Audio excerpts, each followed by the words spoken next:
I don't know why it does this.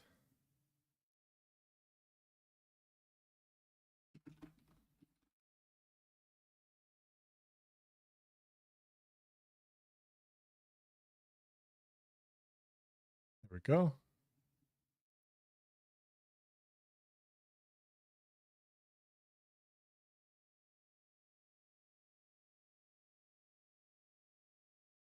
Right.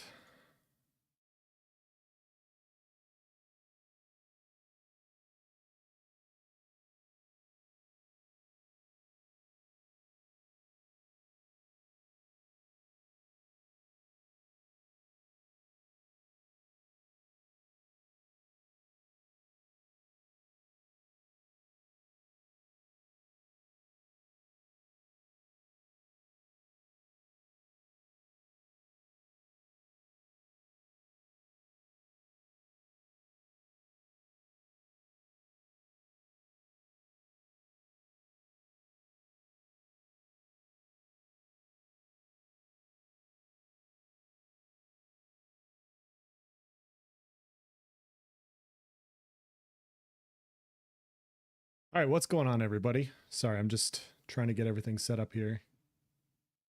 There we go. I think we are good to go now. I'm just checking to make sure everything's working right. We're good on YouTube.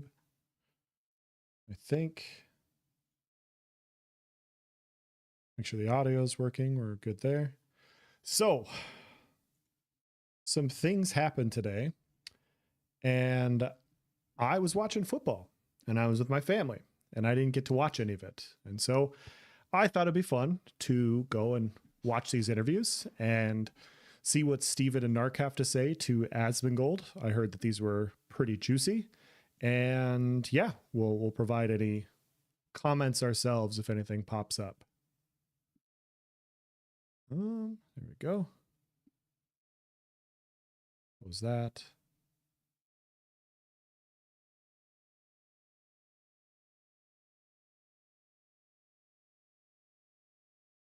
Go. There. All right.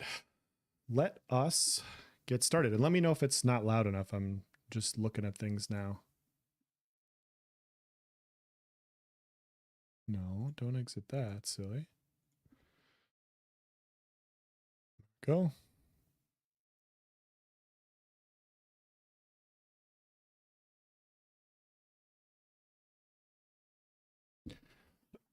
All right. So, for those of you guys that are not informed with what has happened, you haven't been paying attention to the space the last couple of days.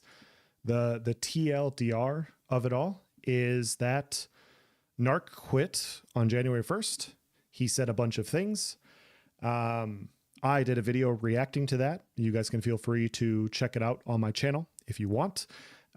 Long story short, I thought the video had a lot of inconsistencies to it, and I wanted to point that out, provide my own opinion.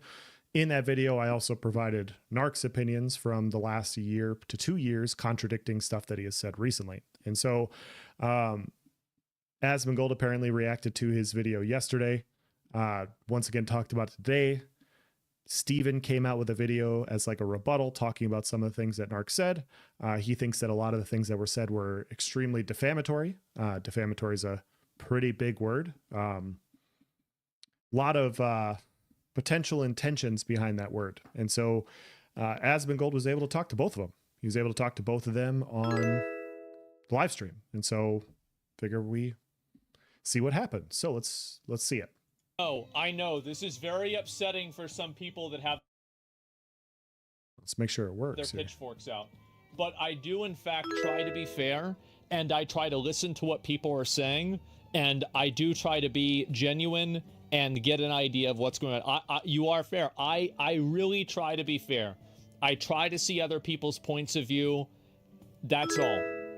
Am I crazy? I don't think so. Okay.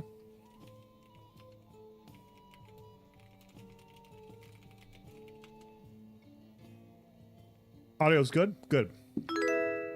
Thank you. I think I'm around the start.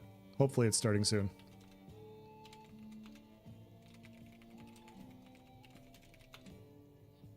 Okay. Oh. All right.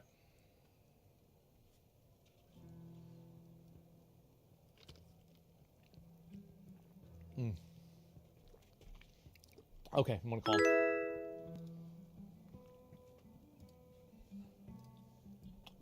Okay. Man, that is sure I've large got soda. This going. Yo, what's up, man? Yo, Asman, hello. How you doing? Yeah, I'm good. Yeah, well, yeah, I was having fun. I was playing Dark Souls, and then suddenly I wasn't playing Dark Souls. Which Dark Souls are you playing? It's in one. I've never played Dark Souls before in my entire life. Oh so, my god. it's the first. Well, you know. Do you know what? Hey, two shot Smaug and that guy. I two shot him. I'm gonna be honest. That is impressive. Smog and Ornstein. Yeah, in Orlando. Yeah, that is Ornstein, impressive. yeah. Okay, good. Yeah. Yeah, It was pretty good. Yeah, I was surprised. So you're liking the game? Molding. Yeah, the game's actually insane, and I'm really looking forward to. Obviously, I'm going to make a video about it and stuff like that because of this whole situation. You know, my goal is to distance myself with Ashes So because of the whole situation. So how'd this start? Because it seems like I'm sure you probably did. You see? Followed you after your video, appreciated the nuance, even if I disagreed a bit. Hey, that's okay. That's okay if you disagree. I'm glad it was good enough to warrant a follow, so thank you for following in. Let's see if we find anything else we can disagree with. See my reaction to your video and everything? No, I didn't get around to it yet. Okay. But I got the TLDR. Apparently, Sure. So apparently, you obviously I'm paraphrasing, and I've got it from a bunch of Twitch chat aroundies. You were like disagreeing with the video, but then apparently your comment section was actually agreeing with me. In the video. A lot of people actually agreed with you in the comment section. A lot of the chatters did, and commenters. So the thing is, if anyone who's actually played the game, knows the truth, right? Because they've been to the desert, they know the state of the desert. Yep. Well, how do you how do you reconcile that with people like Pirate Software who have played the game a lot, who show that that's not the case? I'm gonna be honest. I have no idea what's going through Pirate's head. Okay. Because I don't know what he sees in the video game. I'll say to him though, he really likes the video game. He doesn't know what he sees in the video game. That's interesting. That is super interesting. Let us find something here real quick. I just want to find a couple points that I may have down here. Maybe we could pull this up here, see what this says. Weekend was an absolute blast. The Lineth server continues to pop off as they come together and achieve a... But what makes Lineth special, and how come other servers are not experiencing something similar to us? I've had reports that the other servers have a completely different vibe, and some are even reporting a very toxic and unfun environment. So let's take the remainder of today's video to explain what Lineth is doing different, and how Intrepid are going to be expanding the node system to closely represent our experience on all other servers. You see, Phase 1 is not an actual representation of how Ashes of Creation works. It is missing a lot of very important core mechanics to help encourage socialization, consequence, and progression for all types of players. From sweaty guilds to casuals, the node system itself is a platform to bring players together separate of their guild tags. A guild obviously takes control of a node and drives its narrative by deciding the goals, but a guild cannot choose who is or who isn't a citizen of their node, and thus anyone can be part of a guild's goals simply by assisting in the node's growth. Citizens are rewarded for their assistance with node tickets that can be spent on various upgrades, but ultimately the real reward is to understand that nodes are a platform for freedom wars, clusters of nodes, teamwork to obtain journeyman level artisan skills. It is useless to have level 20 artisan skills if the nodes themselves secure mayorship of multiple nodes themselves, they will have a very hard time keeping up with other vassal networks who are working together. And actually, server be split between the already established mayorship versus pirate software, as Thor takes one side of the world with his mega guild, and we take the other side, fighting for power and progression, warring with each other in a way that the game intends to be. Ultimately, Ashes of Creation uses its PvP elements to drive progression and teamwork, and it would be very difficult for the game to function properly without it for the reasons that I've explained in today's video. Now, to conclude, there is currently a duping exploit that's going on with the game right now that is essentially bricked the entire game's economy, and thus it might be hard for other servers to replicate the social bond that we currently have on Lineth. All progression across all servers are going to be compromised, as players have managed to players' economy, but also the node. Okay, so is their achievement? Was in the Could beginning? be achieved by a single community alone. The whole server had to unite to gather the required materials, and our achievement was most certainly worth the effort, and has now strengthened the bond of our server even further than it already was. I just want to start by thanking all the parties involved with assisting, which includes the mayor and citizens of Jova with the Dynasty Guild, the mayor and citizens of Halcyon with the Heroes Guild, the mayor and citizens of Miralef with the Overlord. So yeah, so he did an entire video. I guess I can't find the part, but basically says genuinely the most fun I've had playing MMOs for decades, talking about Ashes of Creation, talking about the Linux server that I was on, and basically how they work together in order to accomplish a bunch of goals. And so he had a lot of fun, so much fun that, you know, the title says genuinely the most fun I've had playing MMOs for decades. And I thought there was like an individual part there where he went into detail about why he was having that fun, and maybe I just can't find it right now. But regardless, it was kind of interesting where he says, I don't know what he sees in the game, because the date for that is when again? When was this posted? 1 month ago. So on November 20th. Yeah, so about 6 weeks ago. He went from the most fun to not understanding, you know, what people see in that game. It's quite the turnaround. Imagine being so mad at a dev who told you to take a break because the game isn't finished that you say, I won't be back to Ashes of Creation. What are we watching? We're watching the Asmongold interview. I was just surprised when he says, I don't know what I said, what I see in this game, or what Pirate sees in this game. And literally he's got a video talking about how he's had the most fun on it. So I was just curious if I could find something, and I couldn't. And it's likely because he thinks the video game's going to be like Eve Online. I'm going to take half the nodes. Yeah. Going to be like Eve Online. Okay. I think it's trying to be more like Lineage, or Arcade, not Eve. So Well, yeah, I mean, Yeah, I know Pirate's trying to do Steven with played a video lot of games. Lineage before this, and Arcade as well. Yeah. Yeah, so like Pirate's his perception of the video game, I feel like is Pirate wants it to be one thing, which I just don't think it is, and it's never tried to be that. But then there's this other group who want it to be like classic WoW. Then there's the group who want it to be like Lineage. So there's like factions within the game's community who want it to be in different ways. I think And I didn't even know- that's a huge problem for like every MMO, because like every MMO is going to have like a faction of people that want it to be a hardcore PvP, or you know, they want it to be a theme I don't know why it's skipping on me. park, or they want it to be an MMO, Yeah. or they want it to have roguelike features or etc. But it's impossible to manage all of those expectations, sure. Yeah. But like, I mean, I think Pirate Software looked at, for example, like the desert, and I think that was really the main point of contention that a lot of people are bringing up. Also, thanks for all your content. Followed you since way back in ESO. Nathir, I remember you. Yes. Thank you. Did you watch Asmon stream live, or is this a fresh view? This is a fresh view. I haven't seen this yet. I saw some comments and everything. I have not seen it, so this is my first take seeing it. So right now they're talking about different sects of people in Ashes of Creation and having their specific views on like what they want the game to be, and that is true. There definitely is. I don't think most of it is nefarious. I think, well, nefarious meaning like changing core values of the game, right? Like Intrepid has their idea for what their core values are, and people play games. And so when they see a system they correlate it to systems that they've played in the past, right? And so if you've played World of Warcraft's an MMO. This is an MMO. You're going to draw comparisons to World of Warcraft.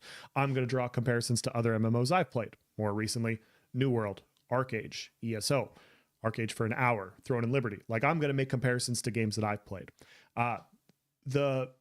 Where it comes into play and where it gets kind of weird is when people want to change what the game is about. And so what's Narc is saying here is he thinks it's going to be more like Lineage and Arcage, which I agree with. I think this is much more like Lineage and Arcage compared to Eve, but at the same time, it is a sandpark style MMO, and people can kind of do whatever they want, more or less. Like, you're going to have your crafting systems, you're going to have your warring systems, and then after that, like, you can kind of play how you want. And so whether you agree or disagree with it, Pirate Software with this 2,000 person guild is functioning in Ashes of Creation like an Ashes of Creation guild. Some guilds are going to be very large. When the game inevitably goes live at some point down the road, there are going to be very, very large guilds, bigger than what Pirate Software currently has. And if they're not just one guild, it will be 2, 3, 4 guilds of 500 plus people working together, functioning very similarly in the same way. And so, not that there's not tools to counteract them, or not that they're working on things like that, but to deny the fact that big guilds are not going to be a thing in Ashes, I think is just wrong. Like, it's a game. If everybody wants to work together, like, if we all hop on a server, hypothetically, right, and we decide no war, and we're going to build everything and work towards everything, we're going to accomplish goals, and we're going to do this, and as a world we decide that, aren't we all functioning more or less as a guild? Aren't we all functioning more or less as like one big mega guild? That's what we as players get to choose to do. Ever since Narc talked with Salty Mike, he's just talked down on AOC. I saw it earlier, but yeah, he on live stream and on YouTube, it was around that time. Yes. Before that, he's been very apprehensive about things from what I have seen. The big pivot that I saw was in January, personally. I'd have to rummage through screenshots that I've gotten, but around January, after the PvP Caravan live stream, it was just like, this game sucks. It's terrible. Like, this is this. And so it was just, okay, what is this going to inevitably, like, is he going to change his mind, or is this going to go to YouTube or Twitch, which is what it did. Narc's Doomervid single-handedly brought AOC back as an MMO contender. Glad it did have the opposite effect. Was this interview that big? Who is this guy talking? Narc is talking to Asmongold. I don't think Narc actually had that much of an effect on AOC popularity. That's tough. I really did enjoy his content, positive or negative, for a long time. Pre this last year, 2023 and before, I watched a lot of his content personally. I think he's a very creative person. I think he is a very talented content creator, and I think he is a very entertaining streamer. At the same time, it's been pretty clear in the last year that he's not been interested in Ashes in the same way that he has. And so if you go back and you look at his videos from 2022 and 2023, in my opinion, they're a lot more, I say this is a low effort content creator who doesn't do a ton of editing. If you look at his videos a couple years ago, they're a night and day difference than what they've been in the last year. They're a lot different. And you could just tell that he's just more enthusiastic about what he's covering. And people can tell that. People can see that. And so I think a lot of people have seen the same thing, like, oh man, like, you know, he's more interested in stream. He's more interested in doing this. He doesn't want to do as many YouTube videos. And I think in the last year, you've seen that kind of curtail off. And I think he's kind of talked about that himself too. Me and Nikoi, what's up?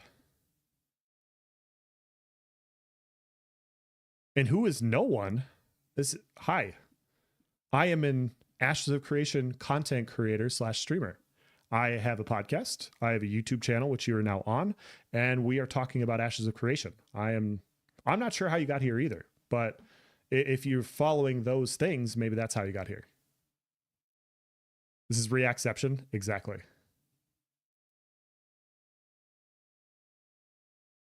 Same, watched a lot until the last 6 to 12 months. He got too cynical about the slightest things, had to unsub.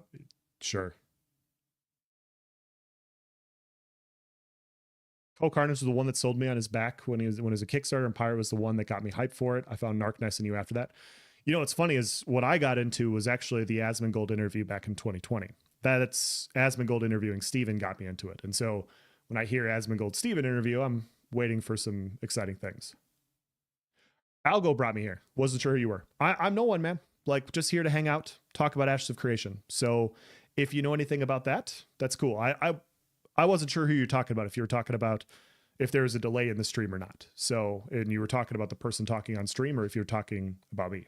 So let's continue the video. Yeah. Is that Okay, yeah. So the desert's currently in two sections. There is an old section of the desert, the thing that you've got up on your stream at the moment, the current state, this section of the desert that looks quote unquote complete. This isn't complete. This is just a bare bones, empty area that's had trees placed around it. The grass, you can even see the grass in this screenshot right now is not rendering correctly because the grass doesn't render correctly in this area. This is an unfinished area. It's got 0 points of interest. It's got 0 dungeons. All it's got is random mobs and random trees placed all around it. I made a whole video showing Asmongold this interviewed both of them of the desert today in phase 1. I flew around this and I made a bet with Steven and said, you know what? If the desert exists, I'll cut my beard off. And guess what? I flew around this section and I was like, yeah, do you know what? The desert exists. I'll shave my beard off. Oh, that's a lot. And I fucking look like a thumb. I look like a thumb for, what was it, 2-3 weeks? So then what changed? So what changed was when phase 2 launched, they advertised phase 2 with a $110 price tag, having an expansion to the desert. So that, and I stated this explicitly in the video, it's all about the expansion. The expansion to the desert Did you is what say I that showed. in the video? I don't remember you saying that because like, so, Yeah. and this is the impression that I, well, you can see like, so like when I watched the video that you did, the impression that I got from the video is that you were showing the desert and there was like nothing in the desert at all. Like all of the images that you showed you, and it looks like if you look at your mini map, you're basically on the edge of the map. And well, if you bring up my stream right now, if you can. Sure.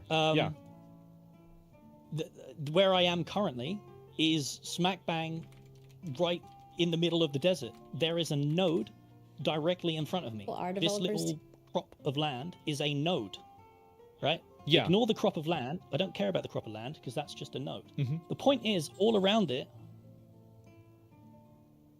it's just emptiness. This is okay. This is one of my biggest complaints about what he talked about. I want to be clear before because we have some people in the chat that don't really know who I am. I am all for constructive criticism. I am all for talking about things that Intrepid has done in the past. I have been critical with some things that they've done in the past. For instance, when they announced their Alpha 2, one of my expectations for Alpha 2 is more or less what Phase 3 is in May. And so when we heard what the initial Alpha 2 was going to be, and it was going to be a stress network test that only a few things were going to be online, and that was going to be for 2 months, I was very surprised because I thought we were going to get more than that. But here's the thing. I'm not a developer. I don't know. Those were my expectations. My expectations are coming from somebody that doesn't know what the fuck I'm talking about. And so I was under the expectation that we were going to have a lot more systems online.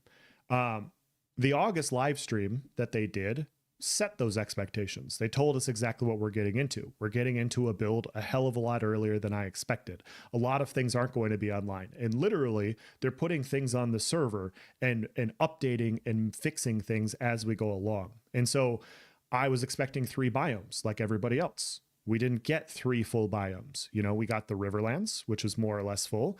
And then we got the desert and the tropics, which have not been full. And so all these are things that we can talk about. And these are things that were brought up in July, in August, and earlier this year. But the expectations that were brought forward in August cleared those. And either at that point in time, in my opinion, either you get along with it and you go, okay, this is where we're at. This is all cleared expectations. This is what we're going forward with. I'm okay with this or I'm not.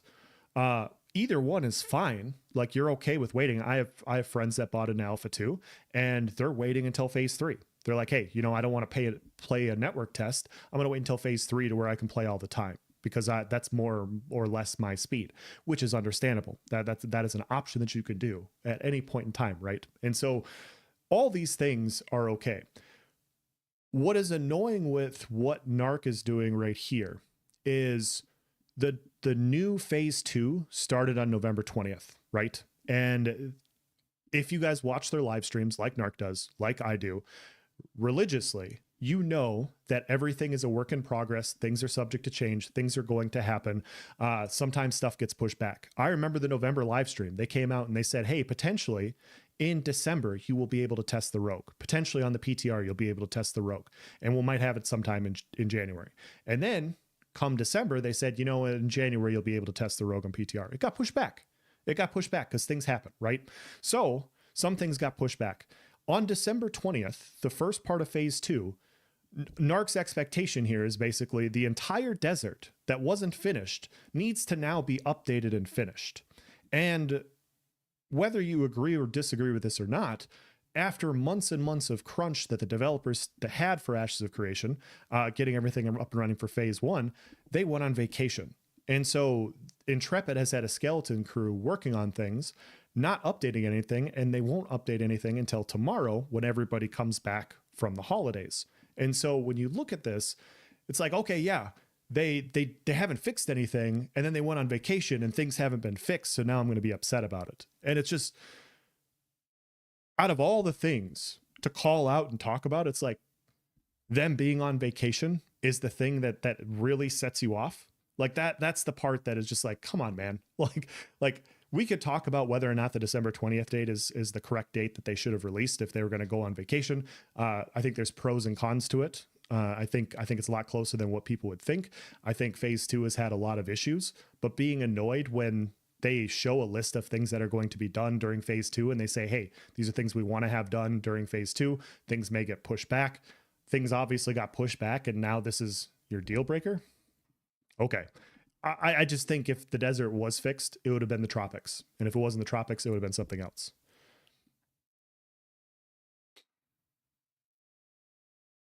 I think Asmund maneuvered his interview with Narc that the beardless one may as well shot himself in the foot several times over.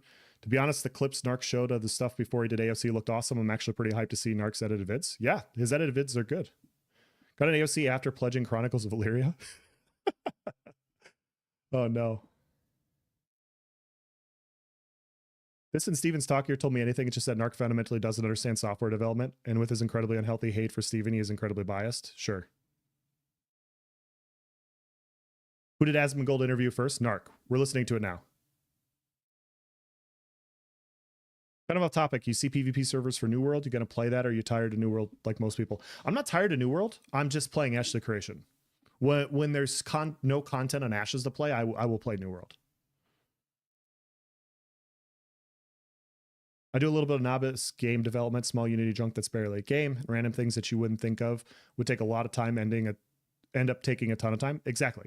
Dude, any project, and I'm not a game developer either. And I'm going to sit here and I'm going to tell you there's a lot of stuff that I don't know. I'm not going to sit here on a high horse and tell you, as game development that I read off of Grok, or as I read off of off of fucking ChatGPT, it says this. I don't know a whole lot. But what I do know with projects, what I do know with any projects is sometimes some of the most mundane shit hangs up. I do know with code writing in the past that sometimes a space can waste 8 hours of your fucking time because I've been there.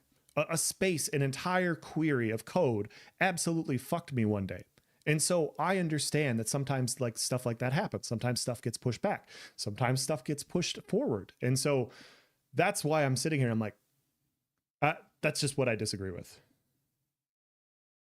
Living in Arizona, that can confirm that's what it looks like. Absolutely.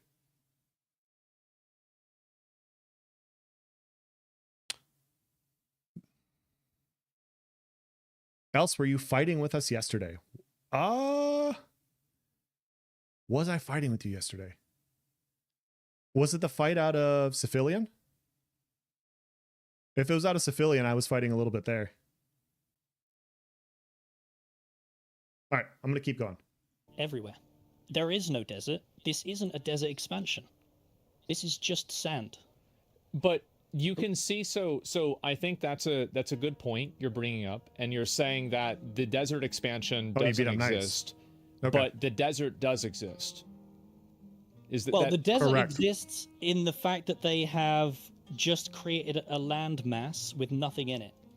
There is no content in this desert. There is nothing to test in this desert. But your video implied that the things that were advertised in the demo from 2 years ago were not present in the alpha. Is that correct? Yep. Is that true? Yep. And I would say, yeah, I'd stand by that. That's true. These things do not exist. So if I look at it and I see the things that were shown in alpha in like this demo from 2 years ago, and then I look at the video that Steven's showing right now of the desert, I feel like these two things are pretty congruent. Like, Right. if So what things would you say that exist from both those trailer from 2 years ago and and what Steven's showing? What would you say exists, quote unquote exists? Is it the trees? Yeah, the developed landscape that they showed in the trailer. Okay. And Oh, also, yeah, I well, agree like, with that, yeah. and you're contrasting that because Okay, he agrees that the desert you making the comparison details in your are there. video, that the comparison is actually it's this empty desert. Yeah, Because that's what you're yeah. comparing it with. But if you look at the video itself and you see inside of the game, it does seem like that's what the game looks like. I agree that the rocks exist. The rocks exist and the trees exist. So This is part of the reason why I did the video, why the Narc video was so misleading, is because he went to the edge of the map in a lawless zone where there wasn't stuff done, and he made an entire video basically explaining that not only does the entire desert not exist, he said everything else doesn't exist. And so that let's just go to that video really, really briefly. I don't want to harp on it too much, but I think this is part of the reason that, Asmongold just has the whole thing on YouTube now. That's funny. It just got posted. So I'll see if I can find it here real quick. So that's the part about the keys. Okay. Okay, desert biome right here. So this is the part that he's talking about. More developed than the tropics location. This prompted people to finally expect some remnants of the desert showcase that was shown in 2022. Yet, what we received was this: an empty wasteland that could be generated in Unreal Engine 5 in seconds, with the Winstead and Mirrorleth nodes being copy-pasted onto them, slightly rotated. The state of the desert has So I'm just going to keep playing it, and you guys can jump to your own conclusions. People into a confused frenzy, with Reddit posts popping up expressing this concern. This isn't just isolated to me, guys. This is what everyone in the community feels. However, these posts are now being locked by Steven Sharif himself, and people are being banned by Steven Sharif himself for simply stating their concerns. There was a beautifully written post about this, talking about how the project is not the open development that we were promised, and it's Steven's reply to this thread that made me reconsider covering this game. He states that the Desert Showcase in 2022 was not real, and in fact just a showcase using assets that exist, and actually it's pretty normal for developers to do this. This is simply not true, because developers that do this receive a lot of negative backlash, selling promises and pre-order. So once again, showing a barren wasteland, talking about how it's the entire desert, essentially, showcasing Chronicles of Illyria, which is a scam. I think most people would assume it's a scam. The game. But compare in this case, them, it's not imply even a scale of that what they're a was shown, scam. it's just a straight up lie. Back in 2022, when the Desert Showcase was being shown, This is they the 2022 made it showcase. absolutely clear that this was the current state of the desert biome, boasting about their innovative tools to help them develop the world fast, and in no way, shape, or form alluded to this being just a concept. You know, these are some of the foliage that environment's been creating Yo, as look at part that. of what's capable of creating an interesting desert biome, because many times in the games that probably we've played, the least interesting biome type tends to be a desert. And it's been always fun, as I've experienced in the MMOs I've played, is like, you know, how do they spruce up a desert? And one of the interesting things you're going to see in Alpha 2 is how the desert also adheres to seasons and has weather and has giant dust storms and clouds within which there are interesting creatures that might not normally be present unless for that particular weather. That's going to be very interesting as well. You saw a little bit of their presentation, and you also saw and systems. This, in fact, extends to all show.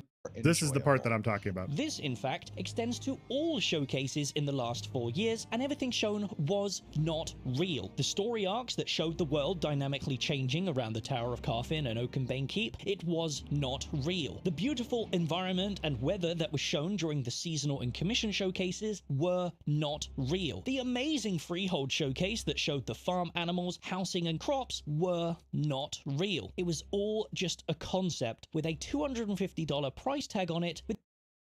So yeah, that was the implication. Whether you say it or not, he's implying that Ashes of Creation is a scam. And that's the point that Asmongold is pulling out of him here. Like, hey, you portrayed the entire desert. And it's not just the desert. It's all these other showcases over the last 4 years are also like the desert. They are also like this, which is a huge, hefty thing to post on one video.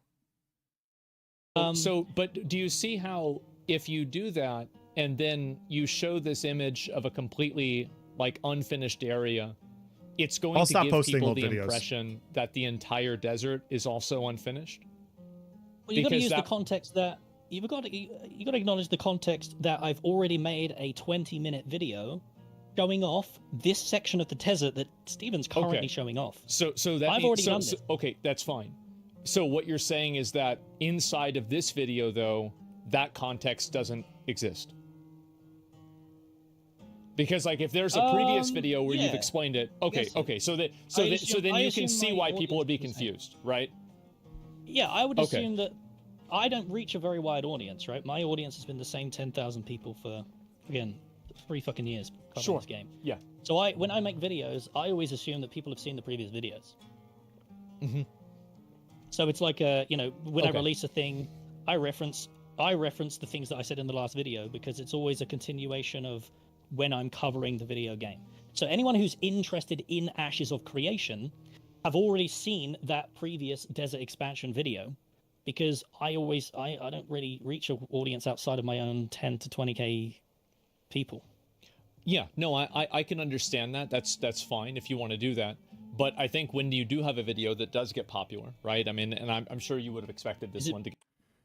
It's almost like a showcase is an example of the developed tech working alone, and it still needs to be implemented in an engine, which is the point of an alpha test. I agree.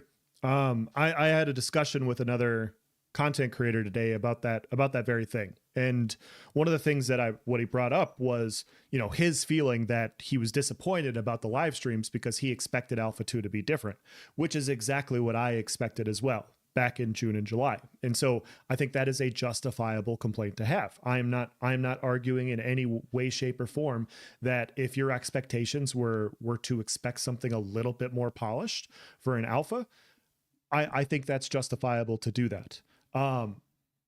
But calling that is a far leap from calling live streams fake. And the point that I brought up with him was, if you guys remember last year, not last November, but the November before, they did their first caravan live stream. And Nice and I talked about it on Voices of Vera. We were very excited about it because we're like, hey, this is a PvP event. It's going to be fucking sick. We're really looking forward to this. We're really looking forward to seeing some PvP. Can you imagine what it would be like if they did a PvP event, a PvP based live stream with no PvP? That'd be ridiculous, right? Why am I dropping so many frames? 1 second. Let me know if my voice is cutting out.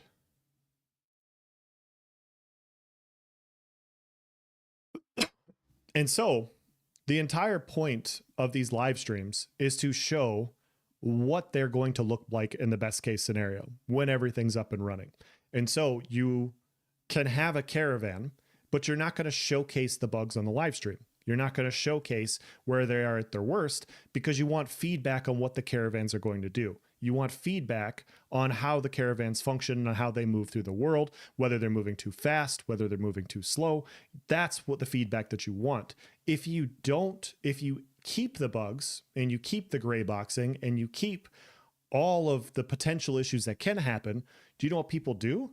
They talk about those things. And so you're not getting the feedback on the systems that you want, right? You're not getting feedback on the proper systems. And so over the years, when they had their first node live stream, a lot of people talked and they provided feedback. Hey, the shading, the shadows in this area are too dark. They lightened them up. The day and night cycle, they provided feedback. Hey, the day and night cycle, the nighttime can be lightened up a little bit more. It's a little bit too dark to want to play in, and they lightened it up. And they were showing graphically all these things that can happen.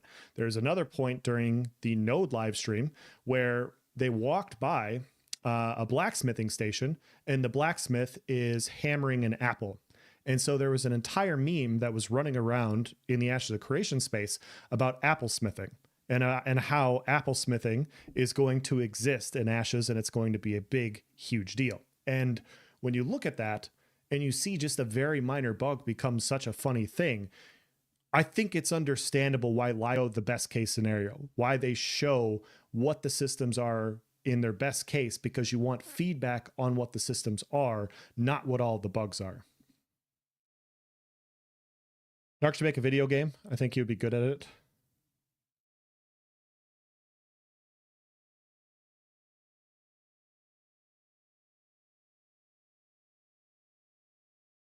I made a small map on UE5 with a log cabin and a river going into a cave. But the cave was the edge of the map, and it was just a square, added trees on the ground, it was sand color.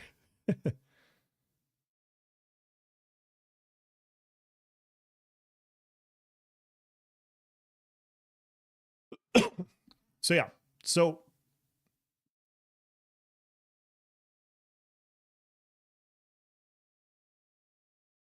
I just don't understand the big complaints there. Like, you have your product development stuff and you want to showcase things in the best light. Now, if you're trying to showcase like what your servers are and how things are functioning on the server fully live, they never said that. They said that things are work in progress, things are still in development, stuff like that. And so I don't think you get the feedback that you want on the systems that you're looking for graphically, mobility through the world, or aesthetically, if you're showcasing all of the potential bugs and issues. All people are going to do is talk about the bugs and issues, and you as a team get no direction anywhere. And so, sure, are there bugs? Absolutely. Have they said that there's going to be bugs from day one? Absolutely. Get popular. Is it popular? I've not checked. I mean, it's got 140,000 views. That's really good. I mean, it popped off. Yeah. I'm gonna put some fucking ads on that one. Yeah, me too. And so the point is, like, so if I just watched that video, which is what I did, and I think also the odds are that every single person watching the videos is not, because and this is another way to look at it, right? Is that if a lot of people are angry about it and they're perceiving the desert to be incomplete, that would also imply that they also did not see the other videos either. Because if they had seen the other videos as well, like you said, then they wouldn't be making these comments because they would know that it was contextualized. Well, here's the thing. Here's what all I'm trying to do is make a video explaining why I am no longer in support of this video game, right? Okay. I don't support the video game anymore because what they showed 2 years ago, this doesn't exist. This desert, this doesn't exist, right? Looking at my stream, I'm showing you this. This shit doesn't exist. What is this? Is this even an asset that exists? None of this exists, right? But when they showed it 2 years ago for a $250 price tag based on this, the current state of the game, you saw these reactions, didn't you? You were there for that. I watched it. You were very excited. Did you have any impression that this wasn't the current state of the video game? Yeah. Yeah. This you looked at this and thought, well, this is this is what they got, right? This is what they're showing us. Yes and no. So, like, I've gone through a lot of betas and demos for games before, and I know that, like, for example, like, there are many games that have cut content or they don't fully show the game. Love you too, dude. Whenever it's ready. Well. And I think also there are cases where, like, big components of a game are not being added in until, like, later on in the future. Correct. So I think if a game is in an alpha state, like every single image that you see inside, I think this is what your impression is, right? Is that every single image that you saw on these previews, you expected to be in the alpha. Well, yeah, they showed this saying, you know, this is the desert. There's many. If you watch that, if you go back and just watch that whole live stream, there is no context in that live stream that this, what they showed, this whole thing is just a concept. This is just the assets. Drink every time Narc speaks over Asmongold. I'm not trying to have liver poisoning today. It would have already happened 5 or 6 times. Like I'm you can play. I'm gonna back out on that one. I'm gonna back out on that one today. They never once did they say that. They implied, they made it look like that this is the current state of the desert. It's not the current state of the desert. The desert probably didn't even exist at this point, because the desert doesn't exist now. There is no desert. Well, there is though, right? Because like if you look at the image that he showed, and if you look at it, this is great. You can see that there is a desert that's very expanded on. I think that you bring up a good point that like this image and this specific I was here yesterday, by the way. Case with like this tower. A sip of water. Not there. Oh, I'm gonna be so hydrated. Not just that. Not just that. I'm gonna be so fucking hydrated. Everything. You guys won't believe it. Everything in this trailer doesn't exist. Everything. Okay. And you'll be hard pressed to find it. Okay. Well, why don't you just pick a random spot? This one. Okay. So, I said I wasn't gonna do this, but I'm gonna do it one more time. One more time, and I apologize. Let's go to current update cadence from what can you expect? So this is from August, okay? This is what Steven said in August, real quick, about, well, we'll just play it. Am I talking too much? You're okay. We're slow, but it's okay. Stream of consciousness, go. Hopefully I'm making sense to people. Sometimes it gets, it gets too developy. A lot of people are developers too, so they're in chat going like, "Oh my gosh, I'm on a break from my corporate job, and I'm now talking. Now you're making GDC." Okay, all right. Let's talk about what you can expect and what we need. What expectations? Can you expect? Well, you can expect that we're in a testing phase. Oh, and that means that Ashes of Creation. So, show of hands, a testing phase. Ashes of Creation is not done. Okay. Creation is not done. Okay. What does not done mean? It means that not everything's going to be polished. It means that you're going to experience bugs. Okay. It means that you're going to see systems that aren't fully fleshed out with content. Oh. It means that you're going to have areas of the world that need some TLC. Areas of the world that are going to need some TLC. That's interesting. It means that you're going to see variant NPCs with some placeholder behavior. Wow. Variant NPCs. So just random NPCs that are going to have random placeholder animations. So like everywhere, it's going to be kind of the same thing, kind of everywhere while they're working on the world. Interesting. Yours and potentially ability systems. You're going to see skill trees that need to be completely rearticulated. You're going, you know, like balance is not there, you know. No balance. There's a whole host of shit. Excuse me.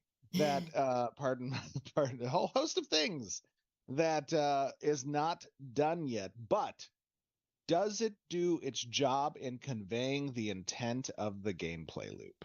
That's the question. And if it does do that job. So the entire point of what we're doing is not to have unique creatures. We're not going to have unique creatures, unique animations right away. We're not going to have a ton of polish everywhere. We're having a testing phase where things are not done. Things are not polished. Things are going to be kind of basic everywhere while they work on things in the beginning. It would have been really nice if they posted this, guys. It would have been really nice if they posted this before Alpha 2, right? Like if they posted this before Alpha 2 and they said, hey, when you get an Alpha 2, this is what to expect. That would be great. So if this date was before October 25th of 2024, that would be fantastic, right? Oh, August 18th. It was on August 18th, 2024. So it was before phase 2. Then we can collect actionable feedback on how we want to iterate and finalize that loop. And that's the important part of Alpha 2. Oh is my to goodness. make sure that that is the aspect. And that's that second line there, Oh which my is making goodness. sure that, you know, we are testing those features and systems, and then we are getting critical feedback on that, and then we're reiterating on it. So it's a month away from launch. Absolutely. Yeah, exactly. It's almost done. Okay, let me see here. We talked about this one a little bit earlier. I did mention that, you know, the community will, like, we definitely want to engage with you guys. We have been this entire time. You know, we want you guys to submit your feedback. We'll have a variety of ways for you to do that. And there will be ways for you to vote on features and content as well as we expand. Move that out. Yes, Yeah. It would have been, imagine they posted this video before alpha. That would have been great. Imagine, somebody said it earlier, I forget where it was, but imagine if every video they said it's a work in progress, things are subject to change, you know, time, or what did he say? Time is a shifting train. I forget exactly what the quote is. I've heard it so many times I stopped listening, and now I don't listen to it anymore. But yeah. So that's not in there. No. Okay. I didn't know Go to the game another one. released. Oh my goodness. So and by the way, this is just a random. I mean, you realize that's literally one asset that's placed on a mountain, right? Yeah. But they've sold the game based on this is the current state of the desert. We've got these dunes. We've got this, you know, what do you call this, like a Badlands area. None of it's actually there. These trees, when they sold the desert expansion, they said that we could cut the trees down. The state of Alpha 2 isn't the problem. The false advertising of the last 3 years is. Aren't those things supposed to line up with one another, though? Like the state of Alpha 2 is showcasing false advertisement through Narc's perspective, correct? Like that's the issue. The state of Alpha 2 isn't congruent with the previous 3 years. That's his claim.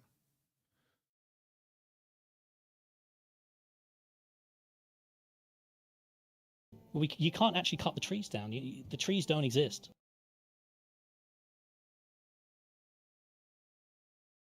The trees don't exist? You run through them. They are they're not real assets. They're assets in the fact that they're there, like you can see them, but you can't interact with them. There is no interaction with anything in the desert. The mobs are just randomly placed, seemingly. There's no points of interest, so the Riverlands is full of these points of interest. There's about 18 or so.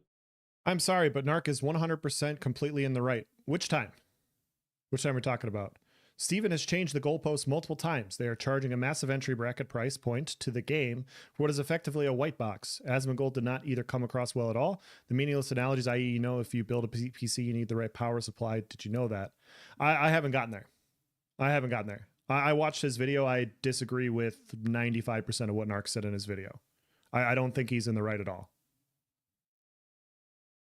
I think there's a lot of things to talk about. I think there's a lot of things that he could have brought up. I think how he showcased it and how he portrayed what is going on is disingenuous at best, and it's lying at worst. And so I think he knew exactly what he was doing. I think he was hurt by Steven, and I think he felt jaded, and I think he wanted to create an impact on his way out the door. That's my opinion. 18, 20 points of interest. You know, they're pretty, you know, they're pretty fleshed out, pretty good, you know, especially the Tara Coffin. Tara Coffin looks great. But the desert is missing all of that. It's missing all of that. I don't think you run through trees. I couldn't run through trees. Quote unquote expansion to the. I drove a caravan through here. I couldn't run my caravan through these trees. Maybe some of them you can, but I had to go around them. I got attacked by scorpions. I almost died. People in the guild had to save me. I got stuck on rocks. It was quite the adventure. The desert it's so this. So what do you like? How do you define? Because like I think this has been a big problem with the Ashes of Creation like development. He was disingenuous, but still right overall. Words. I think in this situation, words really matter. I think words really, really matter. I think when you're talking about where the desert is relative to when they said that you need to, like, they were expecting 3 biomes. If you came out and you said, hey, you know, they said a while ago that 3 biomes were going to be up and ready for Alpha 2, and they're not up and ready and things are not finalized, I think that is a perfectly fine way to approach it. I think that's spot on. That is a spot on approach for what Narc could have done for his video. What Narc did instead is showcase an unfinished area that we have known was unfinished since August. We have known that this has been unfinished, and this has been the case for a very long time. And so you can make a statement, but how you portray that statement still matters. And so that's why I disagree with what he said. I think he could have approached it in a much better way. I think he could have got his point across with what he was trying to say, but he took it way further than you really had to. He not only implied that the desert's not real, he implied that everything else isn't real as well, as they're slowly building things on to the server, which I don't agree with. Development, and it's man. it's Holy. wait, what? You're not wrong. The whole thing where, you know, what's what. Well, it's just what an is it alpha. like? Yeah, like how do you define an alpha? Because like, so like I've played through a lot of alphas in games, and like some alphas are very different than others. Some of them will have like the entire game available, and there'll be huge swaths of just totally unfinished content. And other people will only have an alpha where it's a small slice of the gameplay, but it's finished inside of that little Six, small what's area. up, dude? And so like, so that's a how do marketing you alpha. define That's alpha? a marketing alpha. Yeah. So Ashes is obviously not a marketing alpha. However, they have marketed the current progress of the game falsely. Another really good example is the Freehold live stream. Did you watch that one where they showed off? I did, and you're talking about the rabbit pigs? mount where they're there. Yeah. So the Freeholds, they're not real either. They've just been implemented into the game. There is no pigs. There is none of this. Don't release unfinished products that are currently 10 years in development. You then charge $110 for an alpha with no meaning, no real testing, due to the fact that everything is so unfinished that you can't give a true feeling or explain what's wrong. And I think this is Linksy, I think this is a discussion that is definitely worth having.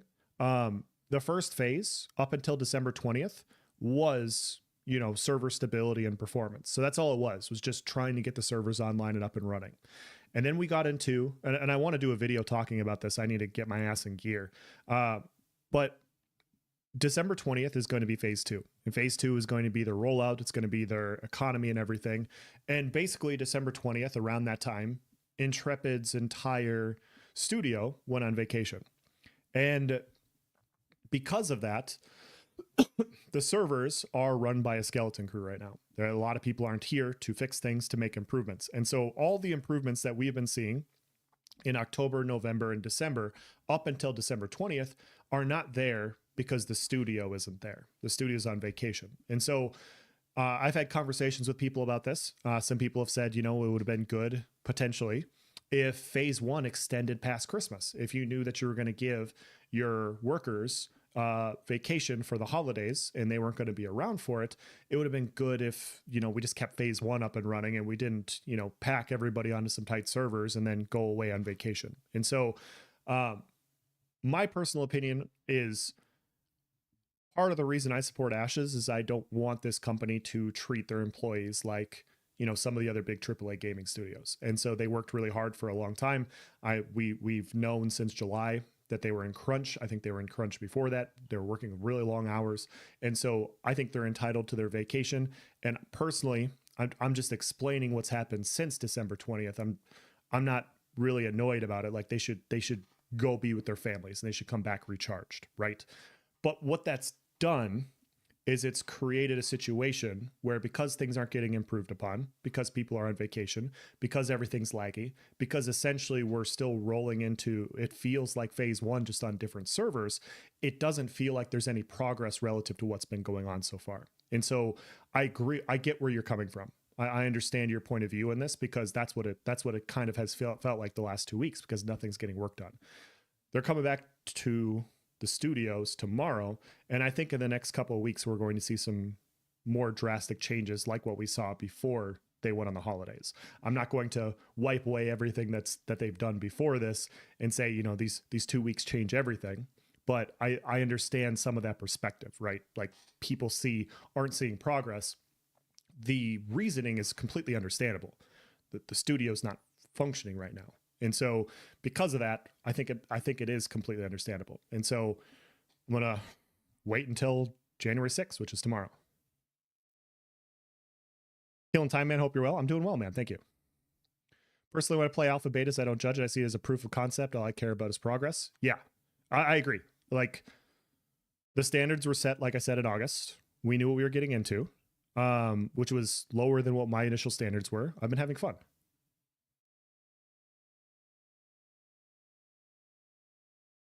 And I haven't told anybody to buy. Like, look and see if you like it or not.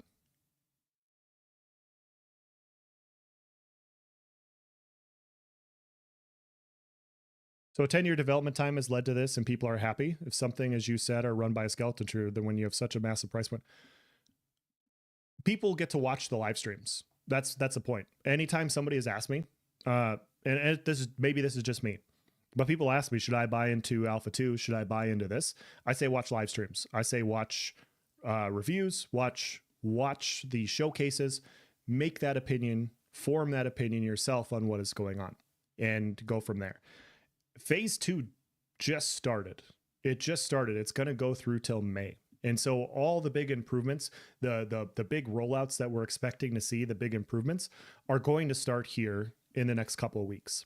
At that point, I think we can make a more informed opinion on how quickly they're going to get content out. Until then, they're on holiday and things are just kind of at a standstill. This game basically copying what the guys in Star Citizen are doing? No,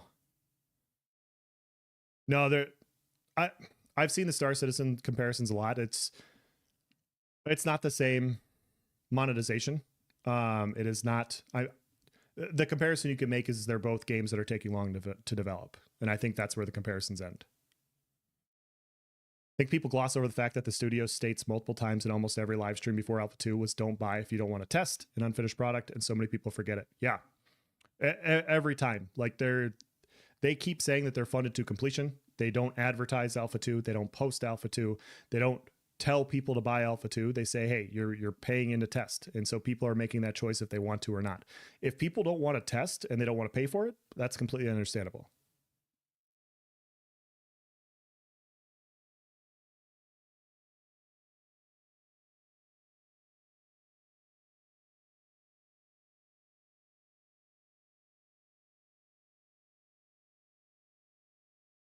So all boils down to 100% Ash's miscommunication, whoops-a-daisy, and 100% a huge overreaction from Narc.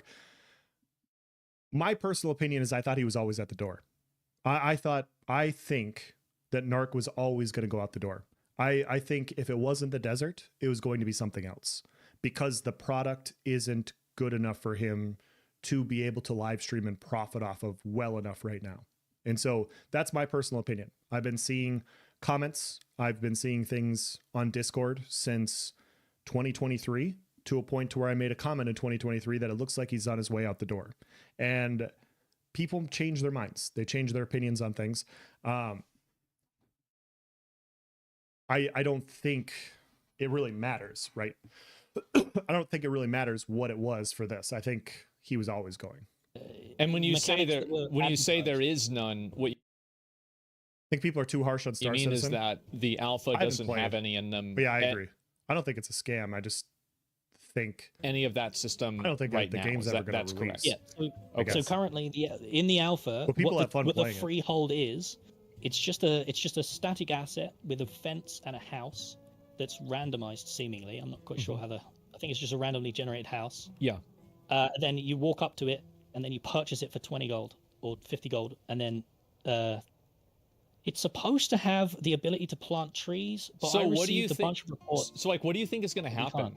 Like, so do you think they're not going to finish it or like, cause I feel like that's like a textbook example of something that they clearly no, have no, yeah, this yeah. is the It's all rudimentary finished. version of it, and Yeah, they're gonna yeah. put more of it into the game, right? Correct. But what people are discontent about is the fact that they showed it 2 years ago in a complete state and in a seemingly fully functional state. And now we pledged $250 based off the idea that it was in that state, just to find out that 2 years later, remember this is a 2-year context, right?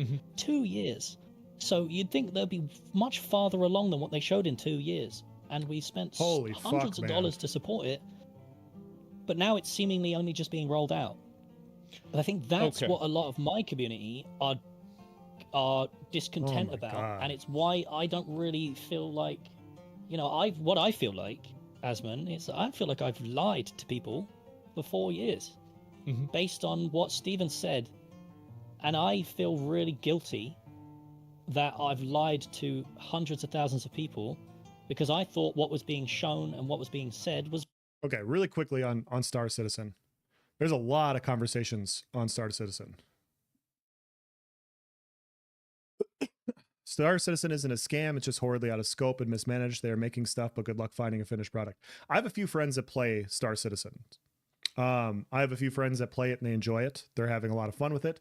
If you look at what monetization is for Star Citizen, they sell ships. You can get into Star Citizen, I think, for $40 if you wanted to. I think it's $40. So if you wanted to try it out for yourself, you could. I've watched some videos. It looks kind of sick. Obviously, there's performance things. Obviously, things aren't finished and stuff like that. And obviously, there are things that you pay that give you what it looks like it gives you an advantage. And so people that are playing and enjoying that are creating a lot of money for the developers from Star Citizen from getting these ships. And so I had a comment on my YouTube channel yesterday talking about this and how Ashes of Creation is actually just going into Star Citizen's form of monetization.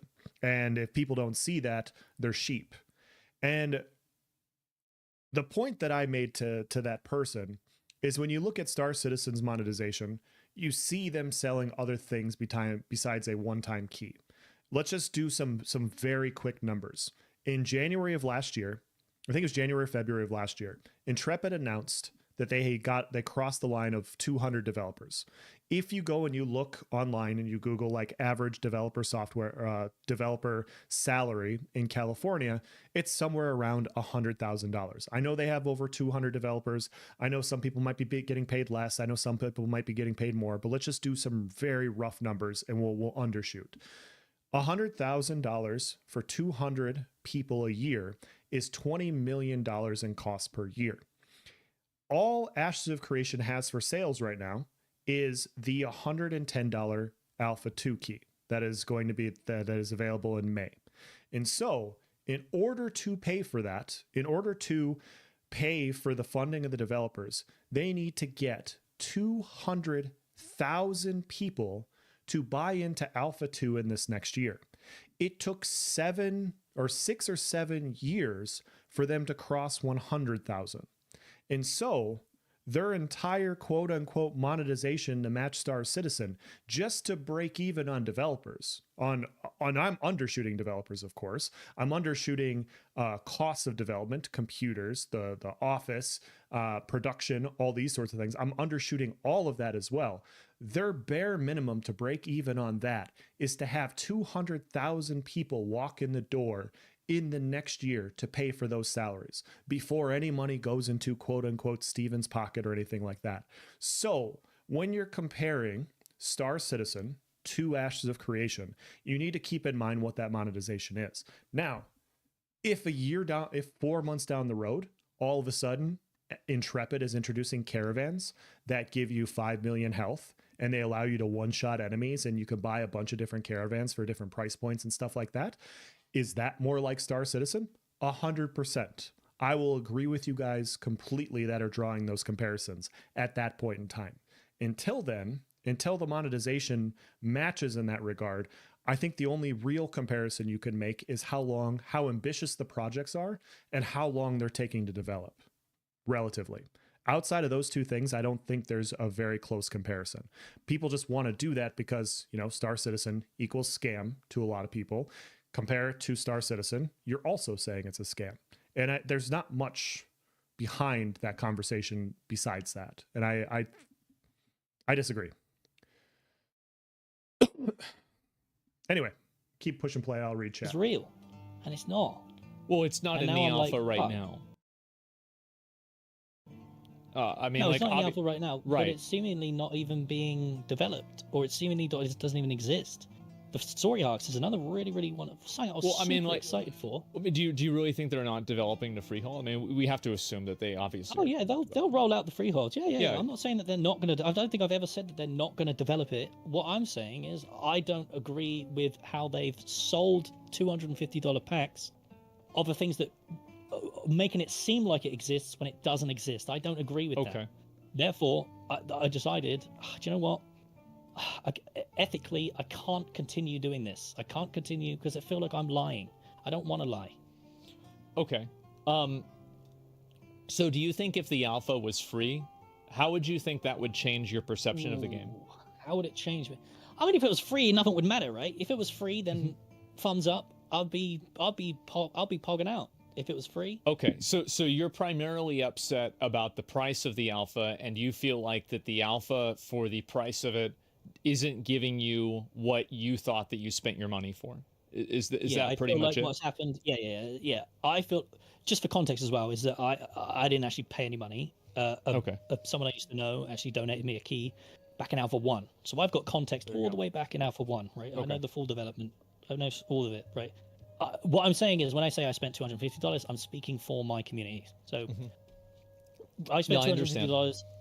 Yeah, based on what was shown. So many people have approached me and just said to themselves, you know, I backed during this showcase because I looked at this showcase and I thought, holy shit, they are so far along.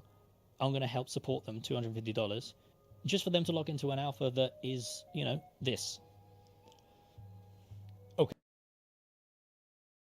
An alpha that's this, right? What did Steven say again? Am I talking too much? You're okay.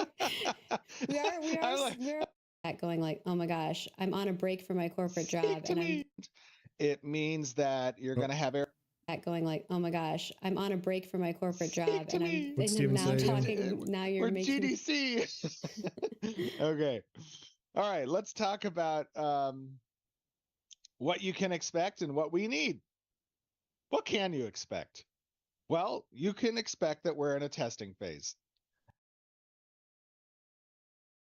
For as long as I've been following Ashes of Creation, I have been told that Alpha 2 is a testing phase. I have been told, don't buy in if you don't want to. If you want to play a complete game, play later. Watch the live streams, watch everything else, watch it when Alpha 2 comes out. That has been what my interpretation has been. I have not actually, somebody told me that Narc and I actually got in at Ashes of Creation around the same time, which is in 2020. So I can't even say he's before me. So for as long as I've followed this, I've always been under the interpretation that when I got an Alpha 2, I would not be playing a game. It is scattered across podcasts with Nice Gaming, across all my videos, that we are not testing. We are not playing a game. I did a video this last year about how they're defining their Alpha 2, and it is not a game to play. It is a testing phase. They've been very clear with what this is. And so they were clear when I purchased my $250 key way back in 2022.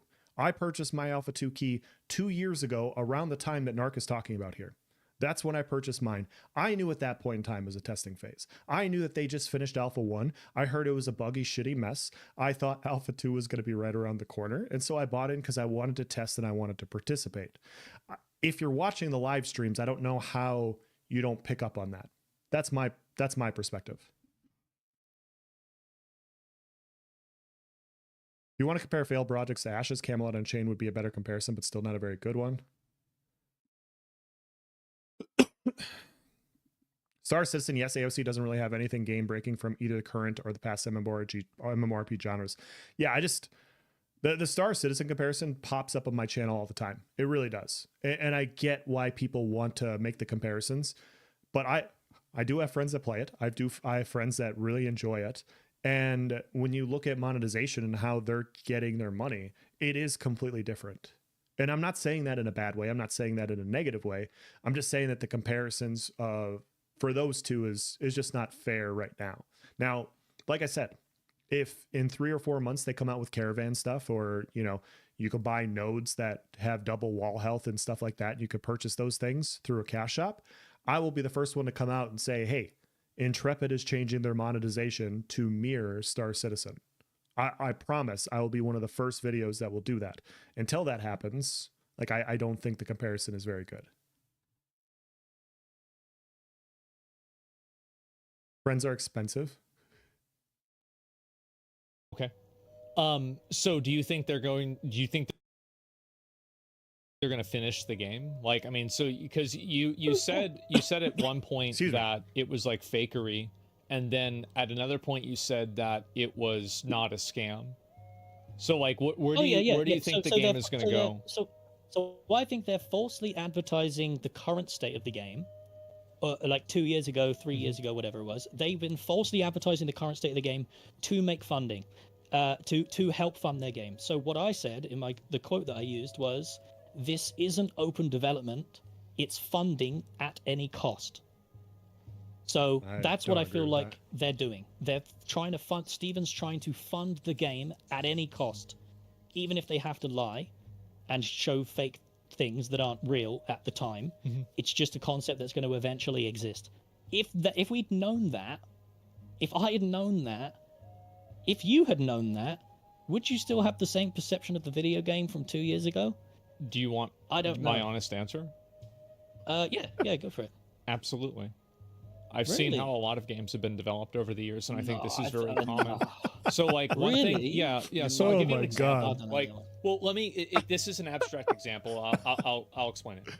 So, in Warwoods Draenor in WoW, the flying was never actually implied. Oh my god, that was for great. What the Draenor continent was meant to be. Oh my god. And so, in the process of flying not being implied and flying not be planned for, Blizzard had a massive, huge problem that caused server-wide issues when they had to implement flying later on in a later patch. And what I understand is that the interconnectivity of different systems causes a bunch of problems that exist inside of an ecosystem of other systems. So when somebody shows me a system inside of like its own ecosystem, like for example the Freehold, and I see that just by itself, I'm viewing that as like, this is what the finished product is supposed to look like. This is unreal that someone says, "I'm out, boys. Let's leave the game for 2 years." The maggots come on to try and cleaning up the scrap content off them. Have fun, buddy, with 10 viewers. Before you leave, Linksy, before you leave, real quick, can you stay for like 10 seconds? I have one thing. Guys, let's not be mean to Linksy. He's not fully informed. That's okay. That's okay, Linksy. Just hang out real quick. Can you be my 11th viewer for 2 more minutes, please? Just for 2 more minutes. That's all I ask. You can even do a countdown here, okay? You can do a countdown and you can leave. If I don't post it in time, that's okay.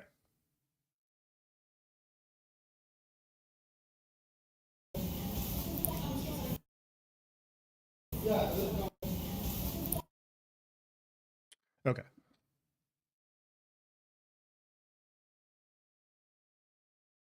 Really quick. I hope you're there, Linksy. I hope you're there. The biggest reason I think a lot of people have a hard time with what Narc is talking about here is because of this. And hopefully this changes your opinion just a little bit. And if not, that's fine too. I'm a little bit upset because it was 4 years of my life and I cared a lot about it. Sadly though, I just feel like it's holding me back. Ashton Grayson's holding back. Don't say I quit forever. I'm never going back to Ashes of Creation. Not because the game is shit, but because I don't like Steven Sharif. Oh, he doesn't. Oh, okay. So it's not about the game as to why he's not coming back. It's not because of the state of the game. It's not because of the desert. What was that last part again? What was that last part again? This was posted just a couple days ago. I'm never going back to Ashes of Creation. Not because the game is shit, but because I don't like Steven Sharif. Oh, Okay, so if you don't believe with me, you don't agree with me, that's okay. That's okay. More than fine. I just hope that, you know, you believe the person that you agree with. All right, let's go back here. And I wouldn't necessarily expect to see that in the game immediately, because maybe that isn't contextualized and developed around all That's the a other short version. systems Cut out the part where he it's calls supposed Steven a to cunt. fit Yeah. into. Yep. It's like kind of you're showing like a finished Yeah, he says Steven's a dumb cunt. I have the whole thing, but I just have the edited version.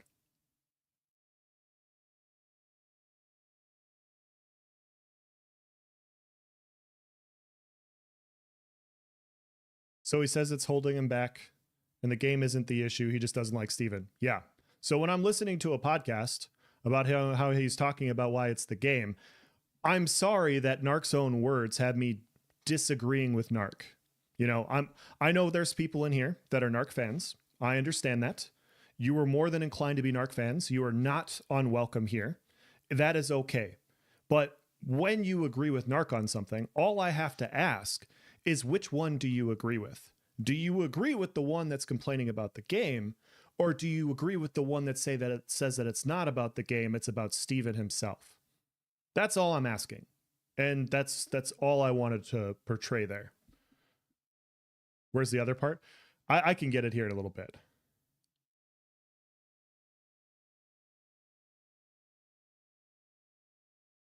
The reason of Narc's leaving is irrelevant? I think it's kind of a big deal. I think when you do an entire video explaining how it's the game, and then you explain that it's not the game, you leaving is not because of the game, those things contradict each other. I think those things contradict each other in a huge way. And it calls the question which one to agree with. So I do think that is very important.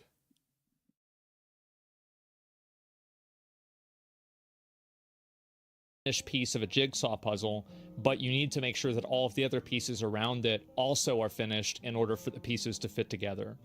So whenever I see a system like that that's not finished, and then the alpha, and I think that your perception of being disappointed that these things are not available, I think that's a totally fair perception to have, because as a viewer and a fan, you are hoping to see that in the game, and I think that a reasonable person could be disappointed in that.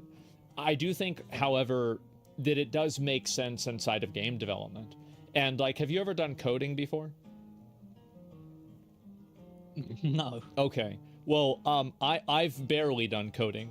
And one thing that I've learned about coding is that you can get one wrench in the system, one, bracket is left and not right, and then the entire system falls apart. You make one change, and then the computer doesn't work, or, the program doesn't boot up.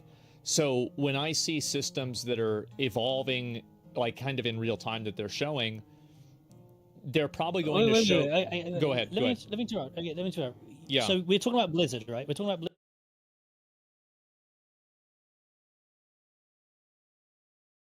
Narc has made the most insane 180 ever, from having Steven on his underwear to hating him as a person. I do think that the reason why he doesn't like him can be justified. Linksy mentions it here. Like, telling him to take a break. Yeah, he probably felt offended. I get that. I get why you'd want to talk about that. You feel like you're being pushed out. That could have been the video. And if you don't want to make that a video, that's fine. All I'm saying is, if that's why you're upset, why make this entire other video? That's all I'm saying. Doesn't change the fact that they faked the showcases. Narc is just a content creator. He's a content creator that's been following the space as long as I have.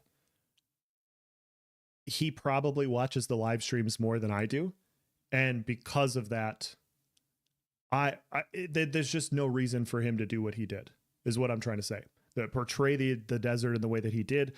Even Asmongold is trying to explain this to him here, and he's not understanding it. And once again, he's not a developer, and neither am I.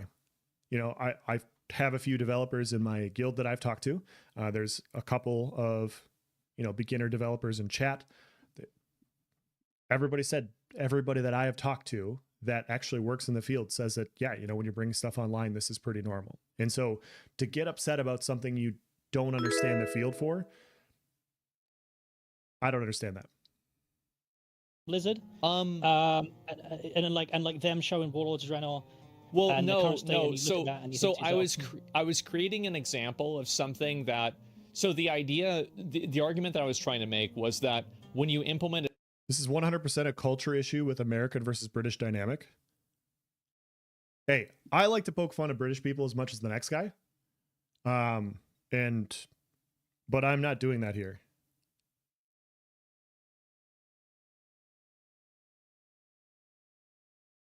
a system into a game, that system has to seamlessly integrate into all of the other systems into the game. So a lot of times when alphas or betas for something like Warlords of Draenor comes out, let's say every single system that I'm sorry, but I say again, Asmund is a known paid promoter for games. He will be getting paid to chat and push aside. Okay. I am not paid. Okay. I have 0 referral links. I have a small YouTube channel, and I maybe stream on Twitch once a week. So am I somebody that you can trust? Because I am not biased in this regard. Steven is not paying me at all. I'm telling you from my opinion, where my opinions have varied on Intrepid and on Ashes of Creation over the last year. This is disingenuous. And you can prove that it's disingenuous by looking at just about any of Narc's other videos.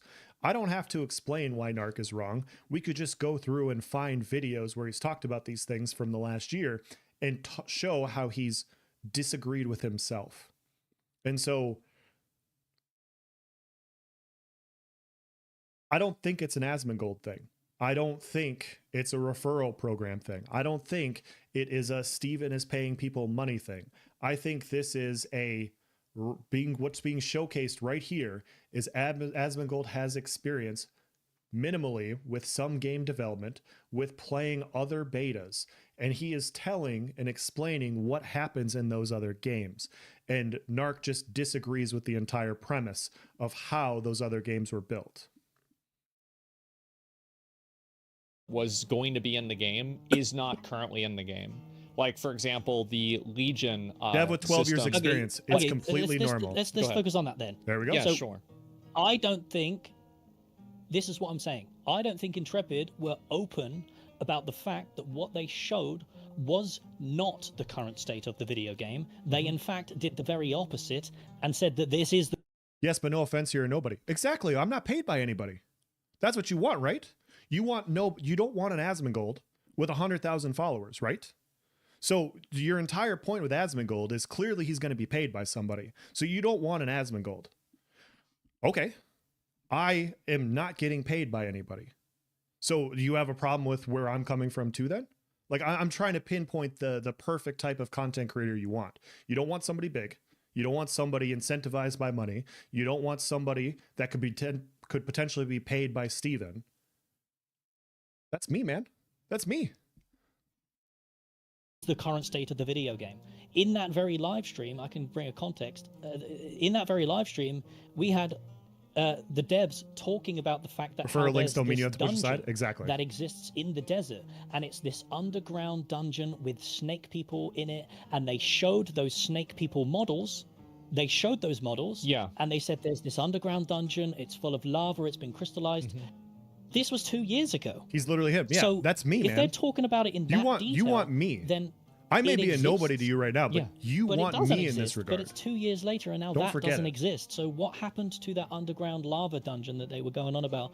They were saying things, and here's how it comes across to my audience, Mhm. or the audience that, you know, I like to think that my audience are MMO players have actually the PTSD. audience That explains who it. jumped Oh, onto the video game for when sure. you and Lazy Peon made your videos at the very beginning. There's been a Do you lot of, remember? I mean, there's been a lot of people that have been really excited for the game. I mean, for Yeah, really, yeah. for a whole, probably like almost half a decade at this point. I think about it. Yeah, it's Yeah, been a long yeah. time. Yeah, it's crazy. Yeah. It's crazy. So I like to think that people, that my audience, the people who I talk to, are those people. The people who come from you, the people who come from Peon, the people who have been watching the video game quite extensively for 4 years. Yeah. So when Intrepid show and talk about how they've got these tools that are going to develop the game extremely fast, and they spend an hour live Asmongold's stream on the saying map. how we're going to develop this world. Okay, what comment did I miss? Somebody said Asmongold latches onto people for comments. for content. Is that what you guys are talking about? Oh no. Oh no. I'm sorry, dude. You stepped in it. You really did there. You did step in it. Asmongold talks about anything and everything all the time. He's been talking to Narc about Ashes of Creation. He's been talking to Steven for the last 4 years off and on about Ashes of Creation. He's been positive about it. He's been negative about it. In my opinion, every time I watch an Asmongold video about Ashes, whether I agree or disagree with his opinion, I've always came away with the perception that that is his opinion. And we disagree on some very fundamental MMORPG differences. I've watched some videos where I'm like, no, I don't agree with this at all. But it always comes across as this is his perspective from his point of view. That's been my perspective on Asmongold. He absolutely does not need to talk to Narc, but I do know that he's watched and reacted to a lot of his videos. He's tried to talk to him in the past about Ashes. I think it's cool that it eventually happened. I don't know how you stay so level-headed talking to brick walls, man. It's impressive. I don't always stay so level-headed. Sometimes I get pretty sarcastic. It's just fun. I don't know. I just like talking to people. No one is the closest thing we have to a regular person in this space. I think most people are pretty regular.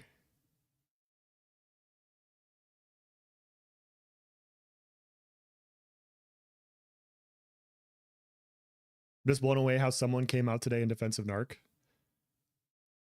Yeah, I'm surprised. So quickly, and we've got all these next generation cutting edge tools. I think the video is out of place. You know, the game's going to be developed insanely fast. We've got all these biomes. Steven makes quotes like, we've got cross sections of the desert, we've got cross sections of the forest areas, the riverlands, we've got the tabletop mountains, the badlands, we've got the volcano areas, and they're showing all of this stuff, but none of that actually exists. And now we're in a situation where we signed up to do a test, to test a video.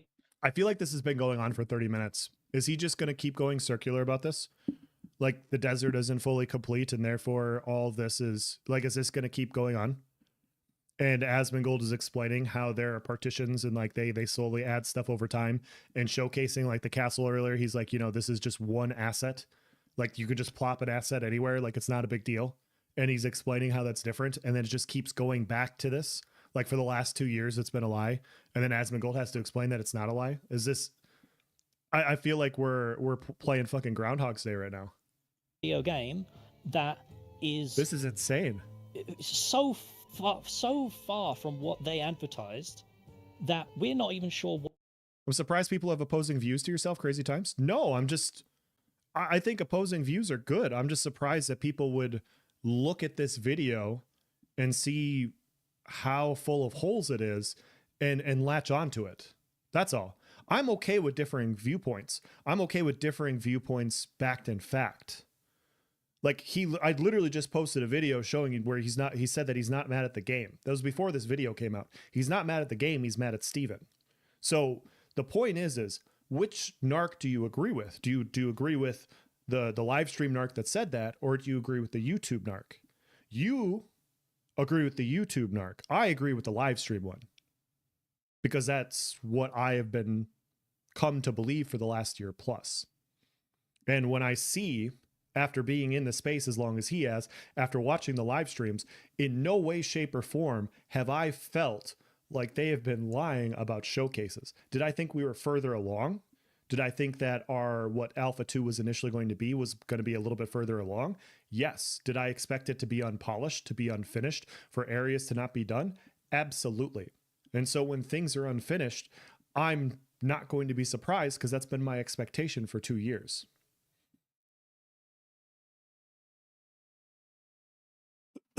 Those are just one part. Absolutely. What we're testing anymore. We were fully prepared and understood fully that this was a true development alpha. That doesn't mean the game is a scam. We were probably the most understanding. They could be behind in development, or they could be behind in your perception of development, but that does not mean that it's a scam. That does not mean that it's a scam. Those are two completely different things. So you can have your expectations for when the game is going to go live. Maybe some of you guys think it's next year. Maybe some of you guys think it's 2027. Those are your expectations, and that's okay. But your expectations and their reality are not going to agree. We knew this. That's what we signed up for.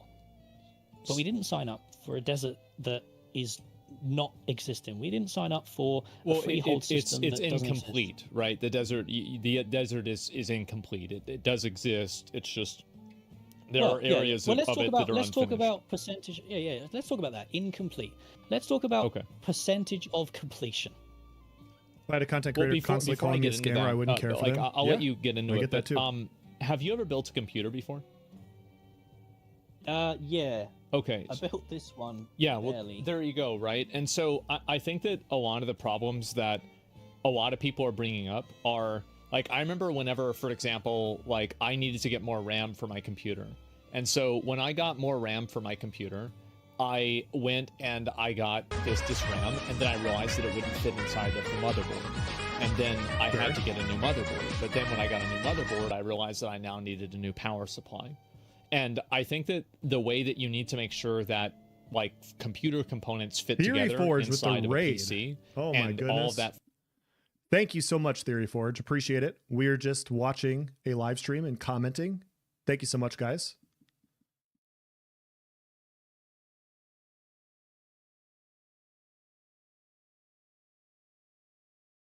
Fits inside of the case is kind of similar to the way that games work. And so if you have a game that comes out and all of those features aren't readily available in the alpha, I don't think that it's really fair to say that they don't necessarily exist, because they might not be implemented into the alpha. Because if you want to use the metaphor, maybe the motherboard isn't exactly what it needs to be in order for that thing to go into the alpha. And I think that's the way that it works. Right. Mm-hmm. Yeah, I understand that. Yeah, I get it, right? It's an actively developed game. Yes. Yes. When they add things are going to break. Yes. Yes. But, again, I don't think it's got anything to do with advertising a game as one thing and it's not actually that one thing. That's still so loud. I forgot to adjust that. Thank you so much, Phantom.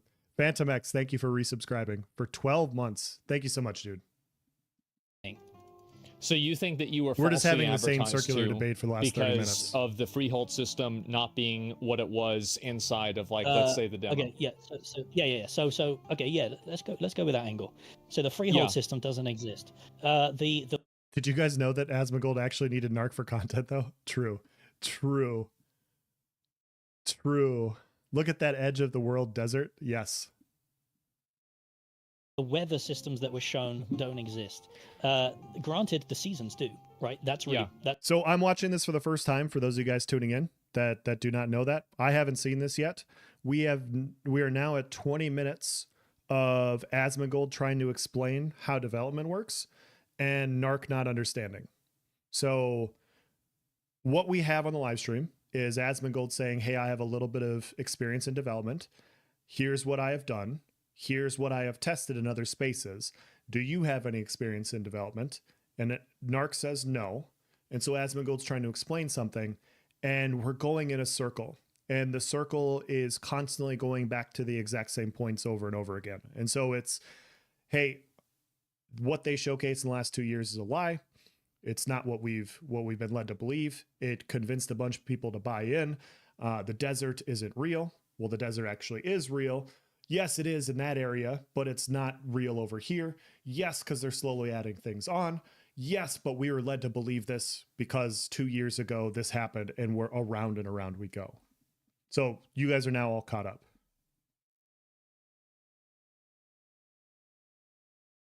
That's actually really good, and I'm really impressed with that they did the seasons. The seasons exist, but the weather doesn't.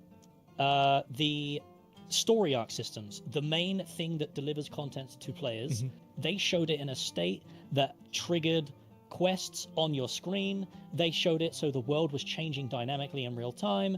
That's what we thought that they currently had because they showed it, and that's what they advertised. The server meshing technology, that doesn't exist. There's no server meshing. There's no dynamic Correct. gridding. There is no there is server server meshing. mesh right now. Let me correct myself. There is server meshing. There is no dynamic gridding. Correct. So they've advertised this whole thing that this dynamic gridding exists. Personally, I think that's Star Citizen copium, and there is no such thing as dynamic gridding.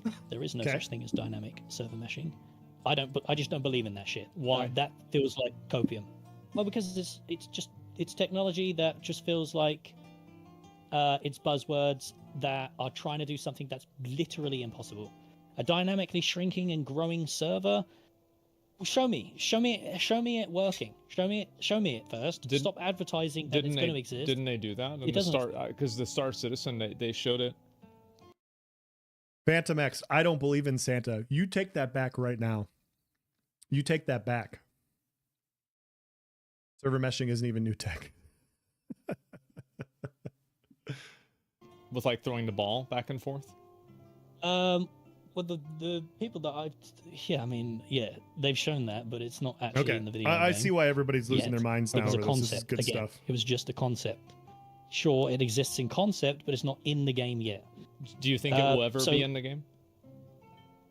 Dynamic gridding and dynamic server meshing? No, I don't think that's ever going to exist. Okay. I don't know about that one. I don't believe in that one. I don't know about that one. People are saying You? it is in the game. Skippy. Yeah, of course I think it's going to happen. I probably even said that wrong. Really? Yeah, of course. I mean, like you aged have all myself kinds right of different there. types of You're so technology that are optimistic. evolving. Yeah, no, Nobody I think clip so. that, please. I really do. Yeah. If you look at think about it, we grew up playing Super Mario World, playing Super Mario 64, and 64 now we're playing games like Elden Ring. Do you really think that it's going to stop? Do you think it's going to just stop getting better? Well, of course it's going to keep getting Here's better. the thing specifically about dynamic server meshing. I just don't think that's real. I don't think that's ever going to exist. I think it's just an impossible technology that is just impossible. Okay. I'm well open to it being made, and I'm like, yo, if it ever gets made, wow. But until it gets made, I'm like, I'm not going to buy that shit. And it's the same thing for dynamic gridding. It's just basically the same thing, just done in a different way. Until it's shown, I don't believe in it. So currently, it still doesn't exist. Dynamic gridding doesn't exist. We So never that's landed on the 5 moon? things Correct. that they've shown in live streams that they sold $250 pack. You know what else I don't believe in? I don't believe in calories. I don't believe calories are a thing. I think calories are actually something designed by government to trick you into not eating food that tastes good. And I don't for 1 second believe that tracking calories and following them affects my weight or my health in any way at all. That's just not something I agree with. Am I a doctor? No. Am I a nutritionist? Nope. Absolutely not. Am I a physician? No, I am not. I just don't believe it. You're going to have to show me a calorie. You're going to have to draw me a picture of a calorie, guys. So that's just where we're at. Okay. Water isn't even wet. 100%. I am infecting. There's got to be stuff that you guys don't believe in also. Feel free to chime in. Like, I don't believe in calories personally. Calories are fake. Stay woke, brother. Thank you, brother. Thank you. I'm glad I have somebody else that agrees with me on calories.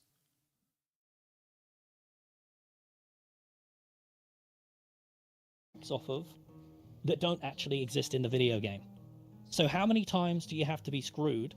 How many times do they have to lie? And, well, let's not use the word lie. Let's use misrepresent. How many times do they have to misrepresent the current status of their development before we get pissed off as consumers?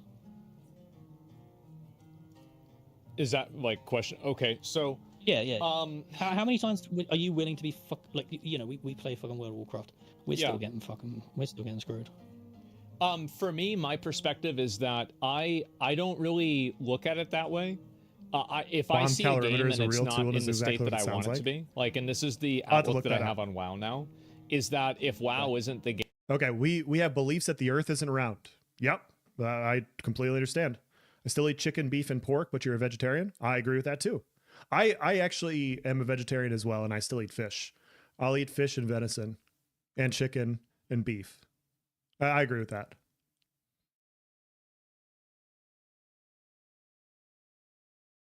Mind if I paste my referral code here? Rent is due. Feel free, brother. Hey, guys, Nice Gaming is going to drop his referral code. You could feel free to use it if you want. Don't listen to his opinions, though, because he actually has a referral code. And because of that, that makes him inferior to those of us that don't. So he's here to be looked at and potentially mocked, but not to be insulted. Okay. There's a difference there. Okay. So just so we're clear. What's going on, Nice? How are you? Be nice to nice guys, okay? But just acknowledge that he has a server code or he has a referral code, okay? Like, we just need to acknowledge that. Game that I want it to be at the current point. Does Asmongold need nice though? Yeah, nice. So there's a belief going on right now that Asmongold is leeching off of Narc for content. And I think we're next, brother. I think Asmongold, as the small content creator that he is, he's looking in the Ashes space for content for YouTube. And so he's gone to Narc and he's gone to Steven. I think we're next in line, dude. I really do. I really think that he's just going to have to latch on to us for views. And that's what's going on here.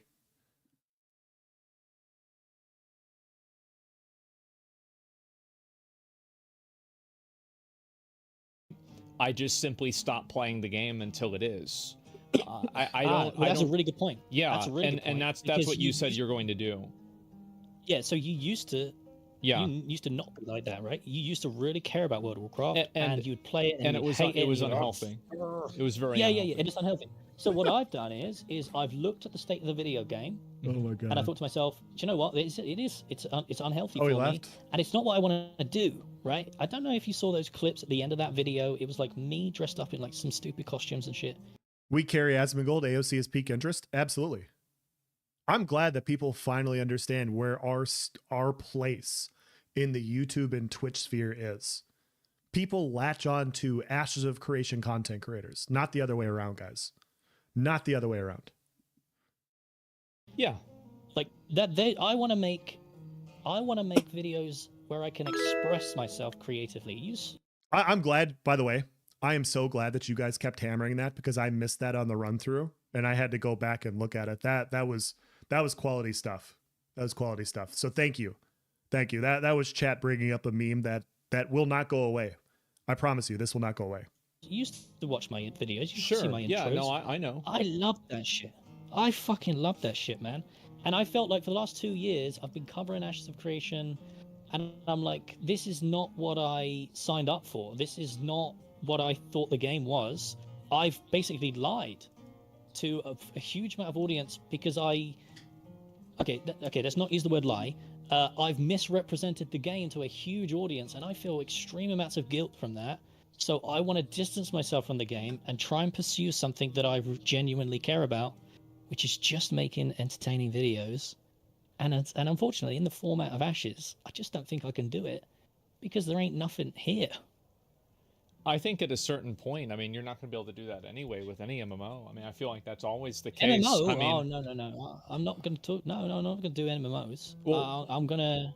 Well, I'm just saying, like, in general, like, I mean, this is like a YouTube content creator thing. I don't really think this has a lot to do with, like, Ashes itself as a game. No. This is primarily about, like, you know, the way that you want to take your YouTube channel. And I by the way, I support that, right? I mean, I think you should definitely do what... Yeah. You should play other games, make content about other games, and try to hit those other audiences. Excited. And that's a good idea. Yeah, I'm really excited. My personal opinion, this is just like from my experience doing content myself, is that I think it's better to like kind of wean yourself off of that rather than cold turkey it.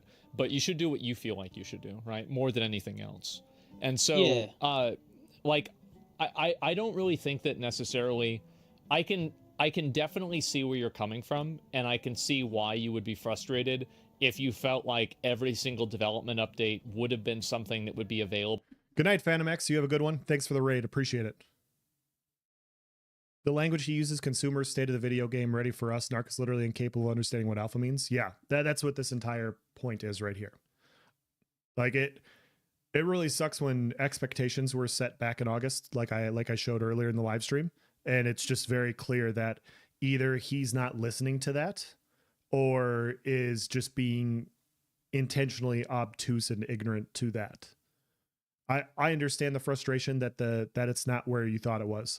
I understand the frustration of building up a channel, hoping that when you build up your channel, you're going to have something you can stream to your community and you don't feel like you have enough content right now and things need to go faster. I understand that perspective as well. I'm not in that situation, but I can see that situation, right? And so having that belief that the game is holding you back as a content creator makes sense. That's why a lot of us, and I'm speaking as a former ESO convert, when you pivot your channel from one video game to one other one, it takes time. And it's kind of not fun sometimes, right? Like you're trying to find your way in a new space. You're trying to find your way, trying to figure out what to do. And from a YouTube perspective, that's why a lot of people stay cozy with wherever they're at and they don't really change much. And what Asmongold is explaining here is you should continually cover whatever you want on your channel. And the entire point that I think he's going to show here is your channel should be more about you. Your YouTube channel should be your opinion on things. It should be the things that you are showcasing from your perspective. So when you go to play a Dark Souls, it's not Dark Souls it's not you playing Dark Souls, or it's not Dark Souls with like a subsect of you. It is you playing a game, right? The entire showcase is you in a new game, experience a new game, talking about a new game. And that pivot on that channel is a big deal. So that way, if you want to cover Ashes of Creation, you can cover Ashes of Creation, but the channel is always about you. If you change your opinion and you want to cover something else, you're still going to gather your audience because the audience knows that your channel is about you. When you watch an Asmongold channel, for instance, it's not about his WoW days anymore. It's about what he's talking about at that point in time. It's about his perspective. Whether you agree with it or not, his channel is literally his takes on whatever he's talking about. And I think that's what he's talking about here. Whereas if you look at, even my channel or even Nark's channel, it's more Ashes of Creation based. And that pivot gets a lot harder to do. In Alpha 1 or Alpha 2, excuse me. I don't think that was ever really explicitly stated. And I think also the truth is that Burns is also a great AOC the content creator. alternative 100%. to the way that Ashes of Creation is communicating its development is the way that I think Blizzard does its development, which is they basically never communicate with the public at all. And it's you gotta remember that. Yeah, go ahead. You gotta remember that. But you gotta remember that Blizzard aren't charging $250 and slapping open development on their game. What's up, Blap? I mean, what's up, Woozle? What's going on, guys? I don't know about that. I mean, well, maybe not a great example, but I mean, either way, I think that this entire problem is actually not even about the state of Ashes of Creation. I think it's more about for you. No, it's not. And when you watch an Asmongold channel, it's forgive about me Narc. if I'm overstepping, but I think this is for you. This is about you reaching a kind of a fork in the road with your YouTube and wanting to take your YouTube in a different direction and wanting to divert. Well, I feel like this is not true at all. It is true. I mean, you did say that at the end of the video. Is it about me? Is it about me? It doesn't. Is it It about doesn't, me? it doesn't I don't think invalidate it's what you're about me. saying. It's not invalidating. I think what it's you're saying. more about. I don't think it's about me. I think it's more about the fact that I don't agree with the misrepresentation of the state of the game. I don't think I don't think I matter. I am nobody at the end of the day. I'm just a random content creator on YouTube. And in my opinion, I don't think what they've represented is accurate to what they've actually got. And ethically, that feels wrong to me. Okay. So I can't continue to support something that doesn't ethically line up with my ideals. Does that make sense? You think Ashes of Creation is unethical because Get back to they getting haven't mana. shown like all the things that were in these showcases were not in Alpha 2. Is that basically where you're coming from? Yeah. Yes. Okay. So the things that they've shown aren't an accurate representation of the game. Well, If you guys want to, like somebody earlier was talking about my patience and talking to people, Asmongold's been going on for like 40 minutes about the exact same thing. Part of this YouTube stream going to be a YouTube video, or should I just start from the beginning of the stream? I might make it a video. We'll see, but it'll definitely stay in the live stream.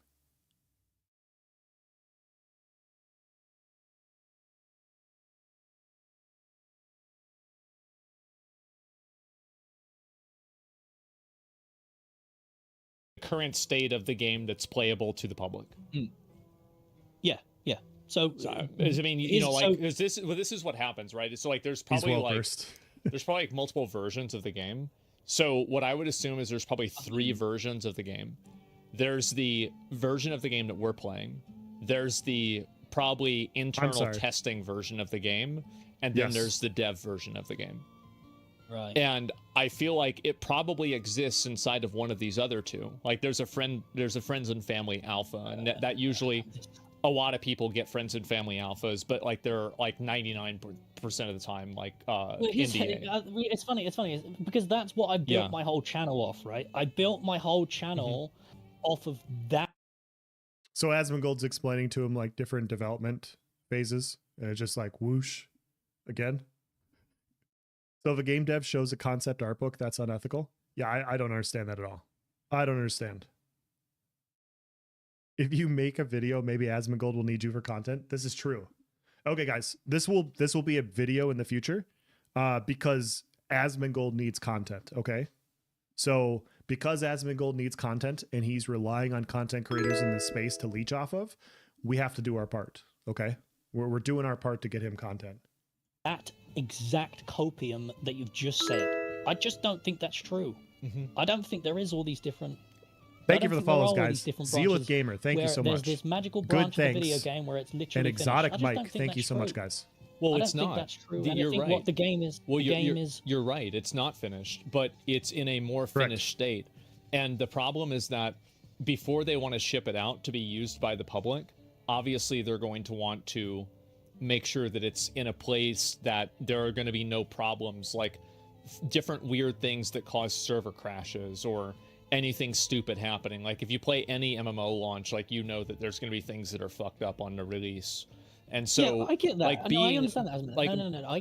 Let me interject. I understand that. I get that. But how much further do you think is along? Do you really think that there's this build that they've got, that's this developer branch where they've got all of this stuff here, that's this giant tower, all of these quote unquote assets? Do you really think they've got a build that has this?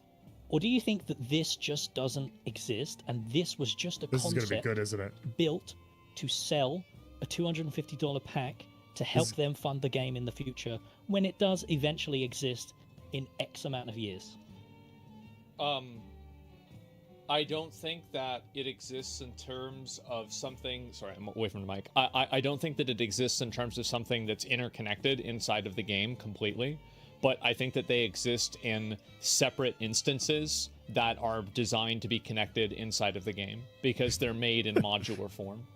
So, like, for example, the freehold system probably does exist. The dungeon for the desert probably does exist. Now, does it exist inside of a system that is completely connected with all of this, like, modular, like, for example, like, you have the portal that you can go into? Maybe not. So, if you want to use percentages, I would say that the game is probably 20% finished, something like that, on this alpha. And I think they probably have an internal version that is 40 to 50% finished. That's probably what I would guess. Which 40 to 50%, it's still not. It's still theoretically not even halfway there. I mean, yeah. I mean, chat's saying it right now. I mean, we clearly. So this is what he's talking about as far as like build stuff. I posted this on my channel. I thought this is a very good intro clip from Jamie Chaos, and once again I'm going to use this clip to kind of talk about it once again. I did use this for the video, so if you watch that, I apologize, but Jamie showcases his experience here as well. I got a couple of requests from people asking me if I could do a real quick kind of a breakdown of my 5-hour stream. You guys can find that in the link below if you really want to hear all of the different questions, all my different thoughts. But they kind of like, hey Jamie, like 5 hours is a lot of content. Can you summarize stuff for us? And I was like, yeah, all right, I'll do that for you guys. So I want to kind of take you guys, I want to set the framing for my perspective of the game, because I have been in there for so long that I have a different perspective than people that are coming in to these new PTR builds or things like that. Like I was there when it was rough. So one of my first tests, we literally were just testing server performance. It was rough. It was laggy. It was buggy. One of the tests where we went to go turn on the replication graph that basically tells the server where everything is. Like if you cut down a tree, it knows that tree is down, tell that information to you in the proxy. Well, the first few times that we did it, server was really rough. We're just getting people in. And then we move into where they turn the replication graph on. After cutting down like 10 trees, we broke it. And they ended up turning it off. And they're like, okay, we're gonna have to redo this. Or we're done with the test. Like, you guys can just do whatever you want for a little bit. I think I ended up getting brought over to Carfin or something. Yeah, I'll post a link to Jamie's channel. But my first entry into the world of Vera was so underwhelming. I can't express to you guys the amount of wind that was ripped out of my sails. This is his pre-Alpha 2 test. This is before Alpha 2. This is when they had the Alpha 1 testers in to stress test servers to try and get things up and running for Alpha 2. So he's explaining where the state of that was at that point in time. When I went into the world, I'm talking to other testers. I'm like, oh my God, has it been like this? Like, what is this? Like, yeah, no, it's gonna be like, I'm like, oh my God. I was like, oh my God. So fast forward to another test, and like I'm seeing things from, there's stuff in showcases, and I keep an eye on this, and I keep watching this because I'm like, I know that model has texture, but it's gray box in here. Why does that have gray box? I know that has texture. Next test we do, that has texture now, and like the world's a bit more advanced, and I'm like, we're on older builds. Like we are on older builds, and I'm like, so I'm starting to like, no one's saying it, they won't say it. You know, like these are older builds. And I'm talking to Annie, and she's like, yeah, these have to be like 2-3 years old. So we're going through, and I'm like, I'm kept an eye on this the whole time, every time. And sure enough, like we get to this next state where the nodes are set up, and the well has no texture on it. And I'm like, I know that has texture. And then I'm like, okay, they have a lot more done than what we're currently testing. And sure enough, we get another test. It's significantly different, almost like completely night and day. Like there's a theory right now that they're actively developing these stuff and pushing it live right now. I don't think that's the case. I think they have a lot of stuff that's done, and they are working on certain pieces, and they want us to test certain things within a certain test build. And as I started going through this and thinking about it, I'm like, okay, I need to know more about game dev. So I'm looking up, and I'm finding, yes, you have test builds, presentation builds, you have production builds. Like there's various stages that builds will go through. So a lot of stuff that we see in the showcase is that presentation build. You're trying to show what it looks like, kind of like in its best form, how it would work. It doesn't mean they're fake. It just means this is what the system works like in this specific kind of test environment. And now we're trying to put them all together and get them to all work cohesively leading into this alpha. I don't know exactly if that's what they're doing, but that's something that you can kind of take away from once you start to look up what these things are. So that was Jamie's perspective way back in, I'll provide a link to his YouTube channel if you guys want to go check it out. But he went October 21st, so the day after Alpha 2 came out. But his entire perspective, if you guys want to go follow him, feel free to go follow him, leave a like, leave a subscribe, all those fun things. But the entire point is that what Asmongold is talking about here isn't foreign, and it isn't something that I haven't heard. You know, it's not something that I haven't heard of for the first time, right? This is something that people have said before. They have multiple different builds. They're slowly adding on. They're slowly building onto the world, and they're slowly expanding things out. They have had a lot of server instability.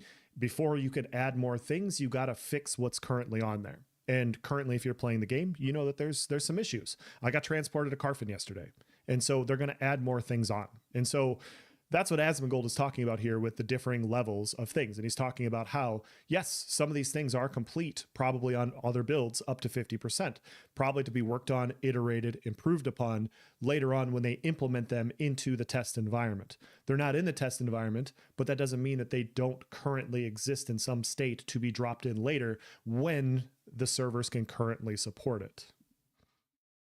Really don't agree on this. So it's an interesting conversation. I completely disagree with everything you just said. I think what it's just like, I'm giving you a guess of the numbers. Yeah, I just want to make something clear, right? I don't hate Ashes of Creation. I got no bad will, no I don't. Yeah. I don't. You know, I might not like. I might not like Steven as a person, but I got no bad Probably will 7 in active against development. Ashes of Creation or their team or anything. I wish the game the best, right? I want the game to succeed. I just don't agree with the current state of things and how it's been advertised, right? So it's interesting that we have complete opposite opinions about all of this. No, But Perspective. Jamie has played a lot for sure, but just because it's come from unplayable pre-alpha to a slightly better alpha, what they have sold with fake showcases isn't an overall good thing. Cope. Okay. I will attempt to cope here. What all I'm trying to show, Donksy, is how in the last 4 or 5 months they've slowly been adding and iterating. And the state that we got on October 20th, no matter how bad it is right now, it was worse then.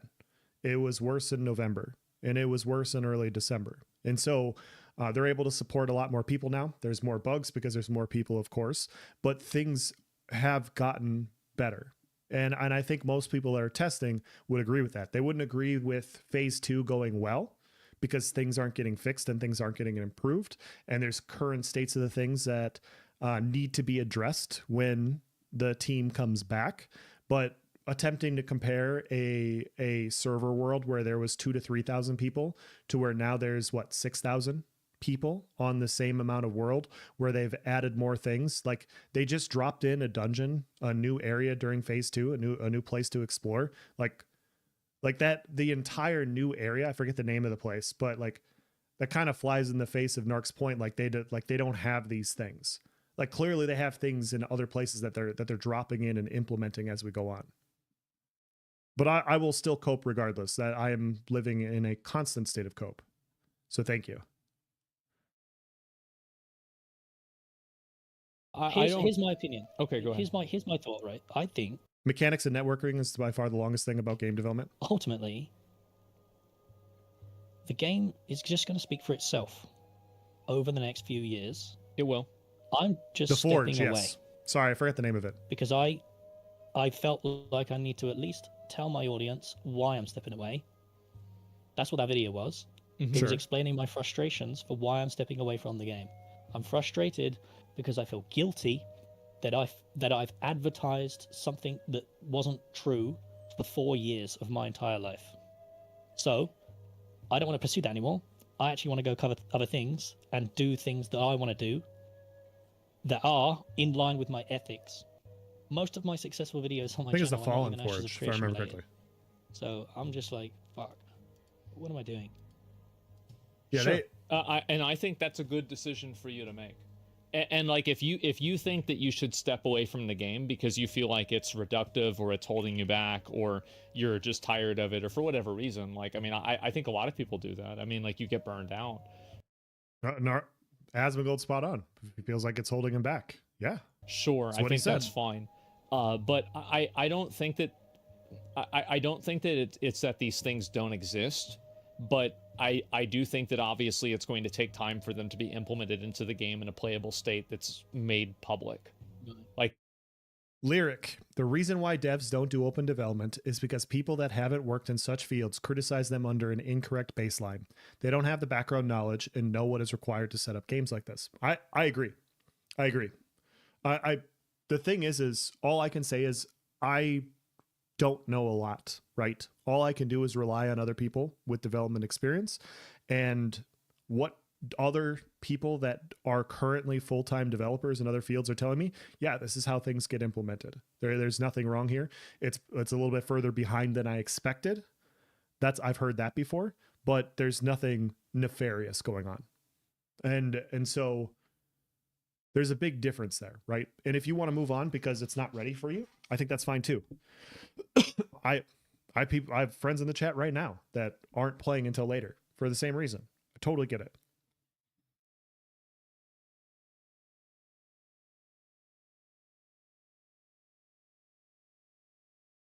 Ashes isn't as good as Marvel Rivals. Hot take. Wow, what a take! these are two Well, very then different things. You know, because I'm now you know, connected Have tons to a of much wider development audience. experience I now would in a ask whole you 12 questions hours. to that Way more than me. audience. If you did, or if you watched the coverage of Ashes of Creation 2 years Professional software dev here. Doesn't seem behind to me. They're focusing on system and mechanics, and there's a ton of artwork already. Okay, fair enough. I'm not going to disagree with you. I don't. That's just what I've heard. So anytime somebody wants to correct me and they know more than me, feel free.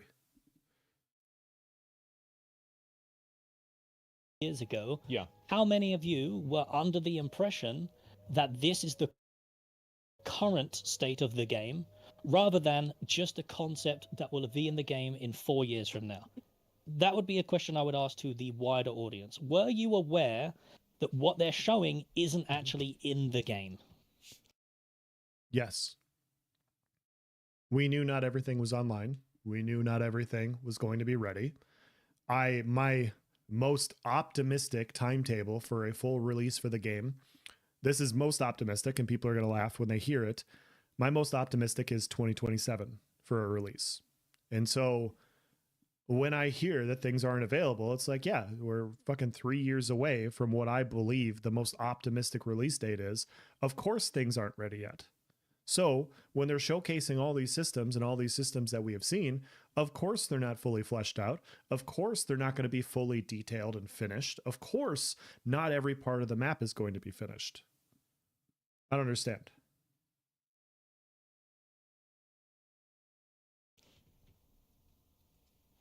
Were you aware of what showcase means? Yes.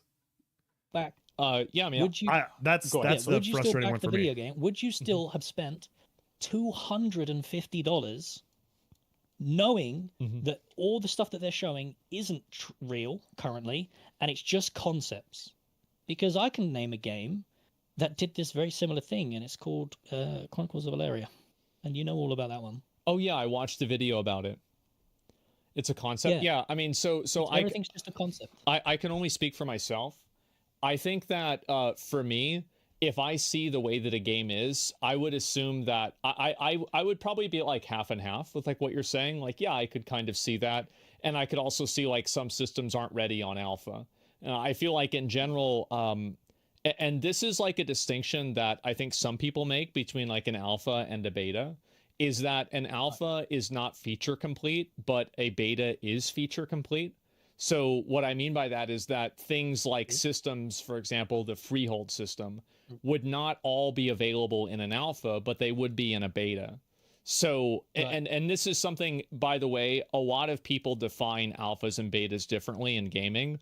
And I feel like it's primarily a marketing ploy more than anything. Yes. They don't merge up anything that hasn't been tested and isn't functional. There's a lot we don't see because it has to change hands between many teams before we can even see the working but incomplete version of it. I agree. Chronicles of Valeria is interesting because I don't know anything about it. I'm not claiming to know anything about it. One of the discords I'm in, Neurotoxin knows, but apparently Diggs played Chronicles of Valeria and he was listening to this live stream. And one of the things that I saw that he made is he's like, the big difference between the two was in, and this is, I don't want to speak for him, but what I read was he said that we couldn't get on to test Chronicles, right? They were showcasing stuff. We were excited to get in there. We were excited to check things out, but they never actually got to play Chronicles of Valeria. And the difference for him between the two is there is a test phase for Ashes. He's like, we've already done more for this than what we ever did in Chronicles of Valeria, if I remember correctly.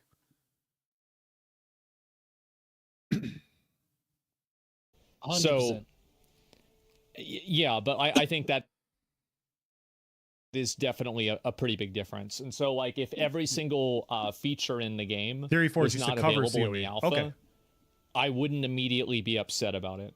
I think that, like, as a customer, like, if you spend money on something, every customer is entitled to have whatever opinion they want for something that they spent money on. Sure. But from my personal opinion, from like playing a lot of games, especially like games early in development, no, it really wouldn't surprise me that much. Right.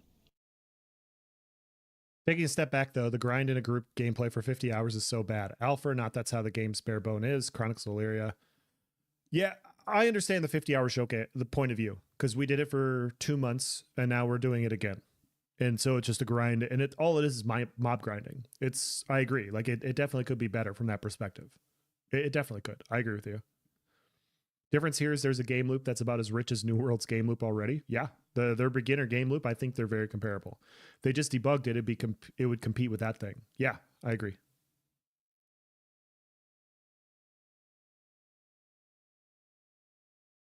Push and play. Sorry.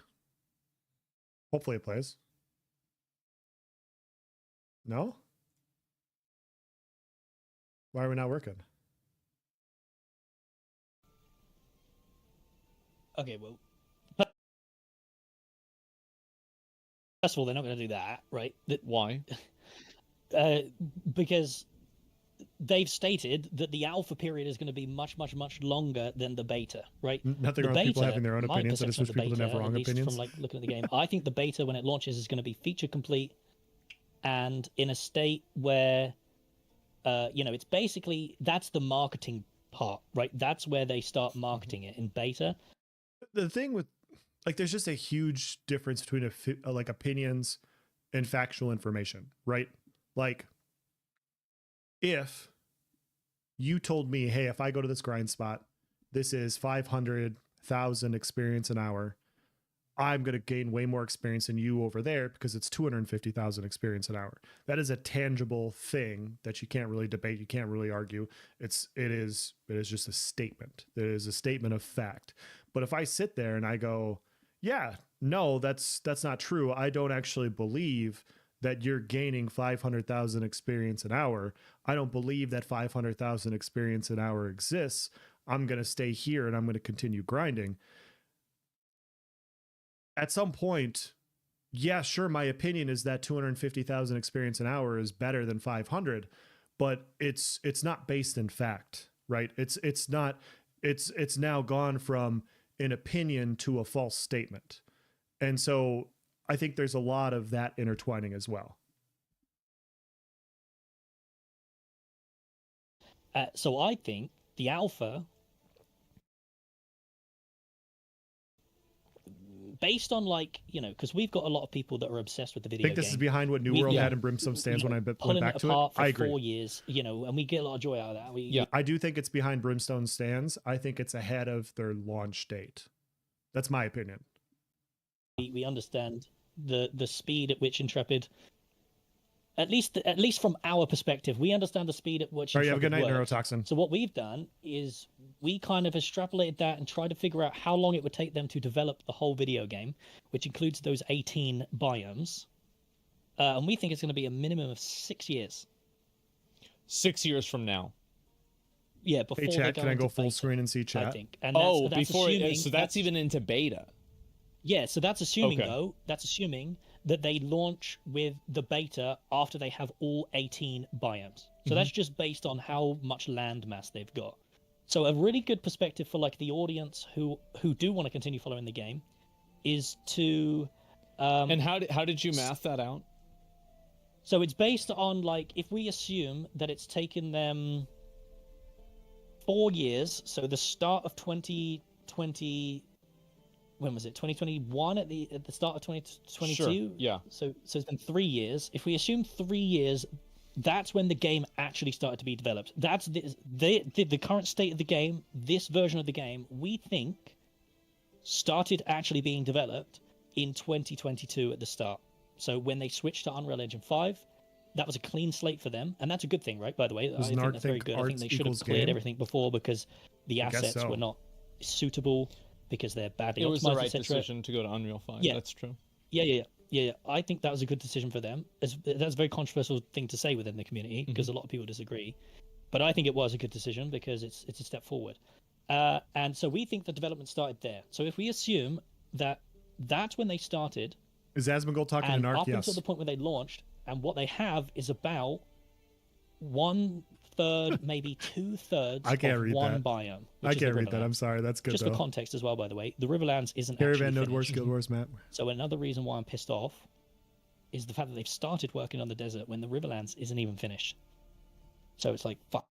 So I posted this earlier, discussing with somebody. One second. This was a good post from Talents on the forums, and so I'm gonna give him credit for this. But what he went and did is he went back and posted the last 29 live streams and what they are and what is currently in game. So let me pull this up here. So I know this is, I apologize so much for light mode, guys. I really do. Please don't stone me. But these are all of the live streams since May of 2022. Seasons in June, melee basic attack, 2 fighter spells, they're in. July and August, desert teaser, desert is semi in. September, ranged basic attack, ranger spells, they're in. October, gathering, that is in. November, cleric, also in. December was their year in review, doesn't count. Obviously, you're not going to put a year of review in game. January 2023, tank is in. The UI is in. Carfin, story arcs, Carfin in. Story arcs are still planned for phase 2, so this is halfway done. And it should be done in the next couple of months before May, if it's still going to happen in phase 2. Mage is in. You can fight Tumok. Freeholds, very, very basic functionality of freeholds. You can plant trees and you can chop trees down right now. That's all it is. There's a lot more to freeholds, but that's what we have at the moment. So I would say partially in. Cleric is in. August, the village node is in. September, events. October, caravans also in. Crafting loop, crafting is in. Rangers in. Caravan, PvP, it is in. Commissions, they're also in. Fighter, Midnight Magic, so night and day cycles. Godspike event, I participated in it. I do not like how wherever you die in the map, you constantly spawn at the Godspike Ember Spring, but it is in. Server meshing, the static is in. Dynamic is not. Bard is in.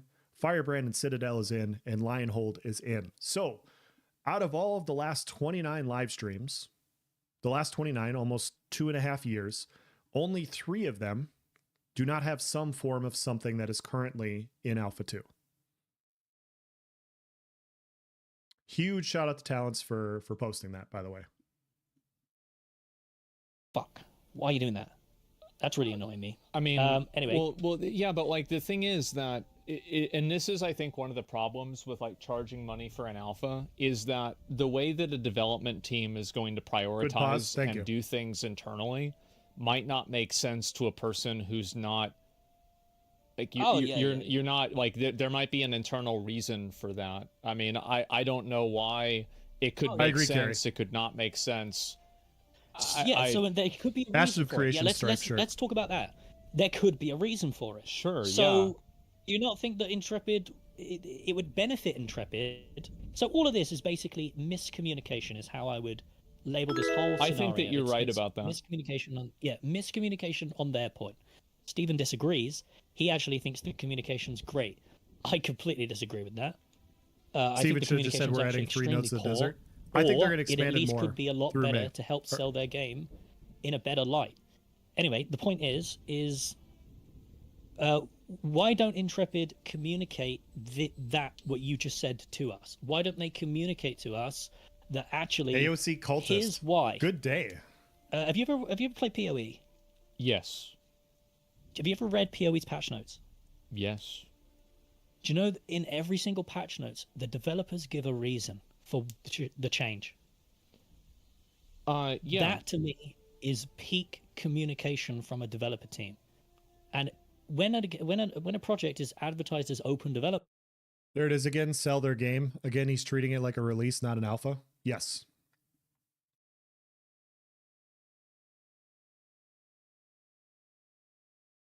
A lot of these are only basically minimally in or not fun to interact with, but misleading. Yeah, no, that like what I'm trying to say is like they need to expand on it, of course, like obviously, but like his point is over the last 3 years they have not shown anything, but they are incorporating and they are building on what is there. And to say it doesn't exist isn't the same as this is really rough, right? Like, I don't want to be around for the next 2 years covering this. This is going to be very slow. I don't want to do this. I think those are 2 completely different things. I think the game is holding me back is a completely reasonable take. I really do. But to constantly harp on this when that's what your statement is, like, that's just, I don't understand. Development. I would expect that kind of level of communication to its audience, especially when they're slapping $250 Open development, on it. meaning it's development. Yes. I would expect something. They're not actually extending anything to us. They're not explaining to us why it's like this. I think that you're conflating two different things, though, right? You're looking at like a development prioritization list, which is something that's going to be based around development, and PoE making a balancing change of like, whirlwind or cyclone doing more or less damage. I feel like these are two very different things. Yeah. They are. No, that's fair. That's fair. Yeah. I'm using I'm kind of like straw manning a little bit, but that's fine. What I mean is, why can't they just tell us why the desert is in the current state that it is? Why, when they said that the desert was going to be expanded and we could cut trees, and there was going to be a bunch of resources and get wood and stuff. So basically, to up for the context, you've not actually played the video game, have you? So you're missing context. So a major resource to level up these nodes and progress these nodes is wood. So we need wood in the desert in order to progress these nodes. There is no wood in the desert because the trees aren't real. So they sold the expansion of the desert having trees that were cuttable. Clearly expanded equals complete. Yes, that's what we got to draw the conclusion for. When Intrepid said they were expanding the desert, that means it was going to be done and finalized. I don't even think the Riverlands are actually fully finalized. I don't think the mobs are in any state that they're going to be when the game goes live. I don't think their actions, their maneuverability is anything like what it's going to be when the game goes live. I think they're all placeholders right now because we are testing bugs in the world. We're moving around in the world to experience things. And a lot of it is placeholder right now because of how early we are.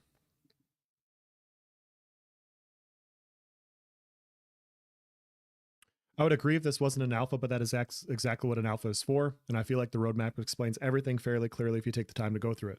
Yeah, anybody that has any questions, you guys can feel free to go back to the August live stream. I thought they set expectations very clearly. And if people, I'm not saying that like you should be on board. If you don't want to be on board with paying for an alpha 2, I totally get that. Like there's not a single person that has come in chat yet on YouTube, on Twitch, or on Discord where they're like, hey, I don't want to pay $110. And I sit here and I go, really, sir? Let me change your mind.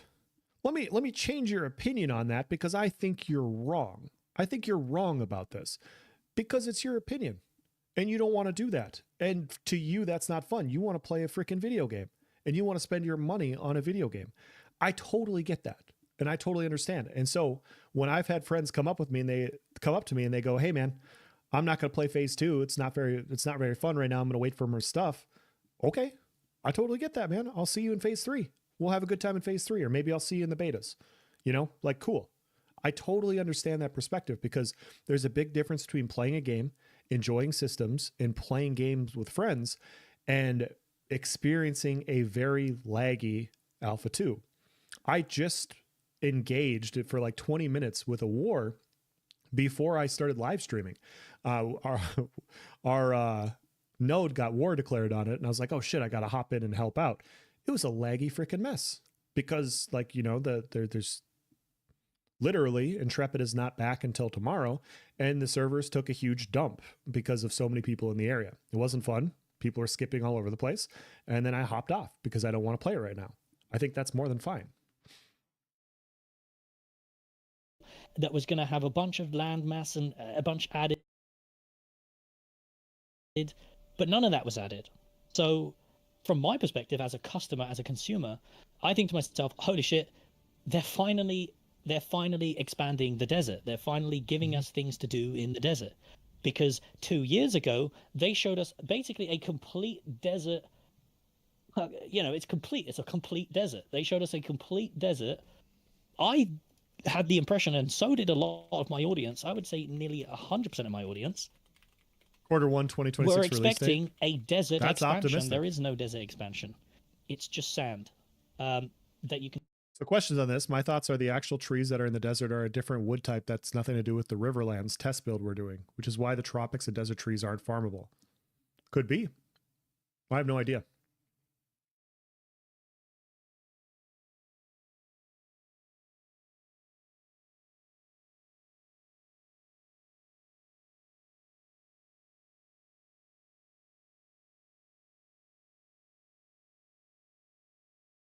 can generate in Unreal Engine 5 by pressing generate stand, and that's it. So what are we expected to test here? What's the test forced here? me to buy a key. What's the point of the phase 2? Why did you sell a phase 2 for $110 when phase 2 is basically the same as phase 1 and nothing's changed and you just wiped everyone back to level 0? What are we testing this time? Why are we spending 50 hours grinding? We've already done that bit. There's nothing new for us to test. So is this how phase 3 is going to go? What about phase 3? What about phase 3.5? What about phase 3.6? How is this game even being developed? We have no idea because there's zero communication. And I was hoping at least, you know, I've tried to talk so many times about the lack of communication.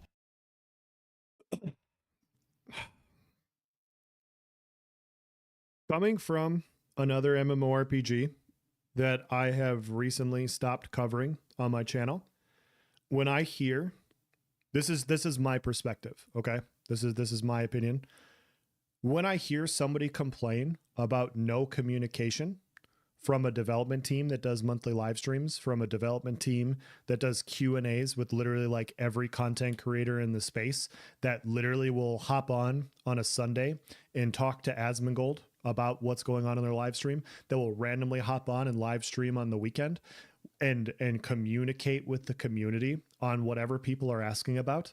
When I hear somebody say that like there is no communication, and I come from a game where there literally was no communication, there is a huge difference. Like there is such a fucking night and day difference from Ashes of Creation to the Elder Scrolls Online.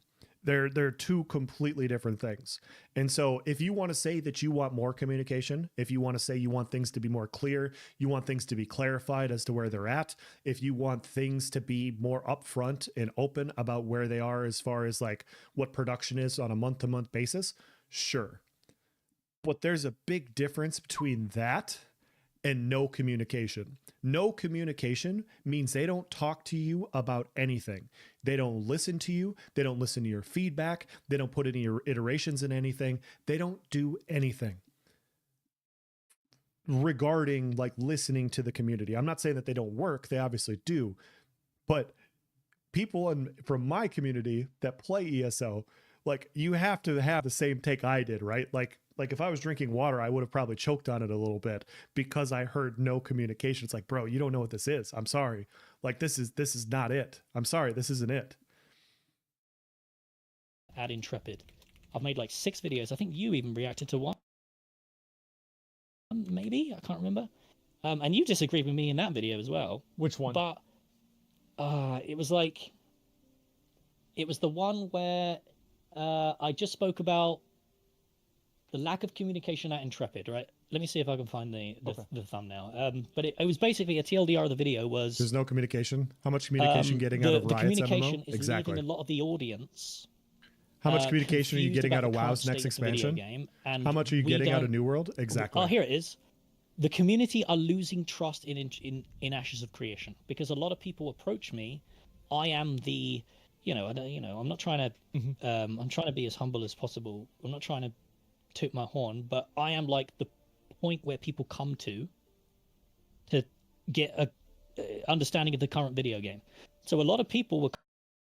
They don't communicate, but the monthly live streams are faked. Yes, exactly. ESO, you wait for the patch notes and are like, wait. Yeah, exactly. Fair take, and I do like Narc, as you can tell, but he's wrong in that comment. I understand, like, and he very well could have said it wrong. Like, I could sit here and I could nitpick like different things said in a video, and I'm not a huge fan when it happens to me in my videos as well, and so I'm not trying to do that. But like, there is a chasm-wide difference between communication from Intrepid and communication from other games that I've played, and it like chasm-wide difference. And so we could sit here and we could say, hey, it would have been cool if they would have clarified this. Would it have been better if they explained this a little bit more in detail? Sure. Like, we could talk about those things, but as far as communication with the development team goes, I've never experienced anything like this. I can't think of a single game I have played where I have been able to communicate with developers on live streams, where I've been able to communicate with developers on my, like, developers actually comment on YouTube videos. They actually listen to players. They actually do live streams. Like Steven's been live streaming the last couple days. And so if you wanted to, you could go talk to him. You guys could go talk to the creative director of the game when he's live streaming. How many other creative directors and CEOs of their company do you get to like pick their brain and ask questions about, right? And so that's part of the reason where it's like, really? Like, could we get a little bit more? Maybe, sure. But but like, it's already more than I've gotten from anywhere else. And maybe, you know, I've just choose the wrong games. You know, maybe that's what it is. And maybe you guys have played games where you get better communication and you get better upfrontedness from the developing company. But I have not gotten it. I have not gotten that at all. Coming to me and saying, what the fuck's happening? What's going on with this? Why is it doing this? Why are they doing this? I'm losing trust, right? Mm-hmm. So I was like, okay, well, how can I approach this? How can I address this situation? So I addressed the situation by making this video and saying, listen, Intrepid Studios, the communication is really falling to pieces, and we don't know what's going on. Please, can you maybe increase the communication a little bit so we understand what's going on and why you're making these choices and what's sure, why it's been delayed or why it's been changed. So now originally we thought the Alpha 2 was just going to launch as an Alpha 2, but then they changed it to phases, and a lot of people were really confused about this phase thing, and then they added a bunch of prices to the phases, and it's kind of a bit like scratching their heads, like, what the fuck? ESO had communication, man. They told us PvPers to stop crying. That's true. That's true. They did say that. Game company executives that are hiding stuff, that are trying to BS you, don't answer questions like that. They just hide and give deflection statements. I mean, the same as politicians, really. Yeah. Like, I've seen games do a bunch of very shady things. And Intrepid, from what I have seen, when Intrepid has messed up with communication and stuff, they come back and they clarify things. Could they clarify it better? Could they be better? I guess sometimes. I mean, yeah, sure. If we want to nitpick things, but people are holding them to a way higher standard than what other gaming companies already do, and I think that just needs to be pointed out. It's okay to say like, "Hey, this is what I want." I think that's fine, but to just understand that like no other company that I have seen is coming close to what Intrepid is doing right now. I feel like a lot of this is based off of the fact that it's paid. Like, they also do near monthly updates. Because if this game was free, I don't think that we'd even be having this conversation. Yeah, I agree. So like this is entirely well. Like, I think that matters though, right? So like if the development process is fundamentally, in terms of communication, DE is very good. What's DE, Carrie? I don't know. Problematic or bad for whatever reason, then that's very different than you saying that the development process is frustrating as a paying customer. Pantana's good communication. So like that's you're great. kind of comparing and like arguing about two separate things. That's what I would really say the most about it would be. Yeah. Well, I am just expressing random concerns now. But sticking to the point of the video, and the point of the video is that what they showed isn't actually the current state of the game, and I don't agree with that. Okay. Therefore, I am stepping away. That's all the video is. Okay. And then I showed. Wasn't he offered an interview where he could have asked these questions, and instead of saying yes, he made some big deal of not accepting that because he wants to be a regular guy or some such narrative? Yeah, he did. I had the opportunity also to interview Steven, and I will tell you that we got to ask him questions. We had to make some changes last minute. We gave him a list of questions, and they obviously wanted to make sure like we weren't going to divulge company secrets or anything.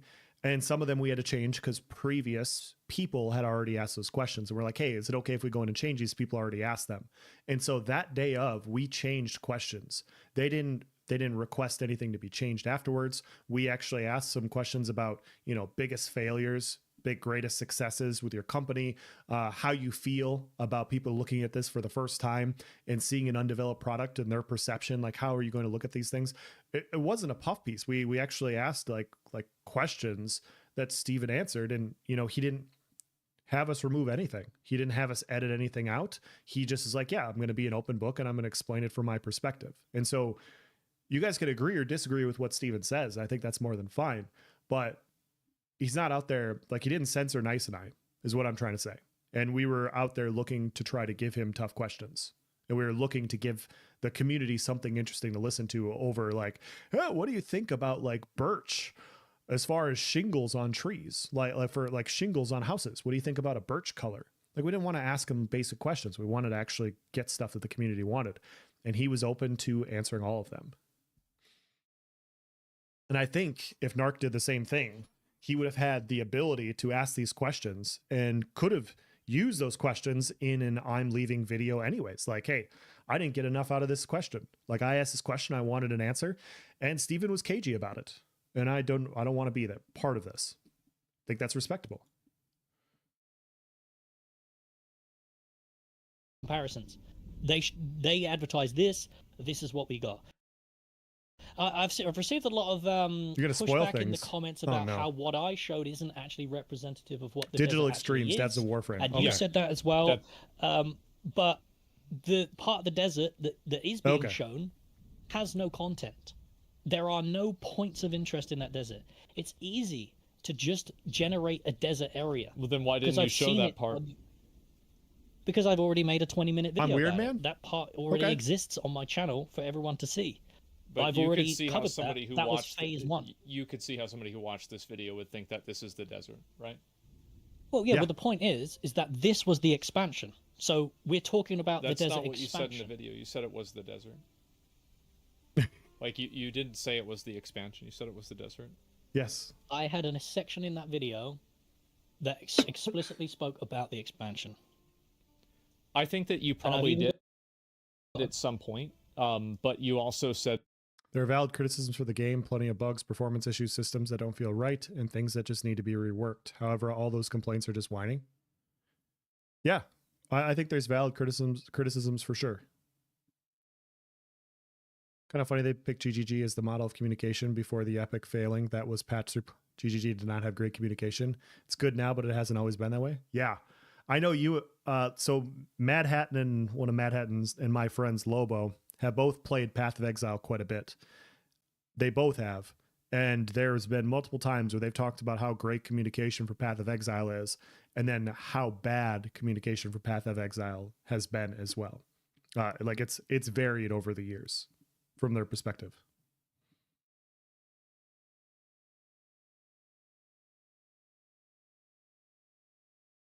that it was the desert itself.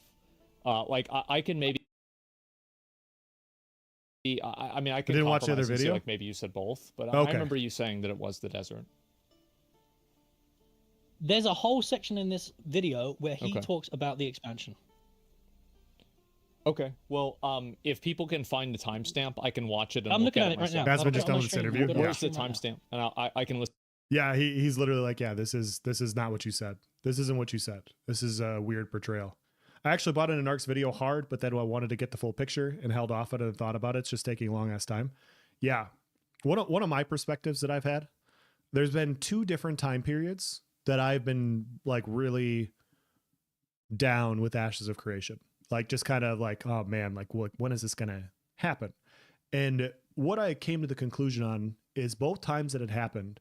One was in the end of 2023. This is my perspective. This is just my opinion. I'm just telling you guys, I'm trying to relate to you as a weirdo, like this other guy said I am. So as a weirdo, December of 2023, there was a lot of stuff going on before that where people were kind of hinting that Alpha 2 might be announced soon. Hey, Alpha 2 might be around the corner. Alpha 2 might be around the corner. Like we might be getting an Alpha 2 release date. Sorry, this is 2022, December 2022. Sorry, a year before. And so I was like, okay, cool. Like I'm seeing YouTube videos. It's like, well, somebody has to know something. Maybe there's rumblings. Maybe there's reasons for this. It's already been a couple of years. It would make sense if Alpha 2 is around the corner, right? And they didn't announce what they were going to do for the December live stream. And I got all excited. And I was talking to, I remember talking to Nice about it. I'm like, yeah, man, like this could be a very good live stream. Like we could be getting an Alpha 2 release date. Typically when they go dark like this, it's because they're releasing a big thing and they went dark. And so we're building expectations, right? Just building expectations. And then it was a year in review where they were just showcasing like all the things that they've done. And because my expectations were fucking sky high about what Alpha 2 was, I was so low about what the actual reveal was. And it was them showcasing their company and everything that they've done over the year and what they were proud about. And I was sitting there depressed. Like, man, I thought I was getting an Alpha 2.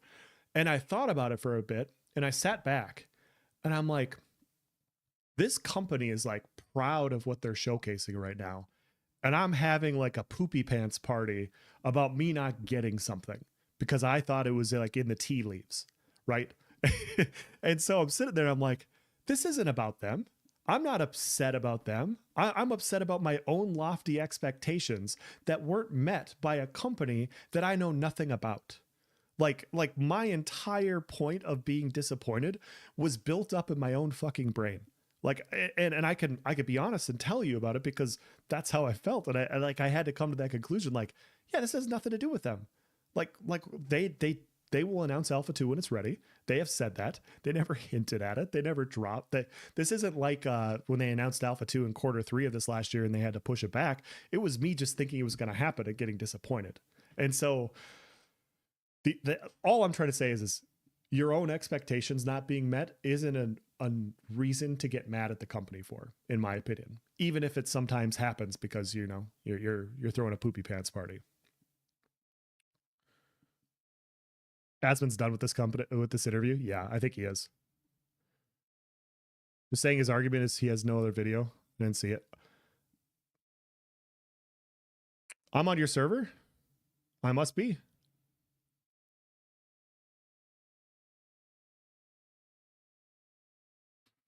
Fighter didn't look like I want yet. I literally broke up watching Ashes and took a break from it. I came back recently to see what's going on. Sure.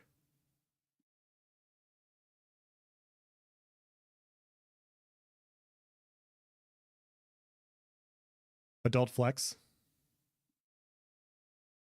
What do you think the chance Narc comes back in a month? I think pretty good. I think he might come back for phase 3. I could see him coming back for phase 3 at some point if things are going along well. Listen to it right now. Okay.